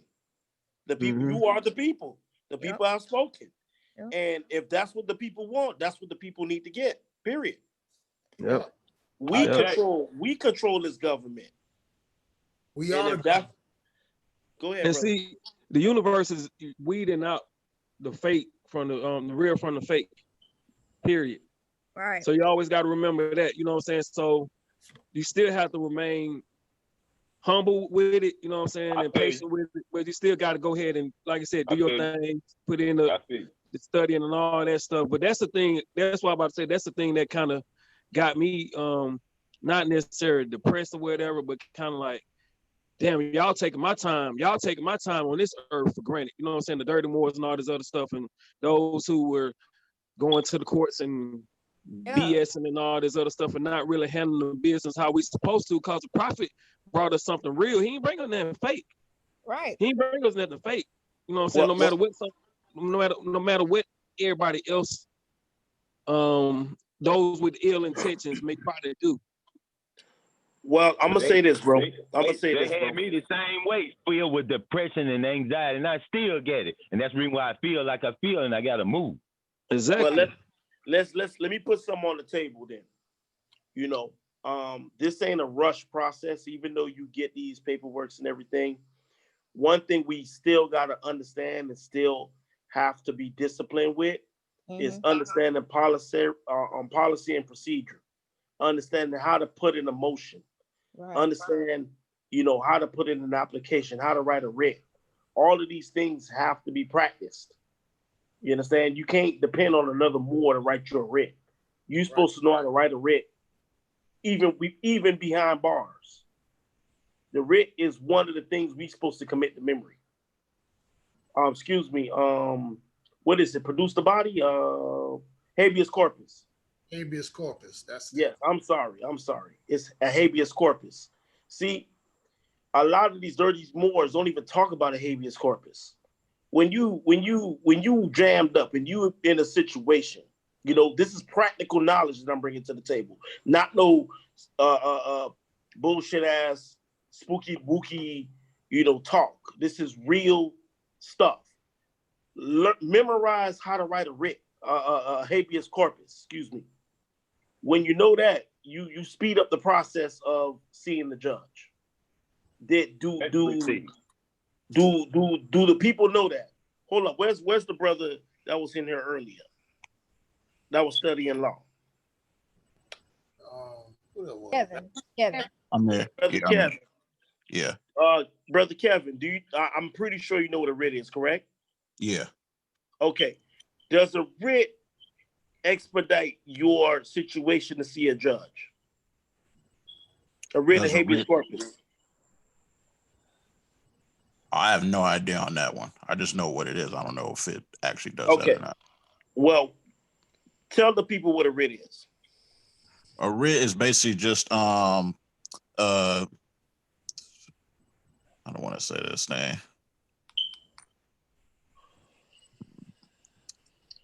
It's basically just a written order, basically, to get the court to basically do something for you in your favor. But I don't know if you need more than that. But that's basically that's basically what it is.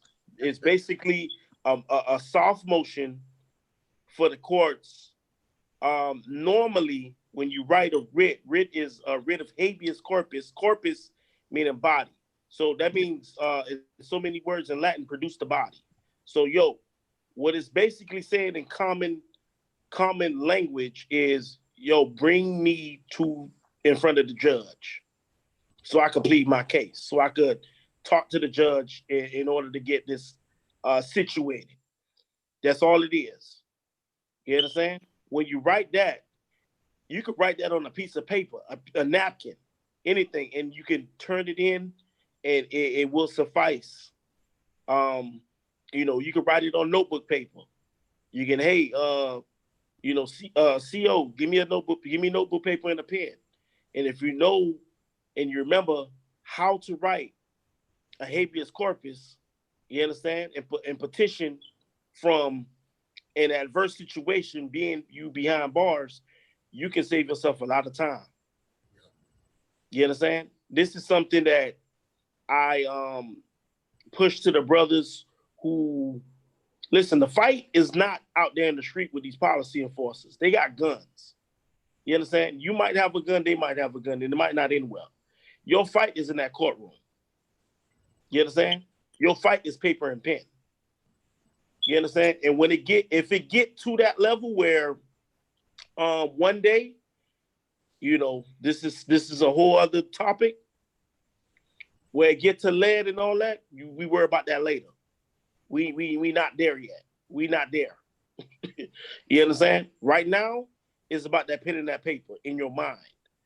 Once you get that, put that pen to paper, and you get what you need to get out there in front of the judge, then you could go ahead and show out. Because if you study enough and you know your shit, you know what I'm saying? They'll give you that window. You know, everybody know what I say when I say that window. You know what I'm saying? And if you don't know what that window is basically they give you a chance to get up out the courtroom. Yep. Okay? If you miss that window opening, that's it. It's a wrap. They're gonna railroad you. And you gotta work twice as hard to do what you gotta do as a Moor. Okay, you said what messes that up? If you don't know what you're doing. Oh yeah, okay.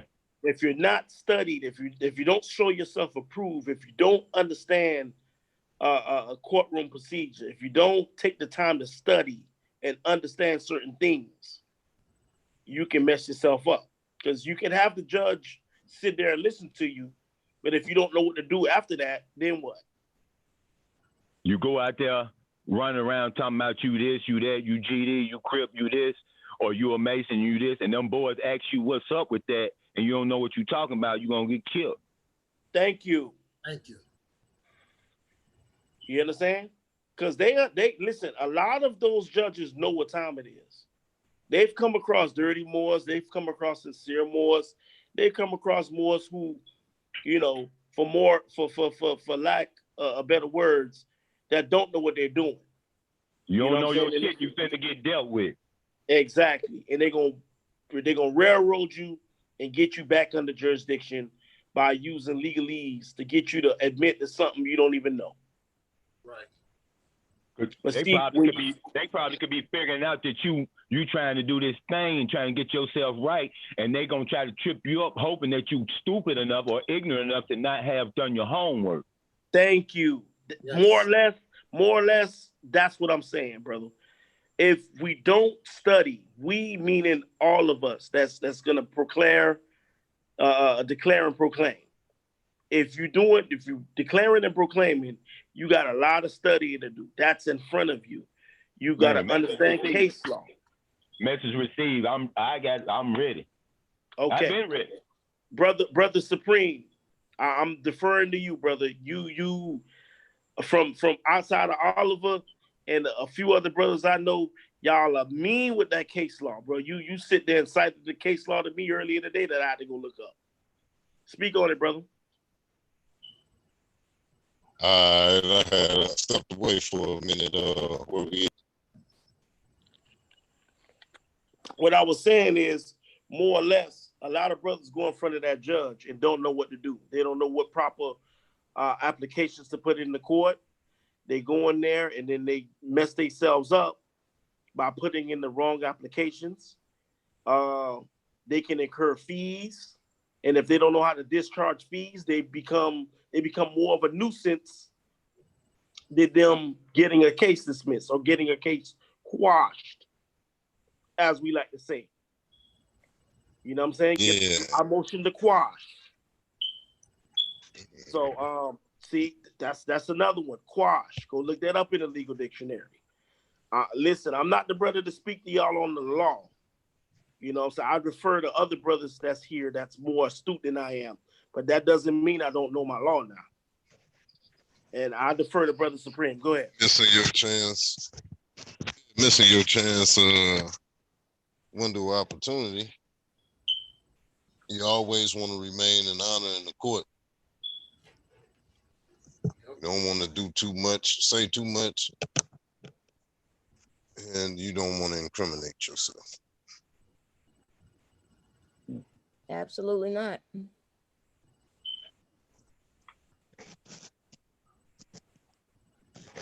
And going to court is an invitation. You counter that with an affidavit with a special appearance.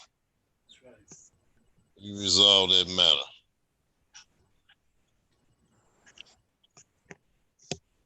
All crimes are commercial, except for damage of property and murder. Capital offenses. Capital offenses. Yeah. Supreme, before you get real started, you want me to make you the host? You got your photos together, like you did last time. You want to do it like that, where you put up the pictures, to go along with everything for you. Yeah, give me 1 second here. Okay. Okay, so basically what the brother is saying, man, invoke your right to silence if need be. Mm-hmm. Listen, when they summon you to court and everything like that, the burden of proof is on the prosecutor. What we know is what you guys know as the prosecutor, the person that's bringing you to court. They're bringing the charges or whatever upon you. You understand? They have to prove beyond a reasonable doubt that you did whatever it is you did. You understand? But here it is as a Moor. If it's not lawful, if it's fictitious bullshit statutes or city ordinances and stuff, those are not law. Right. You understand? Now, don't get me wrong. If you're driving down 95 miles an hour down to 15, that's just stupid. There's children and stuff like that. We're not advocating reckless driving and then using more signs to get off the ticket or whatever. Nah, you wrong. Common decency, people. You in a residential area, although it's not a crime, but still. You understand? You could hit somebody. You understand what I'm saying? Exactly. So use common sense when you out here. You know what I'm saying? Use common sense. If it's gonna put you in a situation where you can get into a capital crime of murder or manslaughter or something to that effect, be mindful. But like the brother said, every crime has every so-called crime in their books has a monetary value to it. Yep. Mm-hmm. This is where we see the rich get off because oh, okay, I did this. This is how much it is. Let me pay for it and let me get the hell out the courtroom. You ever got that? Y'all ever had that flash ticket when y'all driving and then y'all go and then the speed lights catch y'all and flick the camera? Yeah. Y'all have that in y'all respective states or respective republics? I think they have the cameras up there, but I've never seen them like flash. Lord knows I be driving like a bat out of hell, as my mother says. So, but they do have them there, but I've never seen them flash. So We have some so they never here, but some cities here in Los Angeles, you got different cities. Mm-hmm. Beverly Hills, Culver City, they have different laws there. So you might you might just cross the street and it might be illegal over there, but in LA proper, it might be legal. Right. Yeah. So here's the thing, different jurisdiction has different rules. Like the sisters is just essentially saying. Here's the thing. When you get those little summons and stuff, there's a monetary fee attached to it, right? Mm-hmm. Like a speeding ticket. Okay, speeding ticket might be $300. You ain't got the $300. Now you got to go to court. That policy enforcer say, you know what? You can pay it, hire an attorney, or go to court or whatever for it. Now you go to court, they probably defer you to some type of schooling or whatever, so you don't get license on your points, points on your license. You might have to pay the fine, or if you're lucky, the officer don't show up and the case is dismissed. because the only person that witnessed the thing that's going to step forward is the officer, the policy enforcer. Now, here's the See, thing. that's another thing that keeps you in their jurisdiction is having a license, which is them attaching, is licensing something, then attaching a fee to your God-given right to travel. Travel, right. It's unconstitutional. Yep. It's ungodly. What case law? What case law is that, brother? Give me 1 second. It's I want to say Miller versus. I think it's Murdoch versus Penn, if I'm not mistaken. Yeah. Let me just make sure. I'll look it up real quick. I want to say Miller versus. Once y'all get it going, I put it up for Penn. everybody. I also have a couple of books that I recommend y'all getting. One is called Meet Your Straw Man, Whatever You Want to Know. The second book is called Common Law Handbook for Jurors, Sheriffs, Bailiffs, and Justices. I recommend those books. Yeah. It's like, Supreme, I was right. It's like it's the case of Murdoch versus Penn, meaning no state shall convert into a privilege, license it, and attach a fee to it. Repeat that, brother, one more time for the listeners and the people in the back. Okay. No state shall convert a liberty into a privilege, license it, and attach a fee to it. That's Murdoch versus Penn. Case number 319 US U.S.105. And on top of that, you can also Google or DuckDuckGo. Well, I say DuckDuckGo.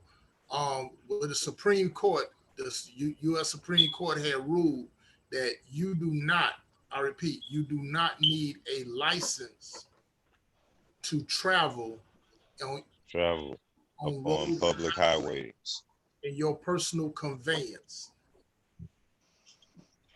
I So, have brother, that case file right here. So you're saying you don't have to have that, and what keeps you in bondage is even having it. So what are you supposed to do? Just give it back to them and just roll? No, the thing is, like, licenses only apply to people who's like employed by the city, or unless you're doing commerce, say, i.e., a Uber driver, or you driving a truck with goods on it, and that's doing commerce, or you are what you call bus driver, chauffeur for a company. A chauffeur for a company, yeah. But unless you're traveling in your own personal conveyance, you don't need no license for that. See, and you know, everything that we were taught in school about, oh well, you need a license to get this car and da da da. Everything was a effing lie. Was a fucking lie. But I'm saying the brother said that it keeps you in further bondage if you have it. Yes, it does. It does because you're, first of all, you're agreeing to license your vehicle out to the state, which is DMV, which that's gonna put you under their codes, regulations, etc. So you want to do you want to dispel that after you get your paperwork back, or you got to do that before that, or how you gonna take care of that? It all depends on your situation too, because I just let my shit go in 2016. Brother, could you look up registration? Registration? Yeah. In the Black's Law Dictionary? On it. Yep. Right here. Yeah, registration. Let's see. Hold on, let me read it out. Registration, recording, inserting in official register, enrollment as registration of voters, the act of making a list, catalog, schedule, or register, particularly of an official character or of making entries therein. Okay. How about Regis? Regents or regrant, redrant, or whatever. Regis. Hold on.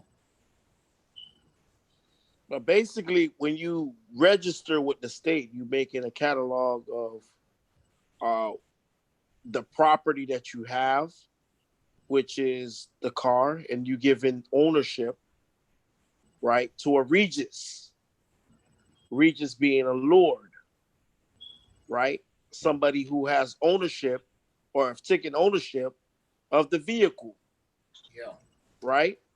Now, when they take over that vehicle, it becomes what? Well, Becomes a corporate motor vehicle. Motor, yeah. That's why you have DMVs. Mm-hmm. See what they did in lack of better words, I'm gonna say it in street terms, they branded your shit. Once they branded your shit, they have control over it. They can put fees, they can make you go get licenses for it, endorsements, whatever would happen. They can tax you on it. You know what I'm saying? Because you give an ownership over to them. So now you subject to all kinds of bullshit when you do that under this extralineal status. Well, you know what? I think we wound up getting off track again because I had asked the brother about what's next after you send the paperwork in. I think somewhere we got off track again. Okay. Is it when you send the paperwork in, brother? The thing, everything gets stamped, acknowledged, and then that's it. You are who you say you are. Yes, sir. I am who I am. Yeah. Now the part that you, the part that you asking about, when you get your name declaration and judicial proclamation back stamped, okay, you make 7 copies of each, because like I said, you're gonna send those copies to the 7 locations of government. Seven copies of the name declaration and 7 copies of the judicial proclamation. And those seven branches on those 7 locations of government, I keep saying branches, but it's locations. That's the United States Supreme Court, the U.S. Department of the Treasury, Department of Justice, going directly to the Attorney General, that's William Barr, Secretary of State, the Secretary of Interior, Department of Homeland Security, and the United Nations. Once they get that, they already gonna automatically know and send it back. That they already automatically gonna know. Okay, they know who we are. Trust me, the federal government knows who we are, because that's already been registered already. Like I said, with CM Bay registered the Zodiac Constitution with the Library of Congress, which you can get right now to this day. Get a copy of that from the Library of Congress to this day. So once I wonder why I've heard from 3 different people who started their process, but then they stopped it, and they never give me a definitive answer why they stopped it. I mean, I know one or two of them told me that it got too political, or it was a lot of other stuff involved that I just didn't want to get involved in. Like the other one said it took away their citizenship, but it put them in sovereignty, and that means that they could have gotten in trouble because they're alone or some shit like that, man. I don't remember. But I remember. Go ahead. Sovereignty? First of all, sovereign is a status that's given. That's given. Yeah, that's the status that's given. We're not sovereign. Our status, because we are Aboriginal, we indigenous to the land here. So like it's like, you know, the African safari, the tribes that was already there or whatever. Like, in order for them drug companies to go over there and get the knowledge of how to create the pills and stuff they poison us with, they got to get permission from them. So they, you know, they give them the bullshit and they take it and they get the rights and they making millions and billions of dollars, and they got fools like Bill Gates out here doing what he do. But us reclaiming our nationality and sovereignty, well, like you said, not sovereign, but our nationality, we're becoming our own personal government. You know what I'm saying? And like you said, when you go into the courts, you got to know how to talk, because, you know, they got to follow the rules. The rules are the rules. You know what I mean? And you just got to know how to move. It gets to that. You got to know how you move. But I don't look, when you living right, you're not never going to find yourself in court. That's the thing. So bingo.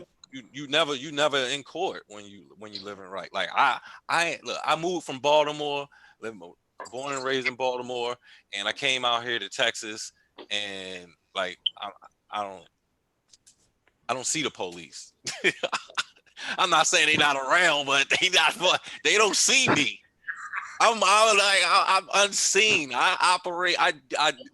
My intentions are always.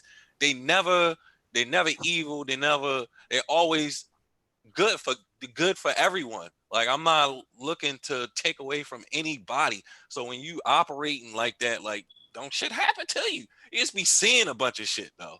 But I can feel that. But I had went to that point because I was wondering, you know, why didn't they answer me first of all? So why didn't you complete the process? Now, you know, ifs, ands, and buts, questions and shit, not really getting to the point and answering it.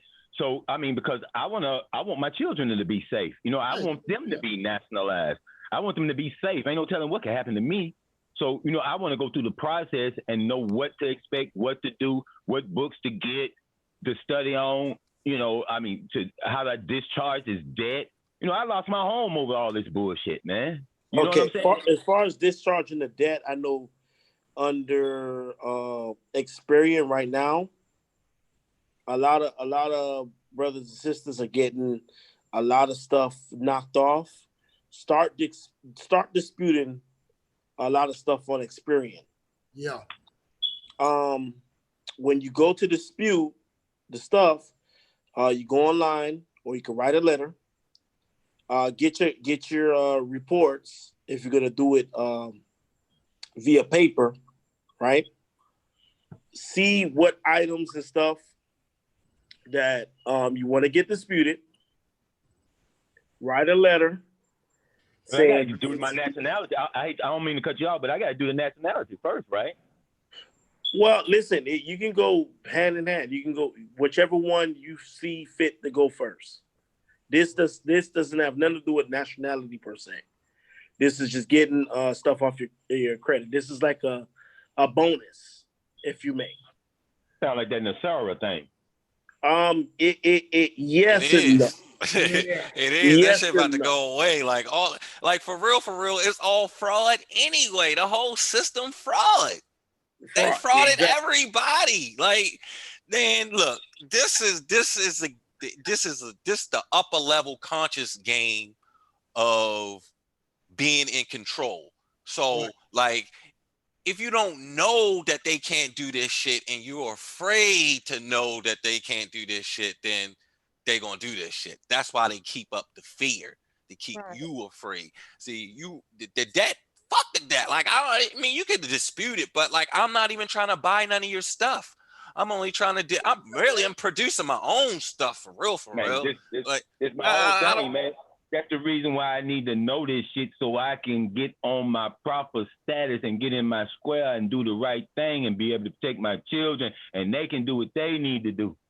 Mm-hmm. But hey, the thing is, first you have to know that it's within you first. Like brother said, it's within you first. So like you were saying, being able to walk invisibly amongst everybody to where, like you said, it's cops out there, but you ain't trying to think of cops attacking you or attracting cops to you. So it's all about knowing that it's within first, and then just like I said, learn the laws, reading this, reading that, or whatever, in order to walk first naturally.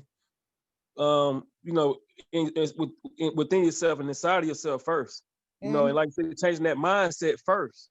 Because we creating our reality ourselves. So if you always thinking about good things, like good things are gonna happen. Like I'm not like I said, I'm not concerned about the police because I'm not doing anything that requires the police. Credit and stuff like that, that's more of the construct, that's more of the fear construct. Like you owe them something. Like it's not old. It was deceitful how all this came about. I had no choice but to participate in it because you set up this construct that's fraud anyway, which is coming down. Like this dude Andrew Cuomo just told Trump he need an army to come to New York. Like, since when did a governor talk like a Batman character? Like that's crazy. So like these people, the fact that the last time I was here, you showed the money were the debt clock. The debt clock. I know what you're talking about. No. The currency that the paper currency and the gold coins of Marcus Garvey and this is how you create your own society, nation. Like you literally, it could be a nation within a nation because you kind of sharing the land until you get your numbers up, and then you have the position on the world stage to do as you like. So right now, on a bigger scale of that, is you got China and US going at it, right? But all the rich people going at it because Trump doing things differently than what they was doing before. Like that shit, like I said, that shit is mad corrupt, and it was gonna crumble. Trump ain't playing ball like that. They can't keep right. him going, so they pissed off, Right. But it's the fear about all that, and just the poverty mindset that they brainwashed us with.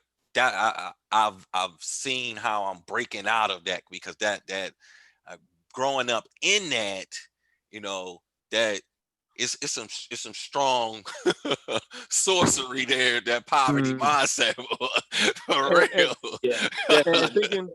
And also thinking like, like you got to give that jurisdiction. You got to have a confrontation with the police in a sense. What we seeing with the whole Black Lives Matter, and you're seeing all these Black folks out here getting killed and all this other stuff. That stuff has become ingrained in us. Yes. So where we think we got to be confrontational with the cops and all this other stuff when we don't even have to. If we move, like travel, how we travel and properly navigate like more supposed to do, and learn this stuff or whatever, and get your foundation straight, all that stuff, you'll avoid all that stuff. To where, like you said, you won't even have to go to courts for this and that and all this other stuff, because you ain't even attracting that stuff to you. You ain't even thinking about that type of energy. You know what I'm saying? You just know that you're prepared. Period. Exactly. You're gonna be prepared. Exactly. That go back to the example I made of going down 95 miles an hour in the 15 mile per hour zone. Right. Like, what are you doing going down that fast? Like, you know what I'm saying? Like, relax, bro. Relax. You trying to get caught. Right. I wanted to add in on the right to travel. I do recommend more that y'all do y'all injunction for your do not detain, to be on the do not detain list. So I have a question for Soapbox. Yeah, go ahead. And what you know about the Nasara, how does that play into what we're talking about here today? Is declaring nationality going to affect that? I would see more of it like a recognition and a restoration, like, because if you're gonna officially recognize that I am indigenous to this land, and the people y'all had here doing all this wild shit, kidnapped me basically, and raised me up in y'all system, had me thinking that I was from goddamn Africa or wherever other than right here. When it, like, there's nothing, nobody in the system can tell you definitively that you didn't came from Africa. Not no DNA, none of that stuff. That's why you have to know the law. And that's why they say again about the books, because to take the time to know the law the way brother O does, it's tedious. You know what I mean? And you have to want to know that stuff in order for you to get through it. It's not going to let you just, you know what I mean? But that part of that is restoring the Constitution. So what's that? Yeah. Part of it is restoring the Constitution. So then that's why I'm asking, is that going to be even required if they're going to if the goal is to set everything straight, if the goal is to set everything right, and we're going back to a constitution and eliminating debt and giving restitution, then where does that play into? I mean, what you just said, just in recognizing that would make sense. But I wonder if there's other aspects of it that we would still need to do. You know what I'm saying? Well, if I may interject, yeah, going back, getting the credit cleared so that you can have these debts and stuff off your back, so that number one, you don't have these companies trying to sue you with these frivolous lawsuits simply when you can cite Article 1, Section 10. No, but the Torah says it wipes away the debt anyway. Yeah, I'm saying this is what you're going to do. You're going to wipe the debt away earlier, what I mentioned with the Experian thing. See, when you go into Experian, all that stuff that you have on, all that stuff for lack thereof, if you don't have anything, cool, you just build your credit if that's what you want to do. But if you have like student loans, like a lot of people do, and all that, discharge on that. Discharge. But that's what this does. The Global Economic Security Reformation Act zeroes out credit card mortgages and other banks' debts due or illegal, it's gonna do it. It's gonna do it eventually. The thing is, you can do it now. Yeah. Why wait? I have a question. When there's a lot of people that's doing it. I've done it. I'm at a 788 credit score. read that Nasara Jasara? I've read it. Yeah, I read some of it. That's why I'm asking. I've read it. Okay, does anyone know where it came from? That came out like in basically like 2001, but that's when Who's it from though? Who created that? Oh, who created it? Oh, okay. Nah. Okay. That came out. Ooh. Oh, let me think. I know where you're going, brother. Yeah. Well, isn't it like this cosmic confederation or something? Hey, Willa, give me Revelation 13. Yeah. Verse 16, please. There you go. All right, I got you. Sorry about that, y'all. That was I wasn't gonna ask all that much because I was gonna wait till Sunday. But if we here. I want to put this in the Nasara Jasara to bed tonight. Okay. Yeah. Hold on, y'all. Baylor Bay is contacting me. He just called. I was trying to hear him. Go ahead, Supreme. What was it? Revelation 13, chapter 13, verse 13 through 18. 16, I'm sorry. Revelations 13. Okay. And what was it? What was the other Start two? at 13. 13 through 16. Okay. Mhm. If you could read that for me, please. All right. I got you. Well, we finna see that. Supreme, you on one tonight, boy. Yeah, I gotta be. Let me get this. I gotta be with this. You stirring the pot. You causing trouble. I like it. I gotta whip it up, y'all. I like it. Dude.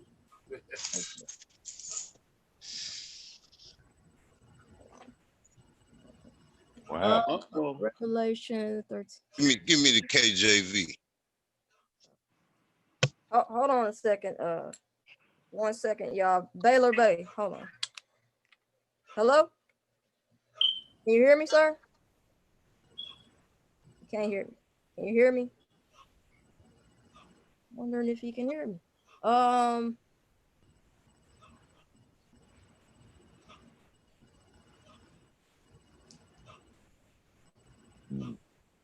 Yeah.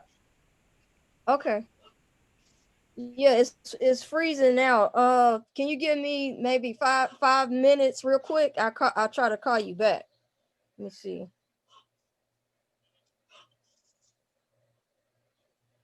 I'm gonna try to call you back.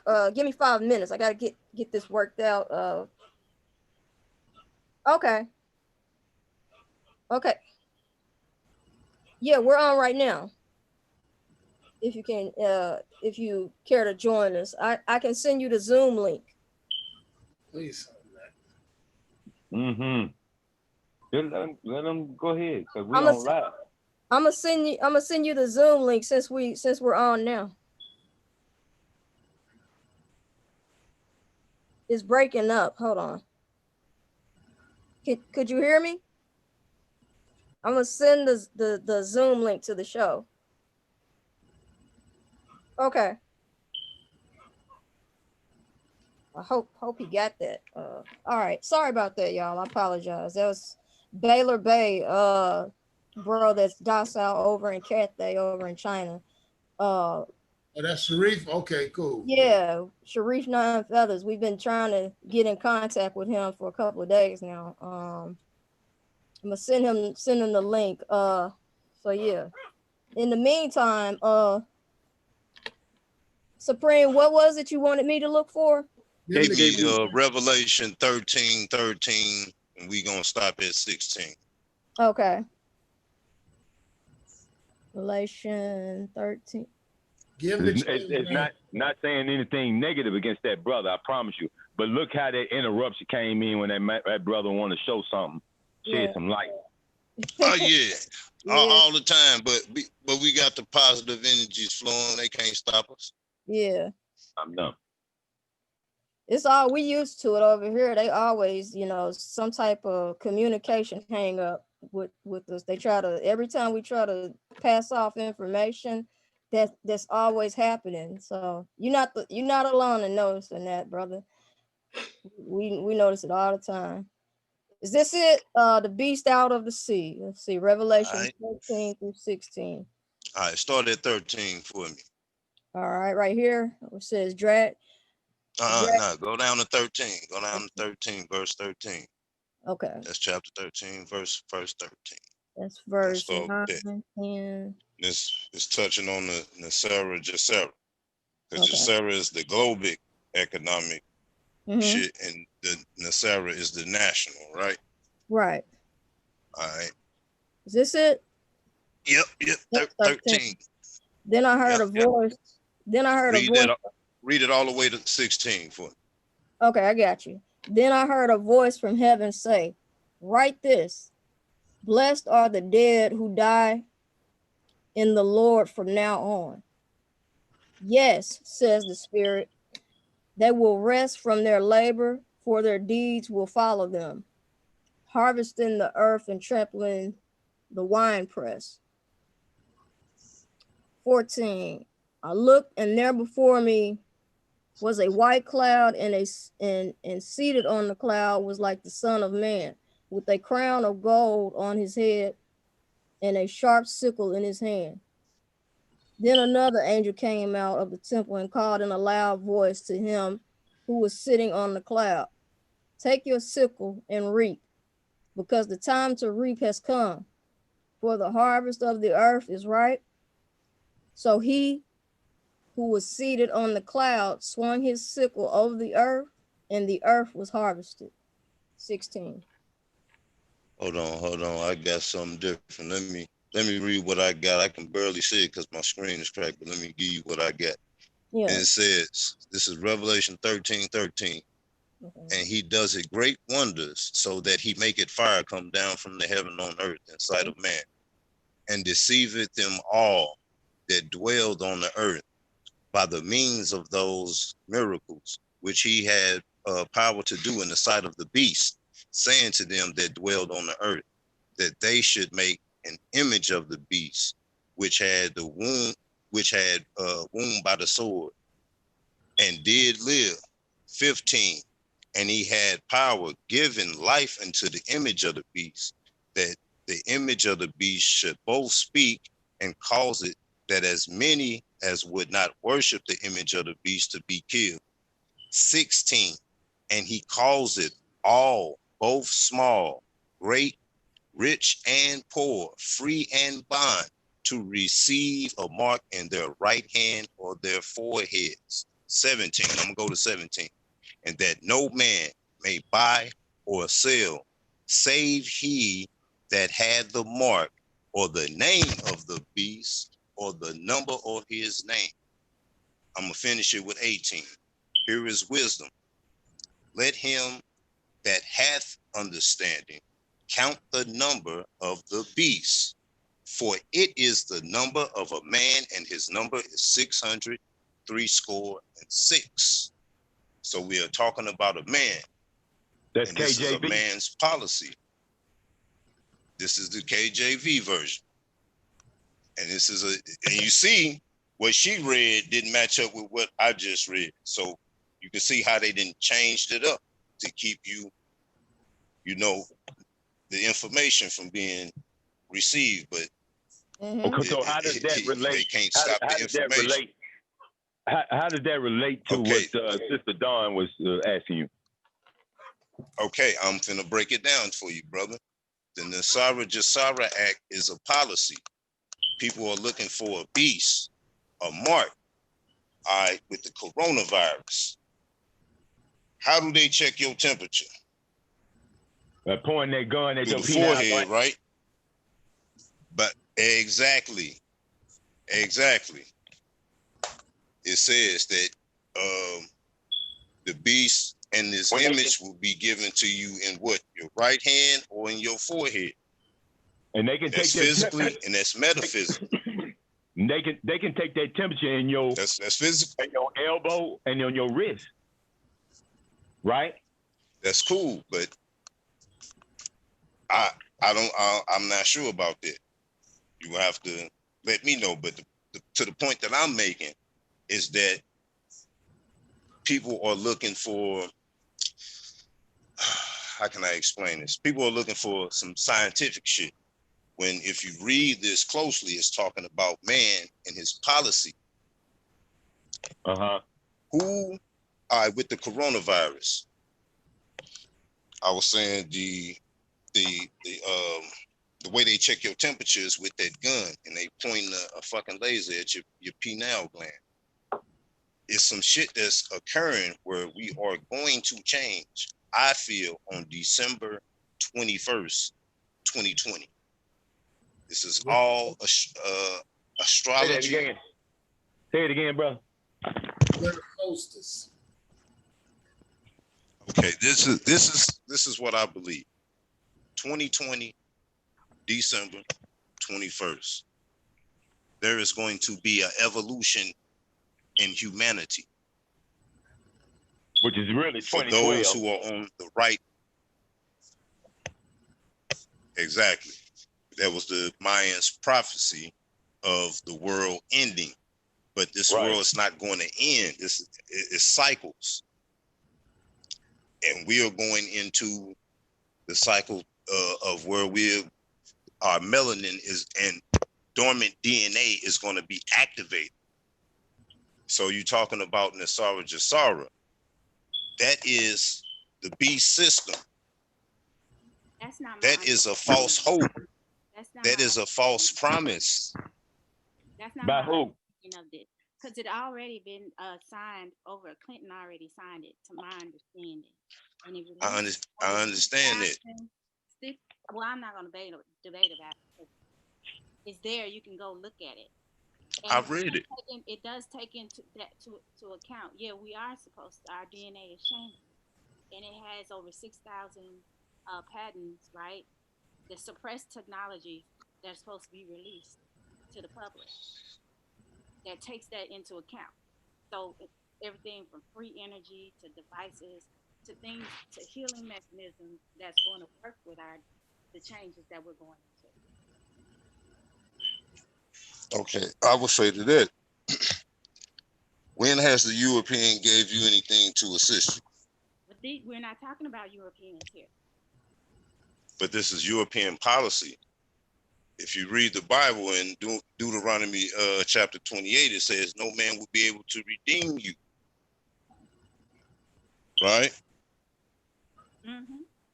Until the prophet Noble Drew Ali came and gave us a national flag and a nationality and tied us back to the human family.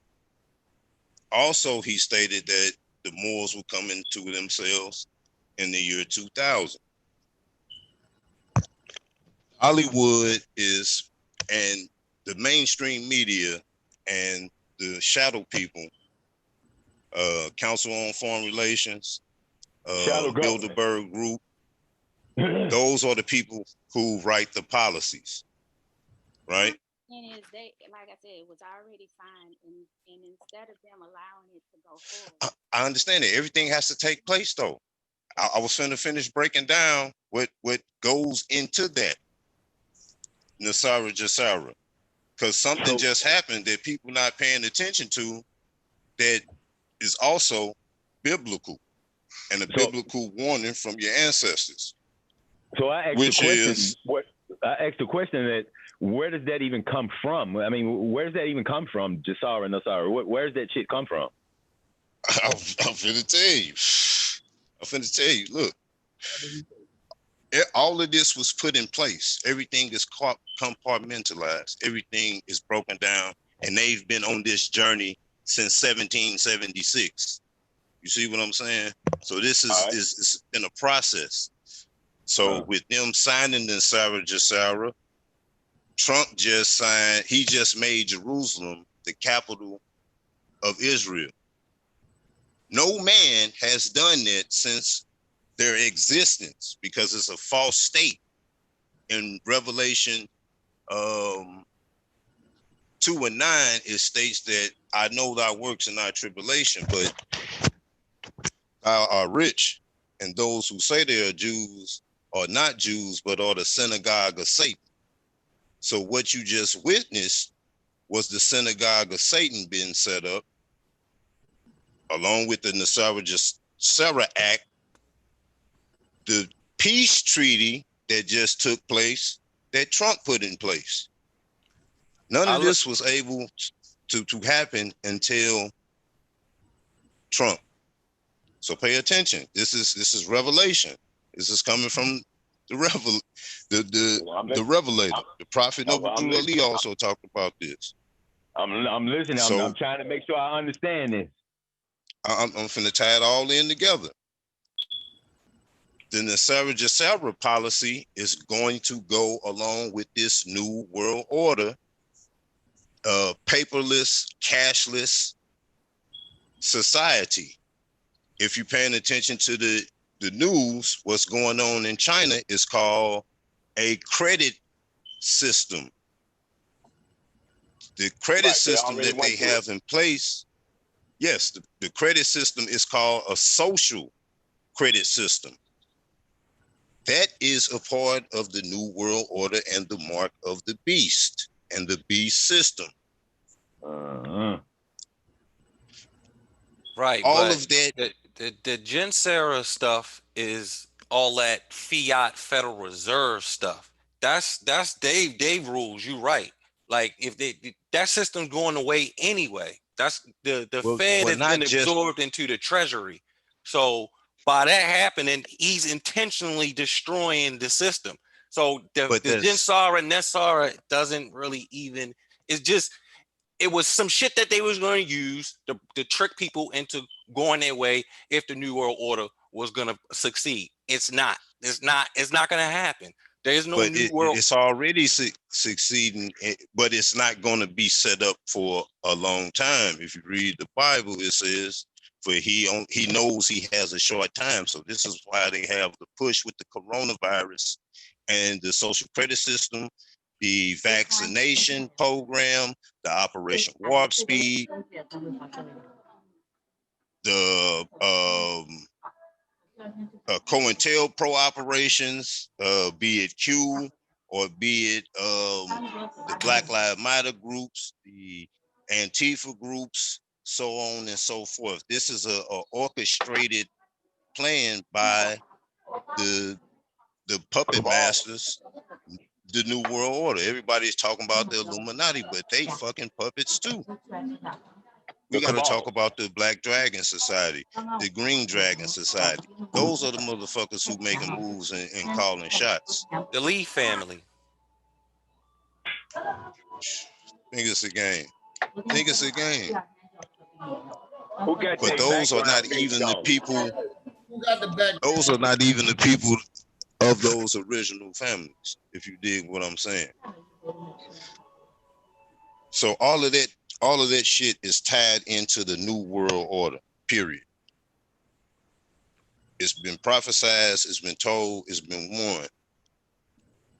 One man has came on the scene, one charismatic man has came on the scene, and he's gave you peace in the Middle East, which has not been able to happen in over 50 years, made Jerusalem the capital of Israel, and we're about to go to this Operation Warp Speed, and that's the vaccine plan, which you know is going to change your RNA, DNA. Exactly. And so this is. I'm just gonna say real quick, trumpets, you know what they talk about in Revelations, the trumpets. So Yeah. trumpets, all that stuff is dealing with the trumpets. But go ahead. Yeah. It's all symbolic. One at a time. Yeah. Go Not ahead, to cut go you ahead, off, go ahead, friend. go ahead. I apologize. I just want to say welcome to our brother Shariff Nine Feathers Bay. He's finally here with us, and I just wanted to say welcome to him, and we're glad he could be here with us. Peace to Islam, bro. Islam. Big piece from the East Gate, Cathay Territory. How's everything? Noble Oliver, Bay. Brother. Everything's well? Everything, all is well, brother. All is well. You're right on time. Yeah, man. I'm Islam. I barely have enough time to even eat. I was sitting up having a late lunch. But it's all good. Yeah.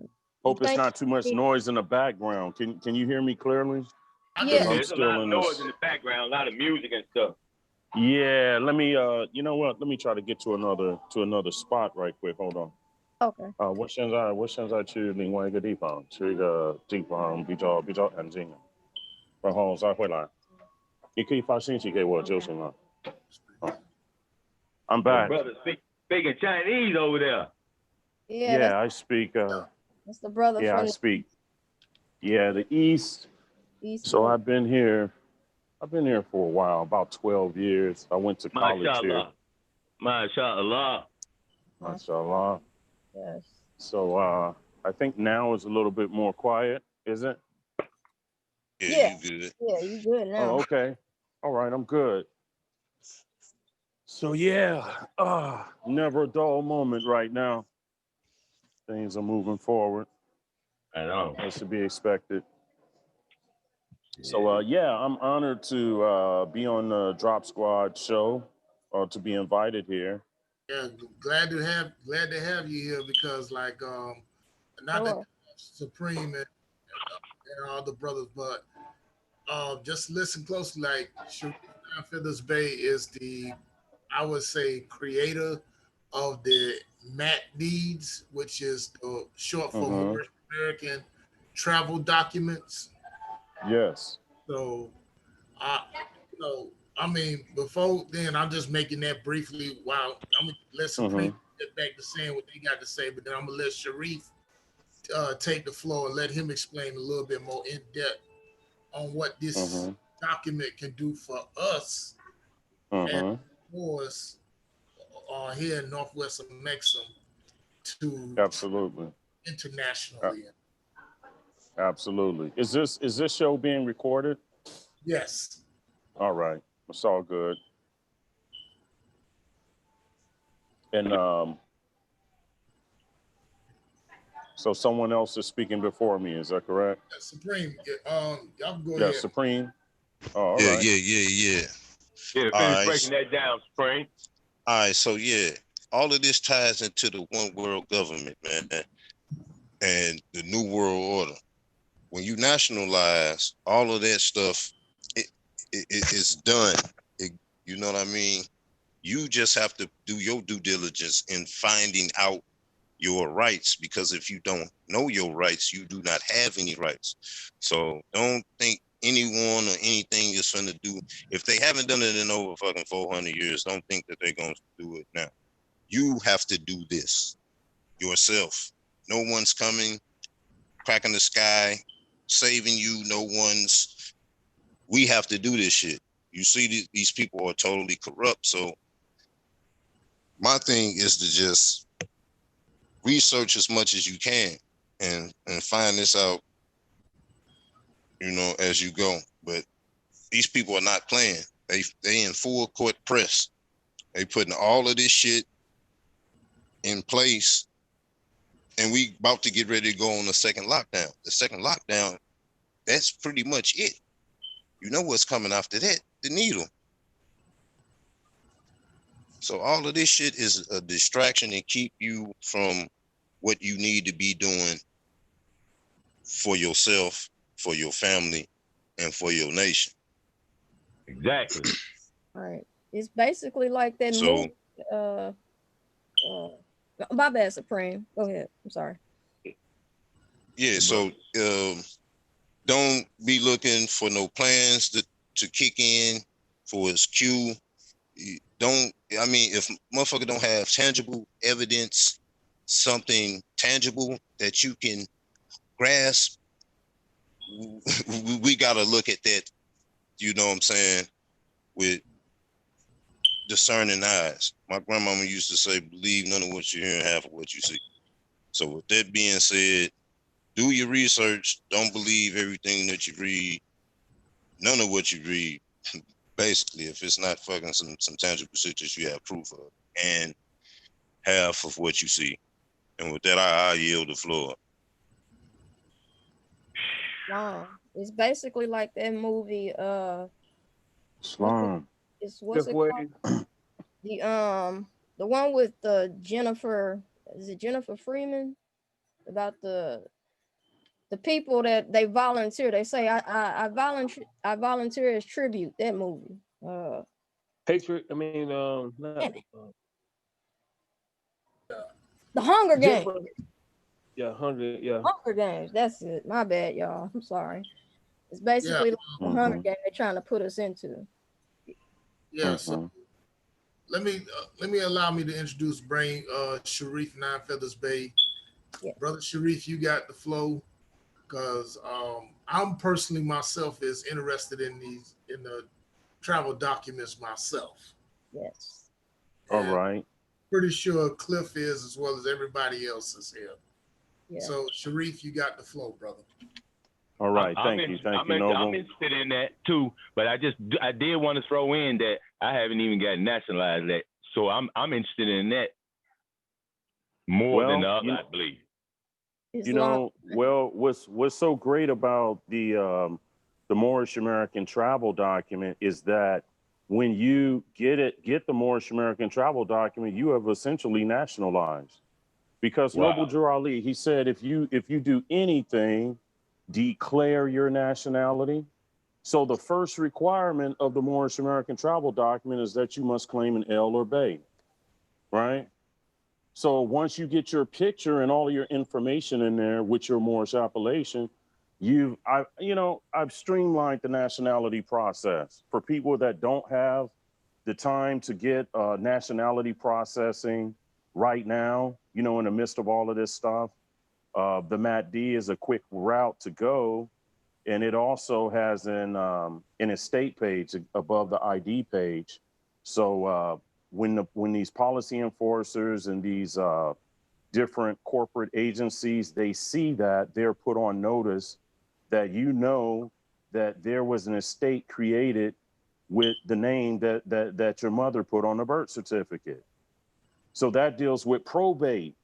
So if they cross that line, then they can be sued for their private property or for their commercial property. And this is one of the reasons why the MAT-D has been working, is because right above the ID page is that check and balance right there.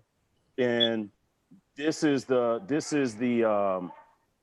way to handle crossing over from private to the commercial side of things or commerce side of things, dealing with both sides without authenticating the birth certificate. All they need to do is be put on notice and be held accountable. And that's what I have done.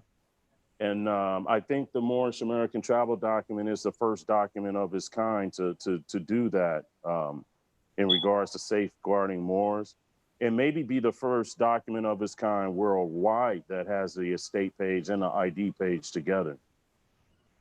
So this has been a project that I came up with. I first had the idea about 4 years ago, and I came up with several prototypes before narrowing down the current one that I have now. And it's been a rough ride, but this is something that is needed for us to be able to showcase our nationality to the world. And that is one of the reasons why the quality of the MAT-D is done so well, is because I knew that I had to make something that was much better looking than a passport. It had to be much better quality than a passport, because the Moors have been buried for so long. So what better way to introduce our nationality to the world other than, what other way than actually traveling and pulling out the most noblest document possible, right?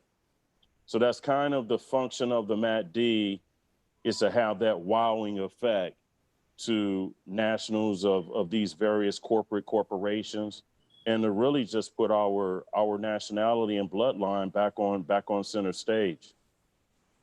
So with that, I yield. You said MAC-D. I'm not familiar with that terminology. And are you saying are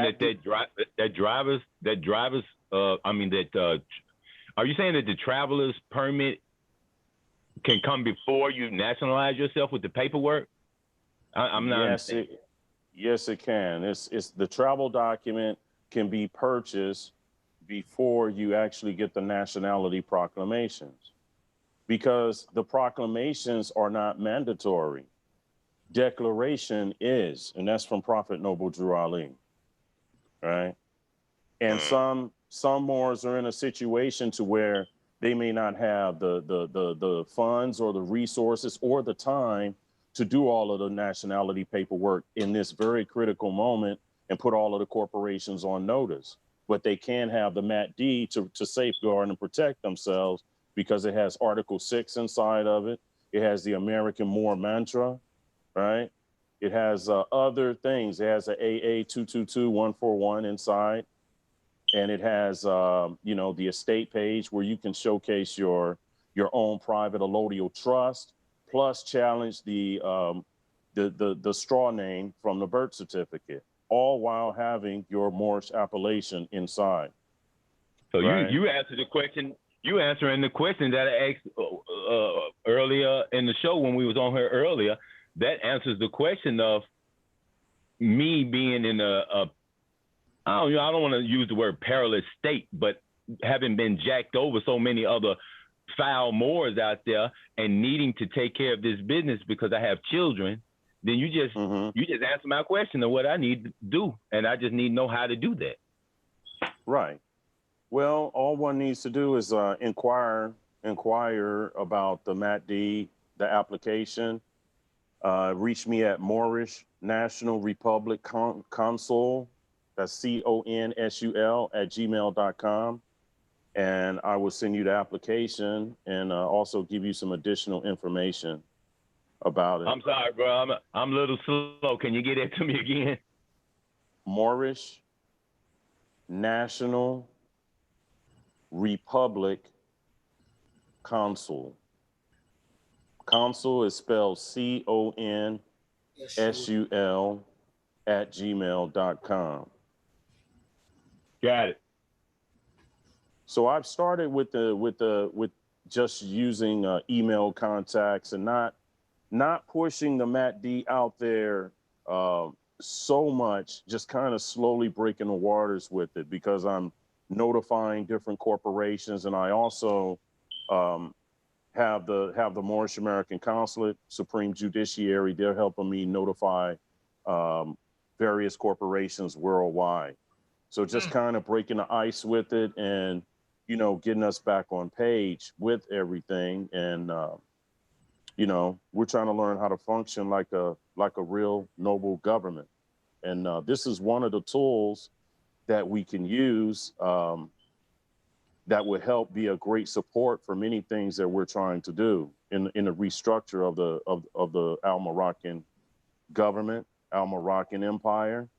Also in restructuring or developing erudite training schools and things of that matter. So the MATD has a function, not just as a business for me, but I'm slowly going to become a philanthropist that will be generating capital towards various training programs and things like that to get the Moors back rolling. How you? Islam. Thank you so much for that, Shariff. Thank you. Well, it looks like you're trying. It looks like you're doing it. Yeah.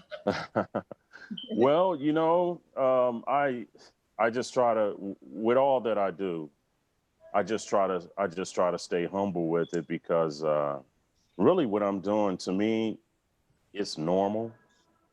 It's normal. I know that it's doing a lot for people and things like that. That's what it's supposed to do. Mm-hmm. But all praises belongs to Allah, belongs to the Most High, not to Shariff.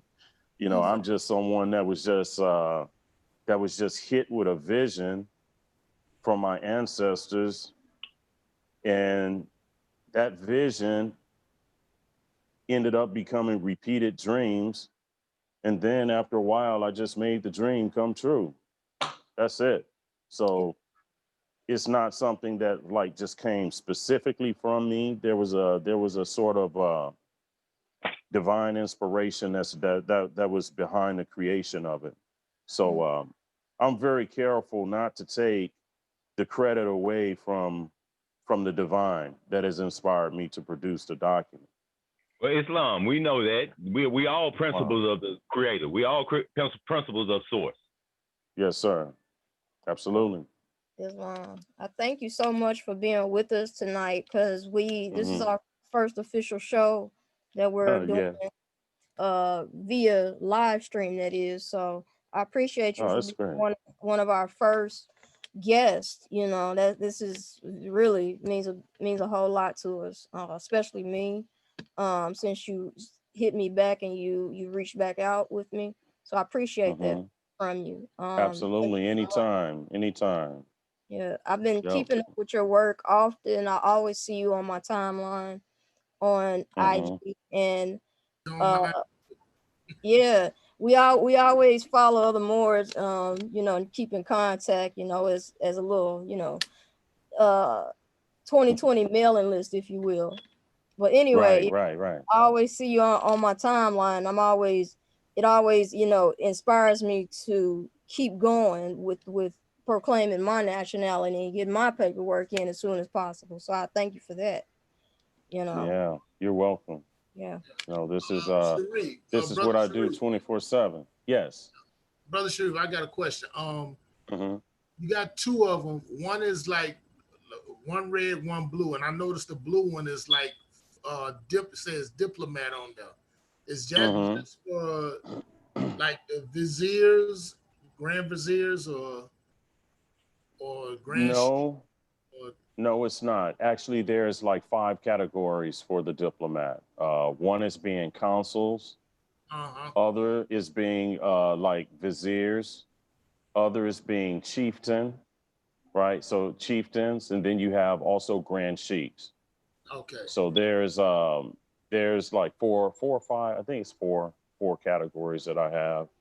So, but those are usually like commissioned consuls, or just chieftains of their tribe or their own like nation state that can get the diplomat travel document.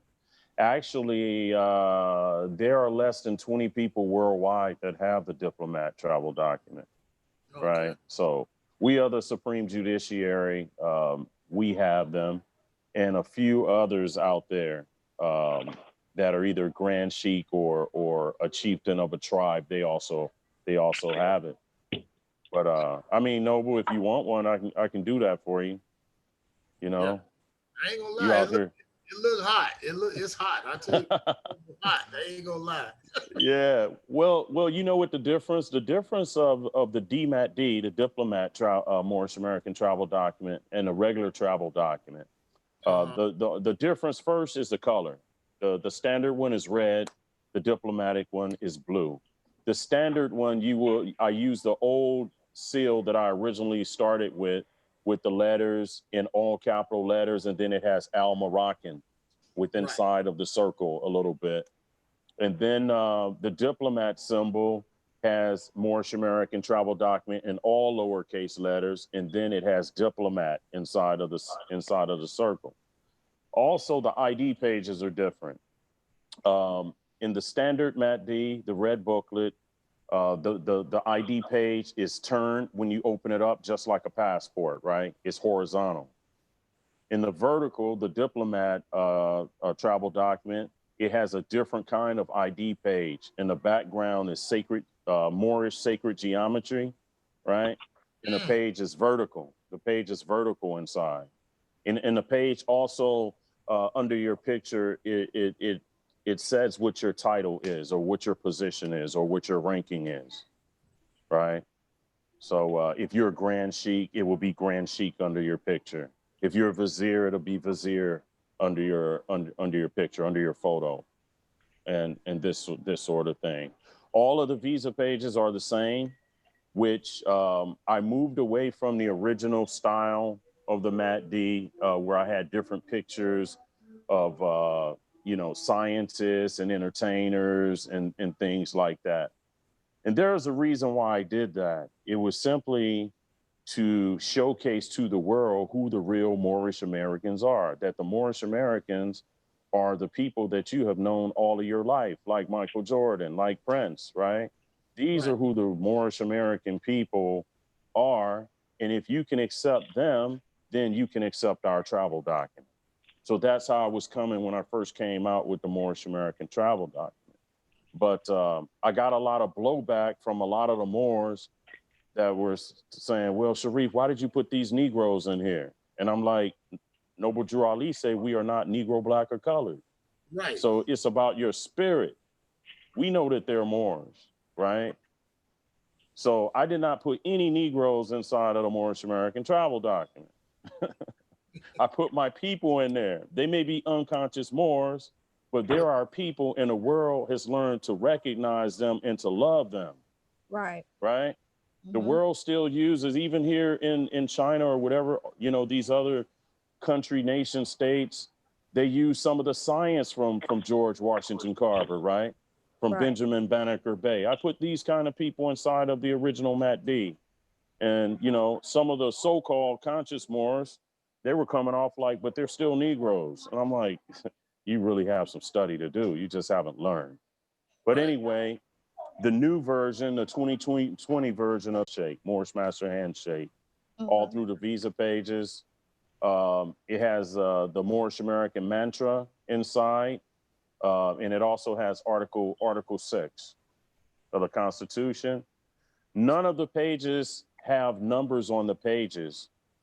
There's about 60 visa pages within inside of the booklet. All of my Matt D's, I have to put the tassel on all of them. Today, I have a today is question. tassel day. Yeah. I have a question.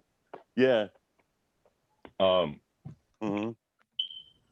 it's interesting what you're saying to me and everything. I guess I'm kind of also a little bit lost too. So are you telling me that you created this system, or you created this? You created how to make this document? And it's interesting you calling it the Mahdi too. The Mahdi, M-A-T-D. M-A-T-D. Okay. Right. But it sounds like Mahdi. Yeah, it does. That's what I thought you kept saying. I was like, wow, he's calling it the Mahdi. I think that's by divine inspiration. Maybe. I think it just turned out that way. So I'm saying, are you saying you figured out a way to make it more of an expedient process, or this been in existence? It hasn't been in existence. This is something, this is my intellectual property, and something that I created. It just came out of my mind and heart, and I just put it together that way. But it did take some time. It did require some study, because the first two prototypes that I made, I was calling it a Moorish passport. But then as I got more study under myself, I said, well, I can't call it a passport, because ships used to have passports, and that deals with corporation. And you must have control of a border and set up those kind of border agreements with other nations in order to have a passport. And after a while, I just say, travel document. That's what it's supposed to be. And that's how I created the name for the Moorish American travel document. But because of the information, it is protecting you and not needing a driver's license so you could travel from here to there. Then, like you said, it's creating your nationality and your status change with the information. See, right. My idea was to make a Moorish American document that can be put in your back pocket, that has everything that you need, that you can just walk into a courtroom and put the whole thing on the court record. Right. That's why my slogan for the Moorish American travel document is, what more does a Moor need?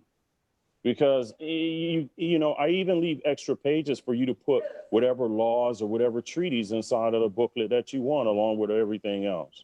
So it's the holy grail. It's a holy grail of the Moorish ID, how would I say it? Paradigm, or this sort of thing. Yeah. It has everything.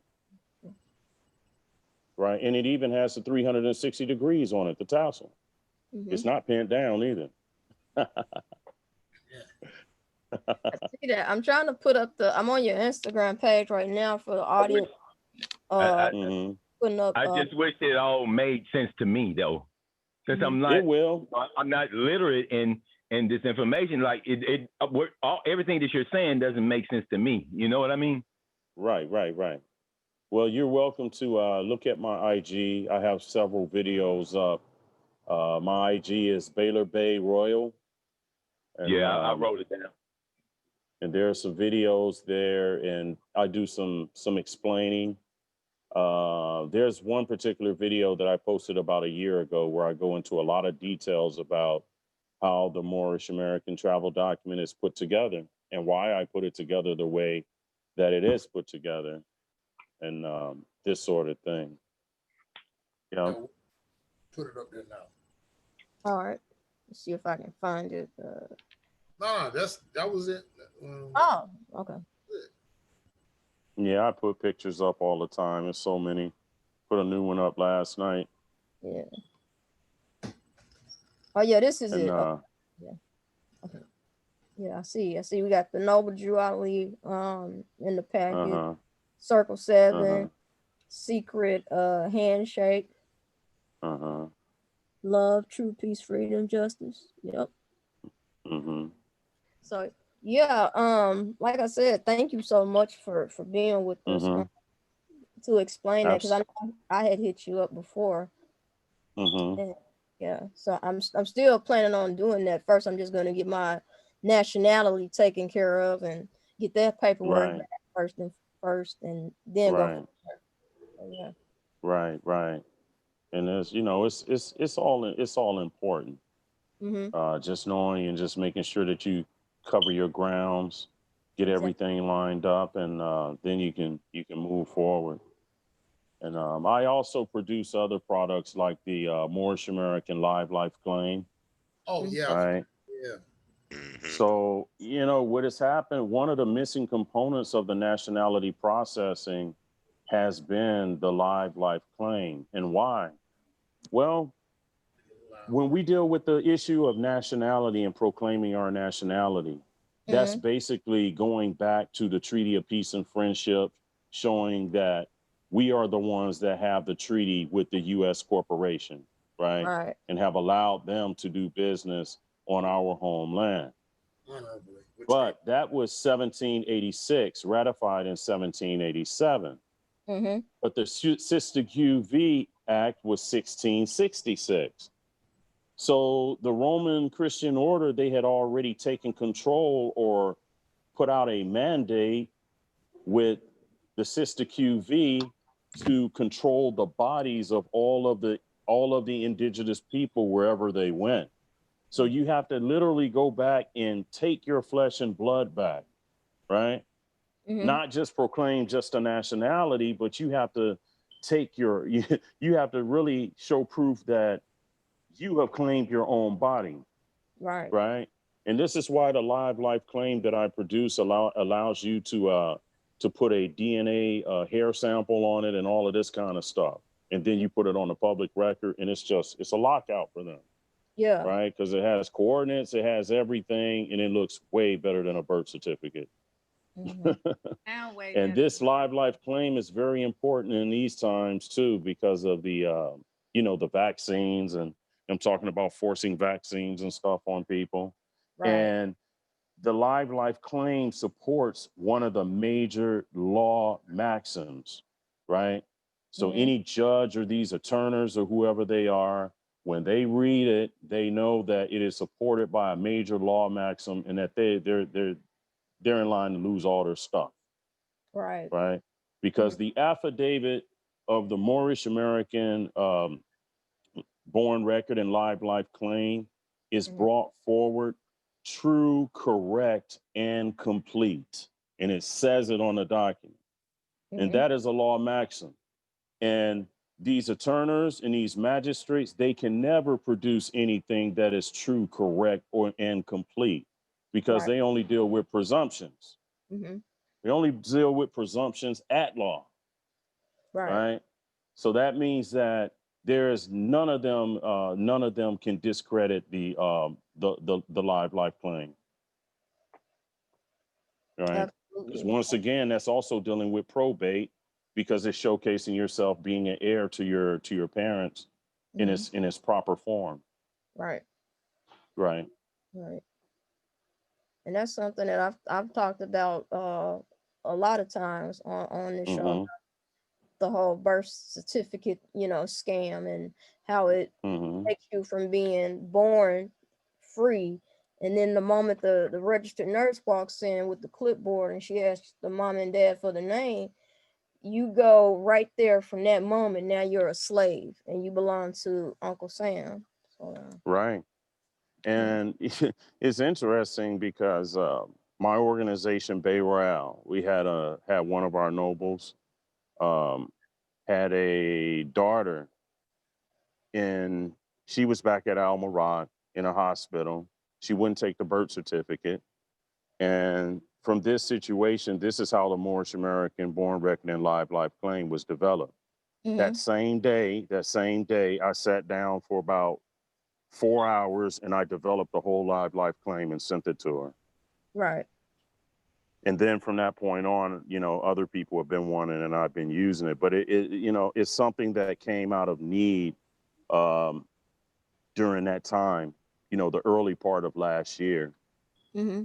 And I mean, I put it together with what I had been studying, and you know, I got it right. I got it right the first time, so it's all good.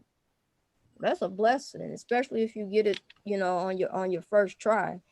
That it, you know, that's they We like to don't play, have time for errors. yeah, they like to play games like pin the tail on the donkey. You saying all Right. this that you were just previously speaking of is in the MAD, right? What I just spoke of is in the Moorish American born record and live life claim. That's another document. Mm-hmm. Oh, okay. All right. Yeah. And then I also have a Moorish American matrimonial scroll too, matrimonial record, right? Yep. Based off of, you know, chapter 22 and 21 of the Circle 7 Holy Quran. So it's a beautiful looking document. It has a great background and all of this. So some Moors, they get that too. And, you know, it's just what I do. It's just what I do. I do this work 100%, 100% of the time. Right. Right. Right. Yeah, I was looking for the live claim right It's now. well, there's a video there that I did for people explaining what it was and how it can be used. But if Okay. you look further back, like earlier last year, you'll probably find some pictures of it, some photos of it. Okay. I'm gonna try it. And then I have a new one. I have a new one that I produced. It's called the De Jure American National Akashic Record. So that's a new live life claim. It's more artistic looking. Okay. It's actually not new. I've had it for months, but I just didn't bring it out yet. So now people are starting to get the Akashic Record one. Okay. I've heard about that too, the Akashic record. Yeah, the Akashic Record, it has like the Egyptian style wings and that sort of thing. You'll see that picture in there. Okay. I'm gonna look for that. In the meantime, y'all have any questions for him? Continue on while I look for this for us.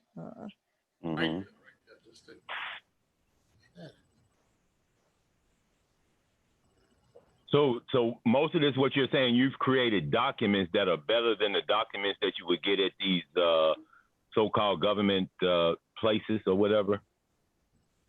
Absolutely. I mean, our documents stand out. Our documents are top-notch and top-notch quality. Okay. Right. So like I domicile here at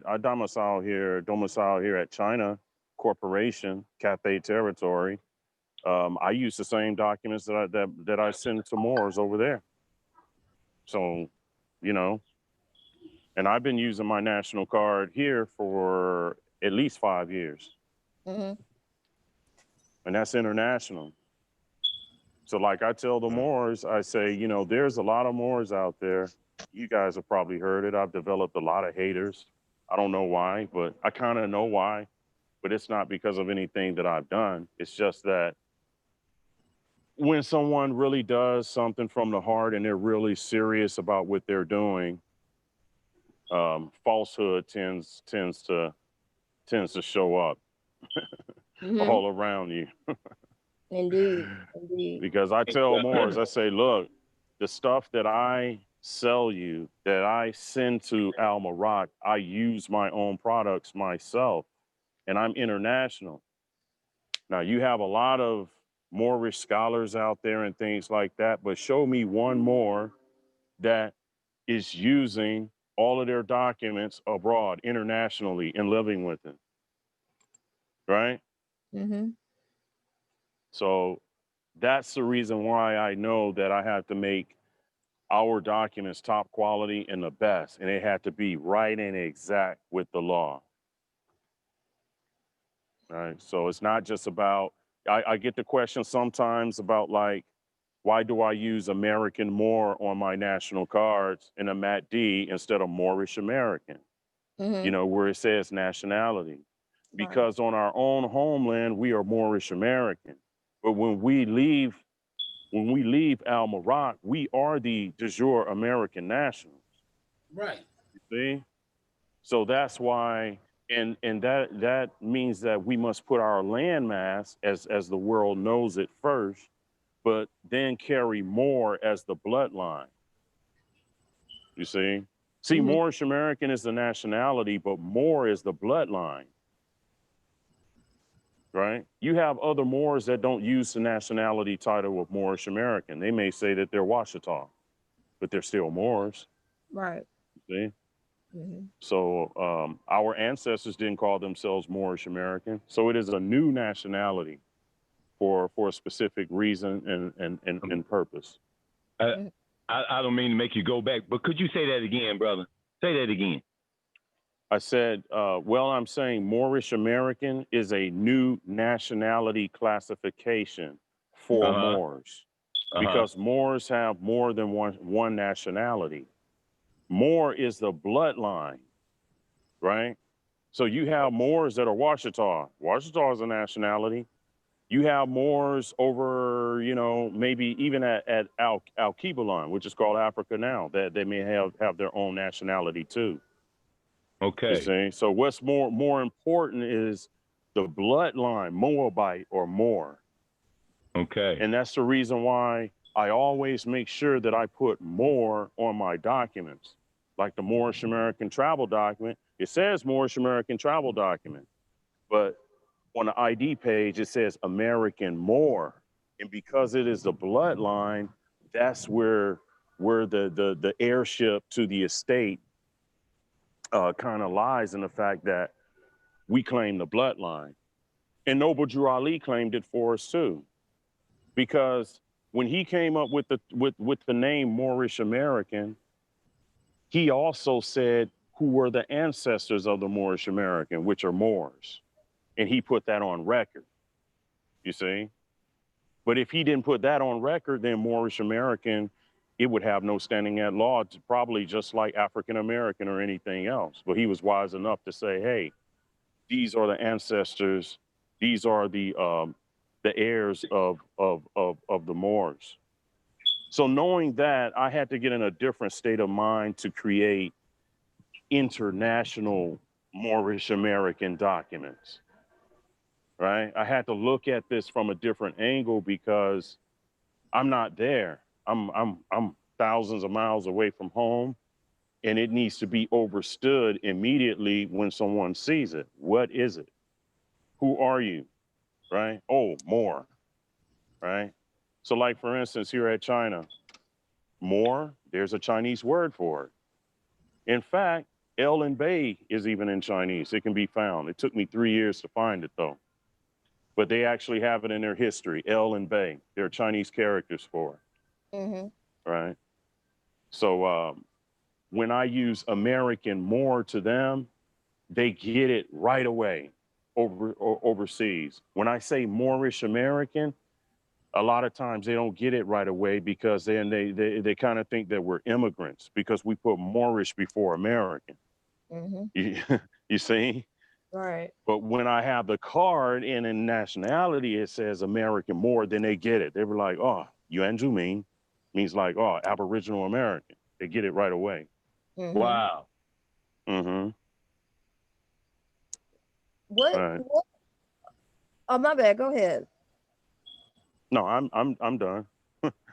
I was gonna ask, since you are in Cathay, what got you over there, and what made you, stay to the point where you're still there now, but you're still doing the work as Moors, How did that come about for you? Well, how would I say it? I came here in 2008, and I came 2008 by way of a scholarship to go to a university here. When I was back at Al Marak, I was taking some coursework for applied mathematics. I needed some language credits. So I took Chinese, and the teacher, like the second day, she said, have you ever taken Chinese before, Mandarin? I said, no. She said, that's amazing. She said, because your tones are already right. And so I kept studying that semester, and then I got a 99% on the final exam. And she referred me to Confucius Institute for a scholarship. Mhm. And that's what got me over here. You know, but I was already, you know, while I was doing that, I also got into some construction over here, as I'm a construction expert. Mhm. For Awesome. That's awesome. Mm-hmm. Well, So I'm actually a building scientist and professional carpenter by trade. So, Okay. Alhamdulillah. So brother, got a quick question. mm-hmm. Do that we're dealing with the Wuhan, I mean the coronavirus and all that stuff. How is it over there in China? I mean, how it, you know, what's the perception of it, and can you give us like a view point since you're closer? Well, I mean, one of the reasons why I haven't, you know, I've came back to El Morocco, but I usually just stay for like 2 weeks, then I leave. You know, it's here. I just live in peace. There's no hard work. There's no trouble. I have no trouble over here, right? I don't get harassed by policy enforcers and all of that stuff. I'm free to do my work. I'm honored. I'm respected over here. And as far as the Chinese people, they're very friendly. They're very friendly to us over here. So there's no problems there. So I know I hear a lot of things from a lot of people that, yeah, China this and the Chinese don't like, you know, black people. You hear a lot of that, right? But that's really not the truth. Is there some ignorance here about other people? Yes, because China was locked off from the world for a long time. But, you know, for the most part, they just show a lot of love. And you'll hear a lot of things in the news and things back there about China, a lot of bad things and about the society and that. But about 90% of the things that I see on social media, I don't see it here, right? It's just not, there's a lot of fake news out there. Like, for instance, you'll have this thing going on about the food shortage. China has a major food shortage. But then when you see us eat dinner here, you'll see us throw away and waste food, right? These people, they went through famine before. They are not stupid. And they're smart enough to not grow all of their crops in an open field. They don't do that.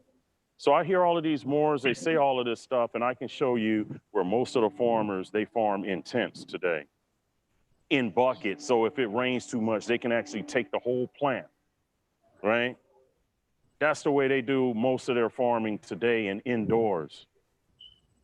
So you'll say, well, China has all this rain, so many crops, they're getting ready to starve. Most of them aren't trying to be out in the field anymore like that.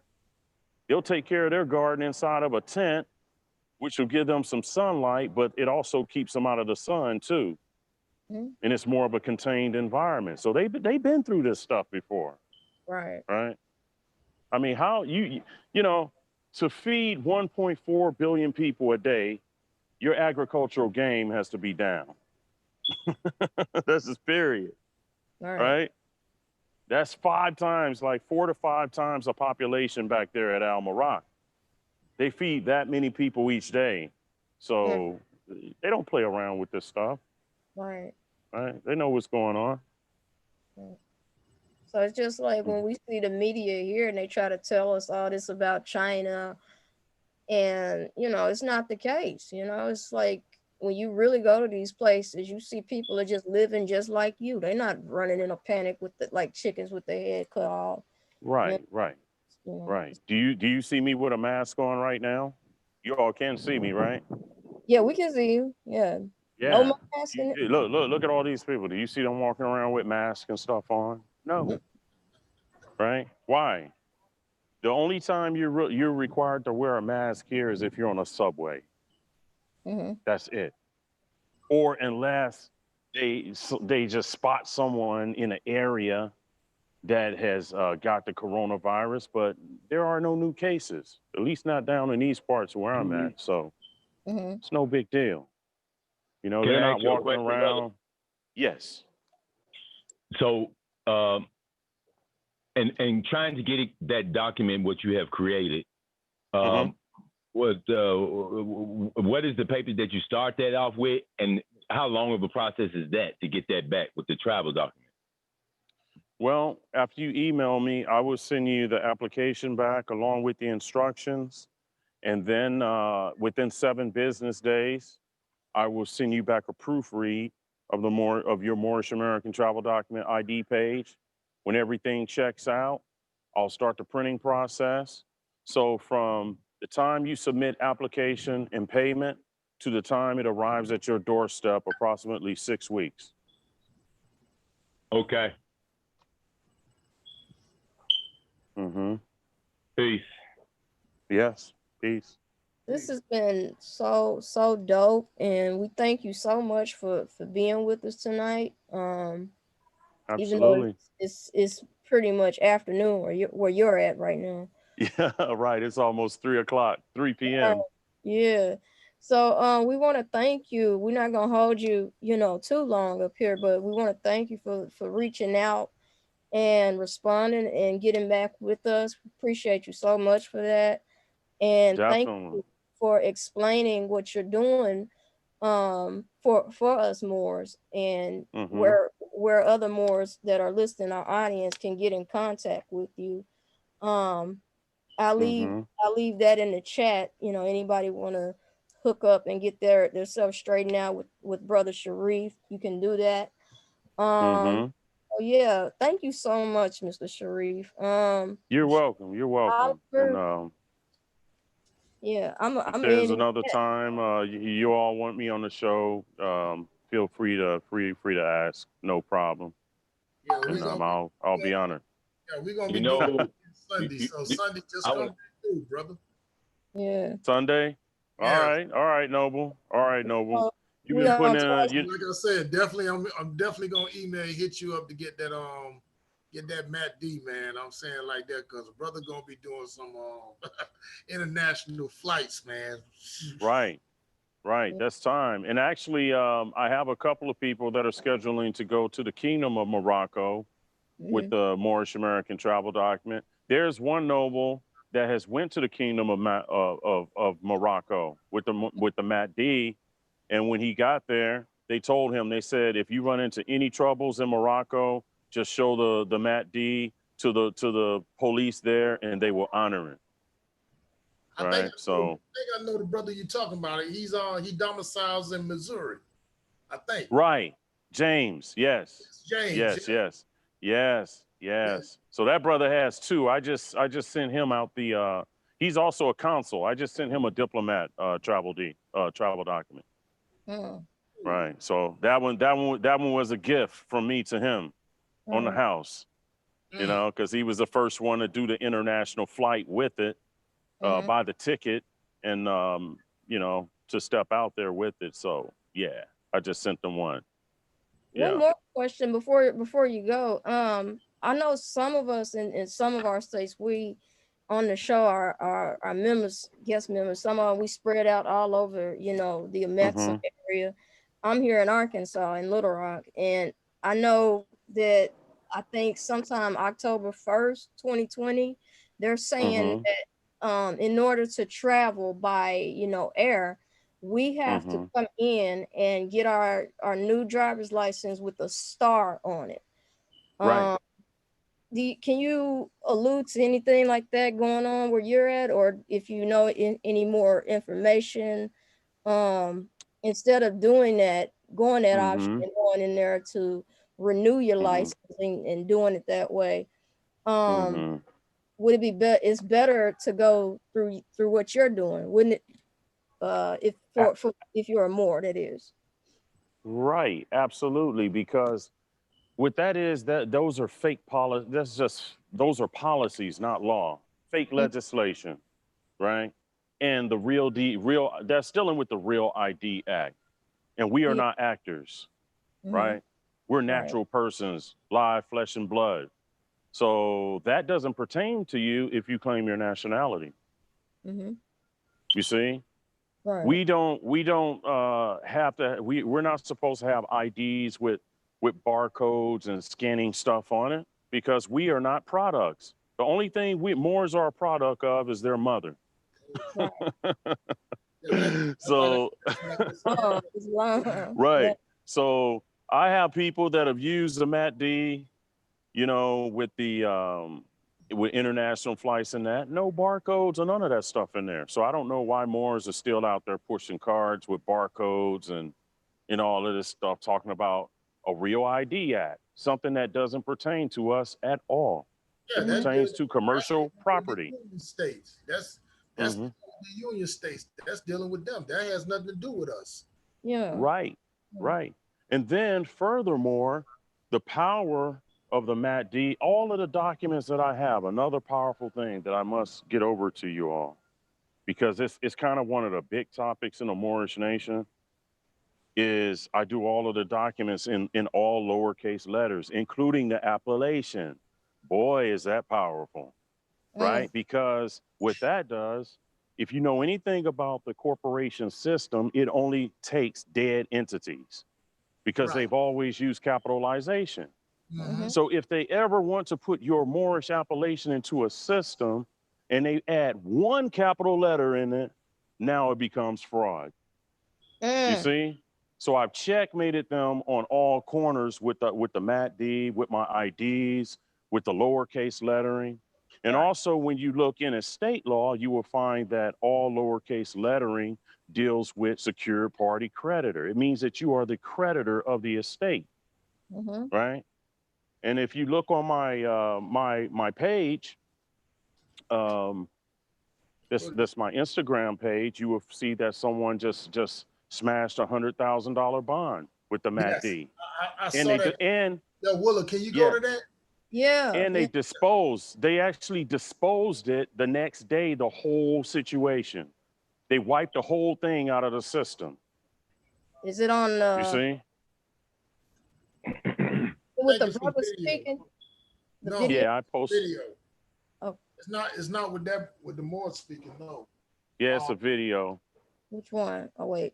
I did post it like maybe 3 days ago. Where it says it's like it's about 5 minutes long. Okay. It looks kind of blurry. No, that's not it. That's not it, no. Okay. But you know, I get stories like that. Scroll up. Willa, scroll up. No, this thing, you on it. Click that one. You were just on it. Go back down. Right here? No, go down some more. Right there. Click on that. That's where it's at. Okay. Yeah, that's it right there. Got it. Okay. And another thing, you know, with this lowercase lettering, think about it, Moors. Our ancestors, they only wrote using one letter case, right? Right. See what they have done, the Albions, they moved away from what our ancestors created, this thing called the doctrine of parity, which doesn't allow any capitalization for flesh and blood, which was established hundreds of years ago, right? All right. But so that people could not be brought in and be enslaved by, you know, a commerce system. You see? So when you look at our old ancestral languages, there was no two different language cases. Like say like the Treaty of Peace and Friendship, it was written in Arabic. It's all written in one case, right? So anytime being that we are the creditors, we use two different cases in our appellations and that, now we deminimize our status. And that's what's been going on. Right. That's what's been going on with a lot of this stuff. So now the lowercase stuff, it's been working. Right. You know, a couple of Moors went into, you know, the tribunals, the Roman tribunals. And I always tell them, I said, before you go, put the Matt D with the estate page, make a color copy of it, send it to them certified mail before you go, along with the affidavit for special appearance. They go in there, okay, I'm going to have to reschedule because he can't move forward. It's probate law. Right. You know, he can't do anything, right? So, you know, I try to produce documents to where Moors don't have to waste their time with foolishness with these people. Right. So when they see it, they already know that, you know, little Johnny's not going to college if you mess with me, because I'm going to sue you for your private property, right? That's the way Moorish identification has to be today, right? We ain't got time to be taking off work and all of this stuff to go to some Roman tribunal to deal with all of this foolishness. Right. Right. Because Moors don't deal, we're not supposed to be dealing with Rome. That's the thing. No. Yeah, No. we don't want to contract with Rome, definitely. Yeah. Right. Right. We don't want to contract with them. Yeah. And you know, the other thing with the all lowercase lettering, it has another function for us. Mhm. See, now it allows us to be able to do business amongst ourselves. And whoever wants to do business with us, they must come and use all lowercase too. So we can limit the people that come into our market. Mm-hmm. You see what it does? So Right. everyone that deals or contracts with us, they can only do it while being in flesh and blood. You see that? Yes. Islam. Right. So no corporate fiction is doing any business with the Moors or whatever, because, you know, if you're coming in your flesh and blood and you're using all lowercase. Mm-hmm. Islam. I found So, it. you know. I found the post. You guys want me to play it? Dr. Blind? All right. Share this video with y'all and let y'all know the power behind the Matt D. Ladybug, can you hold your Matt D up again? Open it up. You don't have to really show your information, but just show them this state page.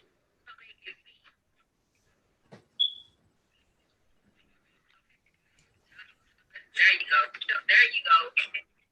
That is state page right there. That's a game changer. That is a game changer. So more wake up, you know, get the Matt D, get your status corrected, stand on your square, study, and we can take back what is truly ours and what belongs to us as the Aboriginal Indigenous people.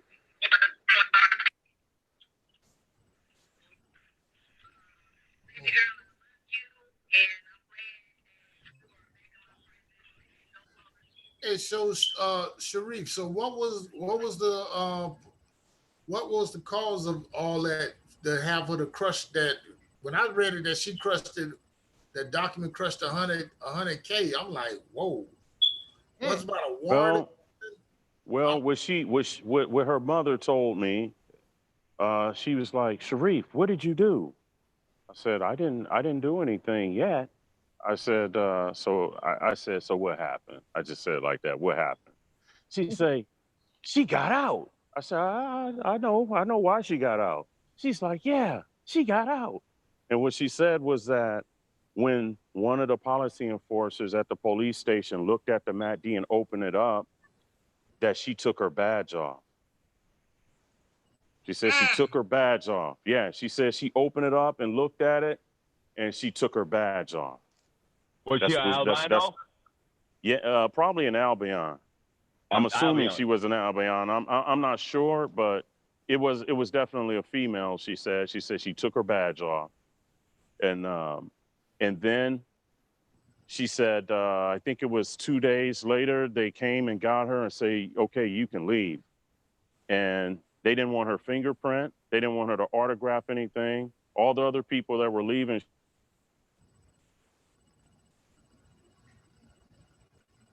she said they wanted their thumbprint or something. So, and then 2 days later, they contacted me and said the whole felony warrant, the whole felony case was completely disposed of in the system. Mm-hmm. There you go. Yeah. It's not a game out here, people. It's not a game. It's not a game out here because these people, they are not above the law. And when you're dealing with estate issues like that, you know, they can lose their job. Mhm. The bar association doesn't play around with infringing on estates either. Not for them. Right. Right. Right. So it's a very, very serious thing to hold a secured party creditor, you know, caged up like that. Right. It's you know, it's a serious thing. So yeah, nobles, we just have to be wiser. We have to do things and be wiser today. You know what? You know what it reminds me of, y'all? It reminds me of, we got this saying, niggas love football, right? Niggas love to sit and watch football and watch the Super Bowl. But this Moorish thing, if you really think about it, it is like football, because we are, you know, what do you do when the players become the referee? You feel me? It's like Right. the game changes when the players start becoming the head coaches. You know what I'm saying? Mm-hmm. You know, it's basically what I'm trying to say is just like it changes when the employee becomes the employer, or like the slave becomes the master. You know, Right. it's much different. You know, the what do they call it? The bailiff in jail, or the security in jail. You know, they have to let you out. You know, they can't hold you. And they love to make it seem like they got all the authority over the world, over us in the world, when they put us in jail. But then when you throw this at them, like you said, she had to take her badge off. Now, why is that? Because she don't Mm-hmm. want to be implicated. Right. You know? Yeah. It's just an That's amazing. definitely what that's dealing with.